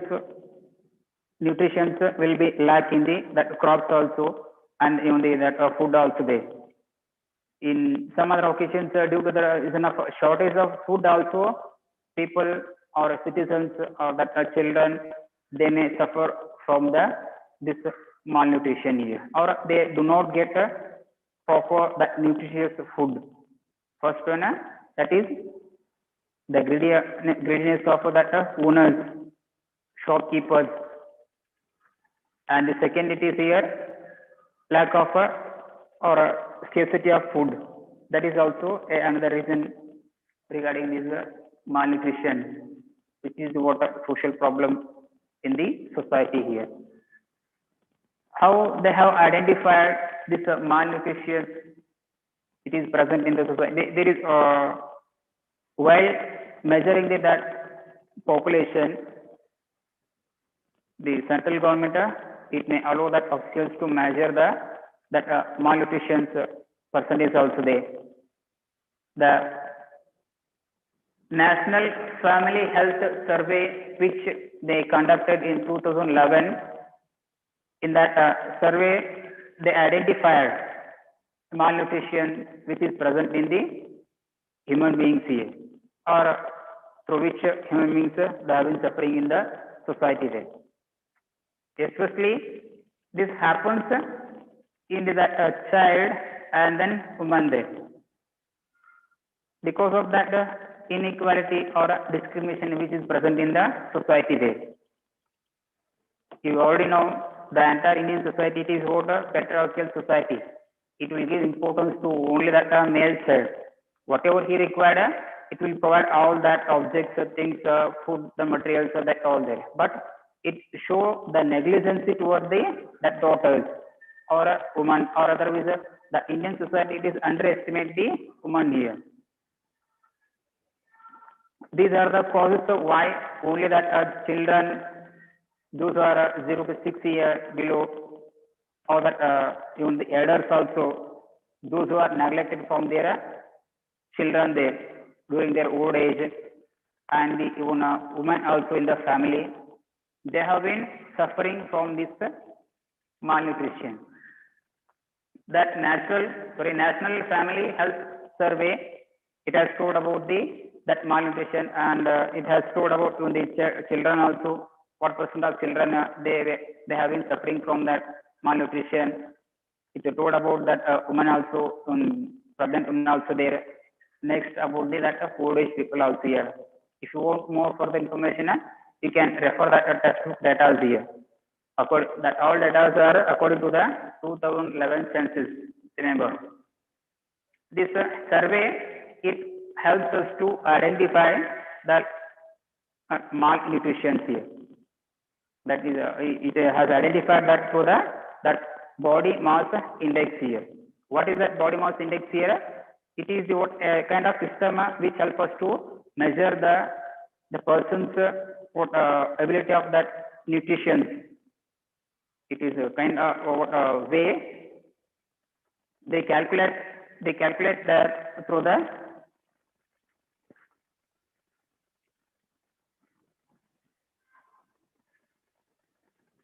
here. Body mass index is a person's weight in kilograms decided by the square of height in meters here. This is what a person's weight in kilograms. They identify that by dividing his square of height here in meters. Through that National Family Health Survey, it has identified this malnutrition which is present in the society there. And then what are the precautions taken by the government to decrease or to stop this malnutrition? It is not possible only through the government. It is a duty of even us also to respect or to stop that illegal activities. It means that greediness, shopkeepers activities there, in which they will mix that objects in the food crops also, in the floor also, in other that objects also there. Even in the milk also they may do the mixture to get income more there. Even in that, these are the examples. Almost all at present here that food crops and which one that kind of floor or other kind of that any object of food. These are what mixture with other objects to earn the income here. In the tea powder, they may mix that even the wood powder also there. In the flour, in the milk here, they may mix even that maida flour also there. Bring because maida it is also kind of a white powder, looking like, therefore they may mix that in the milk there. Even they mix on the water also to get more income. These are the few that causes because of these that nutrition are reducing in the food of human beings. So like this, they have been practicing several illegal activities to earn the income more. These all kind of activities will decrease or reduce that nutrition in the food base. To stop these all activities, government it has taken few that precautions. First, that is here, it is formed the nutrition rehabilitation centers for the treatment of a child here. It has formed few that nutrition rehabilitation centers to improve the condition of a child here, or for the purpose of treatment of a child. Maybe these are found in the district level there. In the districts, each district. This is the first step, and the second it is here public food distribution system here. That is ration. The people those are below that poverty line, for them in the central government also and then state government also, they have been providing that food in less cost here. We don't know how much nutrition is there in that food. But that is the step taken by the government to provide food crops or food materials to the that poor people, those who are below that poverty line there, means below that poverty line, BPL card people there. They have been taking monthly there, on the rice also, kind of that crops also there, sugar, oil, and other that objects which they require to lead their day-to-day life. How to have daily that 2 or that 3 meals there. These are the steps taken by the government to reduce that or to decrease the malnutrition here. It is a condition in which a body doesn't receive that proper nutrition to function the day-to-day activities. That is what malnutrition here. And with the help of that National Family Health Survey, which they conducted in the 2011, government it has identified what percent of people, it means that young age people, even women also, and then child also, they have been suffering from this malnutrition, and it has taken that few precautions to stop that. It has established that public food distribution system also, and it has established that nutritious rehabilitation centers to treat that children also. They are maybe in that district level. These are the 2 steps. Except this year, there are other that minor, not major steps are also taken by the government to decrease or to stop that malnutrition here. Next, another important social problem, that is gender discrimination here. Several times you have studied about this gender discrimination. What do you mean by that? The gender discrimination? The discrimination which happens between that male and female, between the boy and girl, that based on the gender, it is called as gender discrimination. I think you have studied about this gender discrimination during the 7th standard also there. Here, it is also present in the society there. Based on the gender here in the society, there is a discrimination.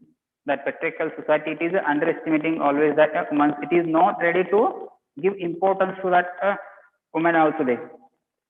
Always, whenever it comes to the matter of that property right or any other education, here we will identify that gender discrimination, or we will be able to see that gender discrimination which is present in the society there. What do you mean by gender discrimination? The discrimination which happens based on the gender among that boy and girl child, that is called as gender discrimination. Here, that Amartya Sen, who is the most important economist of India, he told about a few that types of gender discrimination which are present in the Indian society here. An important economist who got the Nobel Prize for his achievements, Amartya Sen, he told about the types of that gender discrimination which are present in the society here. In which field do we see that gender discrimination? The first one, that is inequality in that birth rate here. This is also what first type of gender discrimination here, according to the Amartya Sen, who is an important economist of India. Inequality in birth rate. If you compare the gender ratio between the male and then female here, according to that 2011 census, that is very less. It means for 1,000 boys, there are only 940 girls. This is in India. In Karnataka, that is reduced to that 960 for that 1,000 boys there, or that 1,000 males. This shows us here the inequality in birth rate. Why it is happening? This inequality in birth rate, it is present in the society because of that desire of family or that patriarchal societies. It is the main reason. Almost all here, parents, they may wish to have a male child, therefore they give importance to have male child instead of that female or daughter there. This is the one. And second, it is here inequality in the infrastructure also here. While it comes to the matter of facilities to the girl and boy or a daughter and son, here also we can see that a lot of differences which are made by the parent. More preference, more facilities will be provided to the son or their boy there, but they may not concentrate on the requirements of that daughter there, because here he is the a person who can continue their family or their hierarchy there. By keeping this idea in their mind, they will try to provide good nutritious food also, good that facilities also to the boys. And whenever it comes to the matter of girls here, they may show the negligence. Especially these kind of habits are present in the rural area. In city area here, these are less because these are educated, but the most of the rural people, they are uneducated. Therefore, they do not know the value of that both genders in the society there. Only they may focus on their boy or their son there and show negligence when it comes to the matter of facilities to the both their son and then daughter there. This is the one type of that gender discrimination which is present in the society there. And the third, inequality in opportunities here. Inequality in opportunities. Take an example of education. Take an example of that in sports also. It any kind of that activities. Here, whatever desires their son, they will express in front of the parents. Most of the parents, they would wish to fulfill that all there. Whenever it comes to the matter of that girl or that daughter of them, most of them, they will think there twice also. What are the benefits from that are all there? It means that they do not show more interest towards their, especially I already told you, this is in that rural area. In the urban area here, almost all that parents, they are educated. They may not show that kind of discrimination between the boy and girl or that their son and daughter, but it is present more in the village, in the rural area there. That parents, they may show their interest to educate their boys, their son there. Whatever he required, they will provide all the objects or things. But whenever it comes to the matter of that girl, their daughter, they do not show their interest to provide that all what facilities there. They will question here more and more, why do you require that? What is the necessity of that? Like this, they will try to suppress that desires of or wish of their daughters there. And the next one, that is here, what inequality in that ownership also. According to that patriarchal society or according to the Indian society, after the death of their parents, the ownership of their parents, it handed over to that son there or their boy child, eldest one. Here, most of the parents, they would like to show their interest or to hand it over that responsibility to their male child. Even though there is what an elder their daughter, they will show their interest to transfer that property rights to their son there. Even this is also what kind of a discrimination. It is present in the rural also, in that village also there.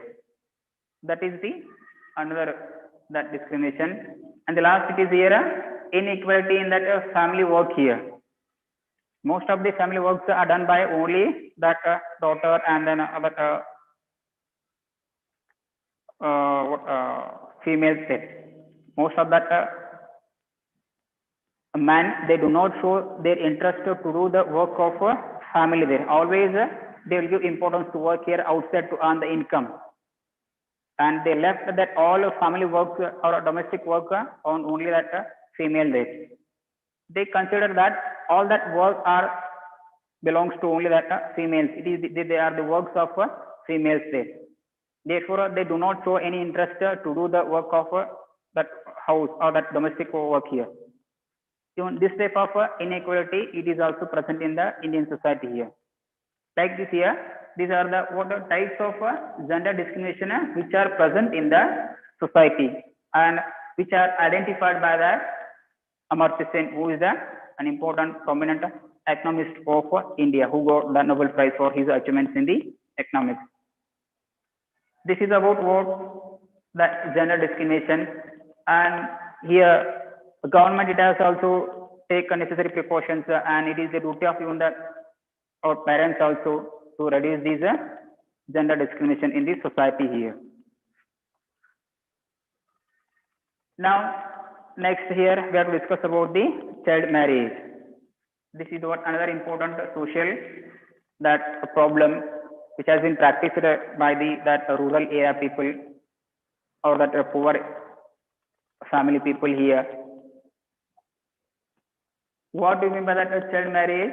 The marriage which takes place between the below that 20 age boy and between below that 18 age girl, it is called as a child marriage. Even it happens between the above that 21 age boy and then below that 18 age girl, it is also considered as the child marriage here. There is no restrictions regarding the age of that boy, but there is a restriction more on the that girl here. The marriage which takes place between the below boy who is below that 21 age or above that 21 age and below 18 age girl, that is considered as the child marriage here. It is even this is also what present in the society. There are several causes to this child marriage, and to reduce these or to decrease or to stop these, government it has implemented several that actions, that policies. Even though in that some families they have been practicing this child marriage there are a lot of causes. Let us discuss here about the that causes why this child marriage it is still also after the independence in the modern age, in the modern world, it is present in the Indian society here. The first important cause that is here, gender discrimination here. The discrimination which happens between the male and female here, it is also a cause. Most of the family members they give importance to that male child, and they do not give importance to what that daughter there. These type of discrimination are increasing or have been increasing that child marriage in the society there, or underestimation of about the that woman in the society. It is also a reason to increase these child marriage here. This is the one reason. And the second, it is here lack of education. People they do not know the what effects of that child marriage, especially that uneducated people, rural area people here, or those who are poor in even in the urban area.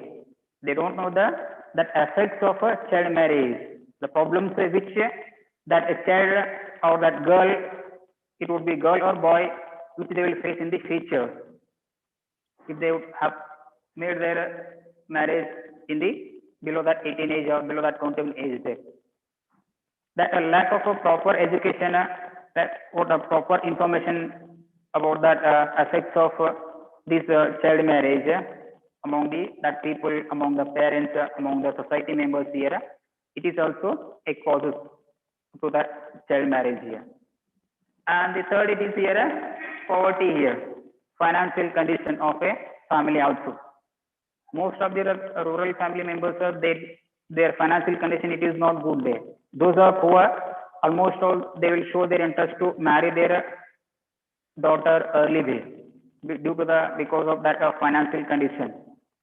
Always they will show their interest to send her daughter, their daughter there to the next family there, or they will show their more interest to marry their daughter to that boy there or their son-in-law there.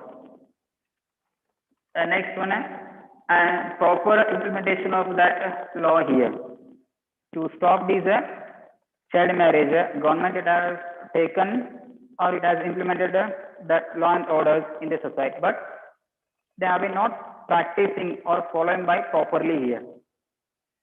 There are a lot of what causes influence of the politicians here or bribery also. These are preventing in implementing that child marriage prohibition act in the country here. What is the next one? That is a proper implementation of law and orders which are formed by the government to decrease or to stop the child marriage. These are the what causes of that child marriage, why it is present in the society there. Next, here we have to discuss about the effects of that child marriage here.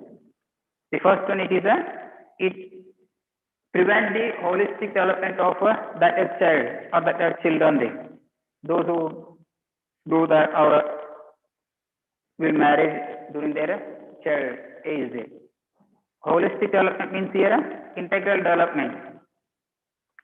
You know, the children age or children that physical growth, it is developed up to that or it happens up to the 20 to 21 ages according to that science here. The growth of a child, it may run up to that 20 to 21st or 21 age there.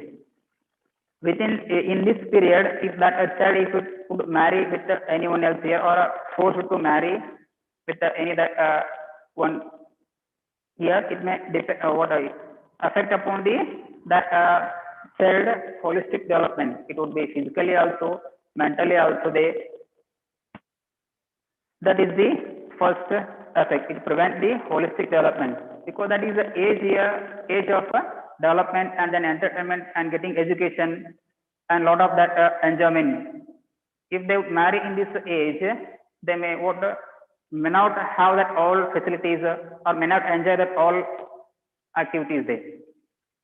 That is the one reason or that one effect here. And second, it is here a loss of the power of questioning. Sorry, lose of that power of questioning here. If that any child married between the or 21 of that 18 age here, they lose their questioning ability there because they will get a fear to question that elders, those who are elder in the society there. They do not show their interest or that dareness to ask the question in the society if they would face any problem in the future. That is the one. And the third, it is here many rights like education and entertainment they do not get properly.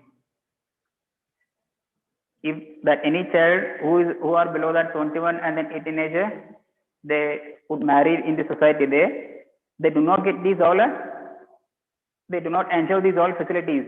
They may not get they may not get a good or proper education also here, which would help that children in the future to get good job, good kind of that work there, and they do not get even entertainment also, playing or any other that activity entertainment here. They will miss these all facilities which a child should have during their child age or during that or within that 18 or the 21 age here.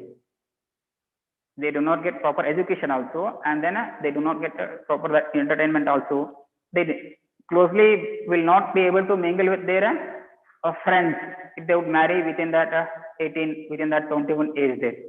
After the marriage, they will get responsibilities. Therefore, they do not get time to engage in these kind of activities there. They do not get time also to get education there, and also they do not get time to entertainment there. 60 to 70%. This is also what another effect of that child marriage. And next one, that is here widow there. If they marry between the 21 and then 18 age here, there is a chance of widow also there. Especially that girl, if she would marry within that 18 age with that elder person, in the future she would be widow whenever she will lost her husband there. This is also what another effect of that child marriage. And later onwards, she has to depend upon the other person to lead her life. It would be upon their father-in-law or it would be upon their parents. After the death of her husband, she has to depend upon their father-in-law also or mother-in-law, they are their parents. It would create a lot of problems. If there are any that sources of property, she can lead easily her life. If there is no property, what she has to do there? To educate her children or to provide all facilities which they required. She will get here a lot of that problems if she would marry within that 18 age there. These are the what effects of that child marriage. Regarding the precautions which have been taken by the government and other issues, we will discuss that tomorrow day. So far in this class, we discussed about the malnutrition first. What do we mean by that malnutrition here? It is a condition in which the body that doesn't get here proper nutrition to do the proper functions here. To do the functions, that is called as a malnutrition. Or in simple word, we can say that lack of nutrition which body receives, that is called as a malnutrition here. And that government it has identified this through the National Family Health Survey in the 2011, and according to this National Family Health Survey here, it has told what percent of that woman and what percent of that child and what percent of that elder persons they have been facing the problem of this malnutrition there. For further information regarding that percentage, you may refer over the textbook there. And government it has taken a few precautions also to prevent that malnutrition in the society or in the country. First, it has formed that nutritious rehabilitation centers to treat the children.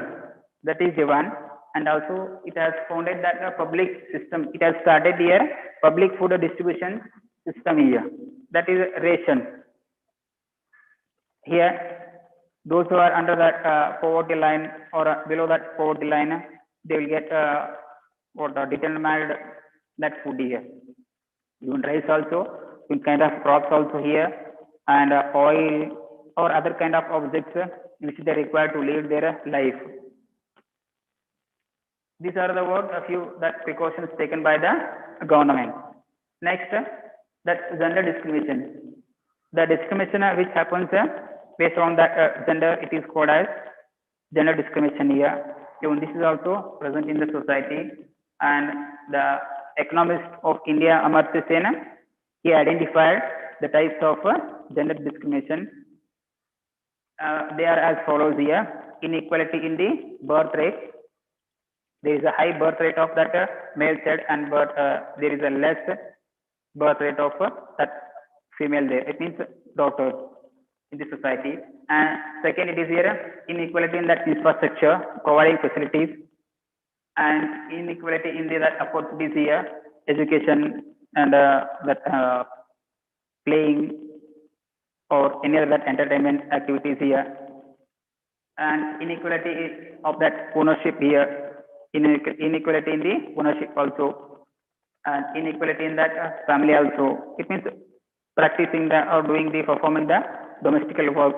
These all these are the what types of gender discrimination which are present in the society according to that Amartya Sen.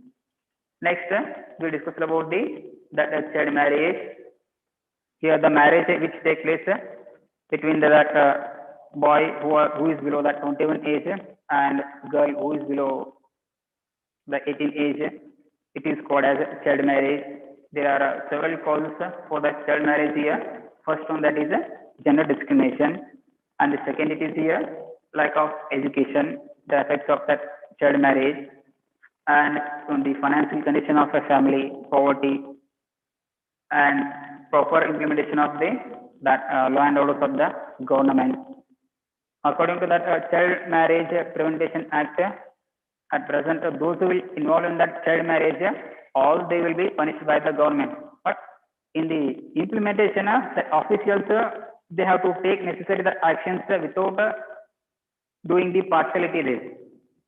While they will caught by that officials, some of that people they will use their influence, political influence or financial influence on that officials. or that officials, it is the duty of that officials to stop that or to prevent or to not to accept that influences or that offers which will offer by the that parents here. According to that act, the persons those who will involve in these child marriage, including that cooker also there. Cooker means that kind of vessel, not the person those will cook food during the time of that marriage. Even photographer, even that person who those will keep that shed means pandal. Photographer also, and that broker also there, and parents of both the boy and girls also, those who get in marriage there. These all will be, and also the persons those will involve in that marriage, their relatives also, all they will be considered as the offender if it is identified according to that Child Marriage Prevention Act. That all precautions we will discuss tomorrow there. Here we discussed about that effects also. Here it prevents the holistic development of that children, and the children they lose the power of that questioning. Next one, many rights like education and entertainment they do not get here properly. And next that child, especially that daughter or that female, they will be below if they married within that 18 age. These are the what effects of child marriage. Regarding other issue, we will discuss tomorrow day. Do you have any questions regarding this? If you have any questions, you can ask.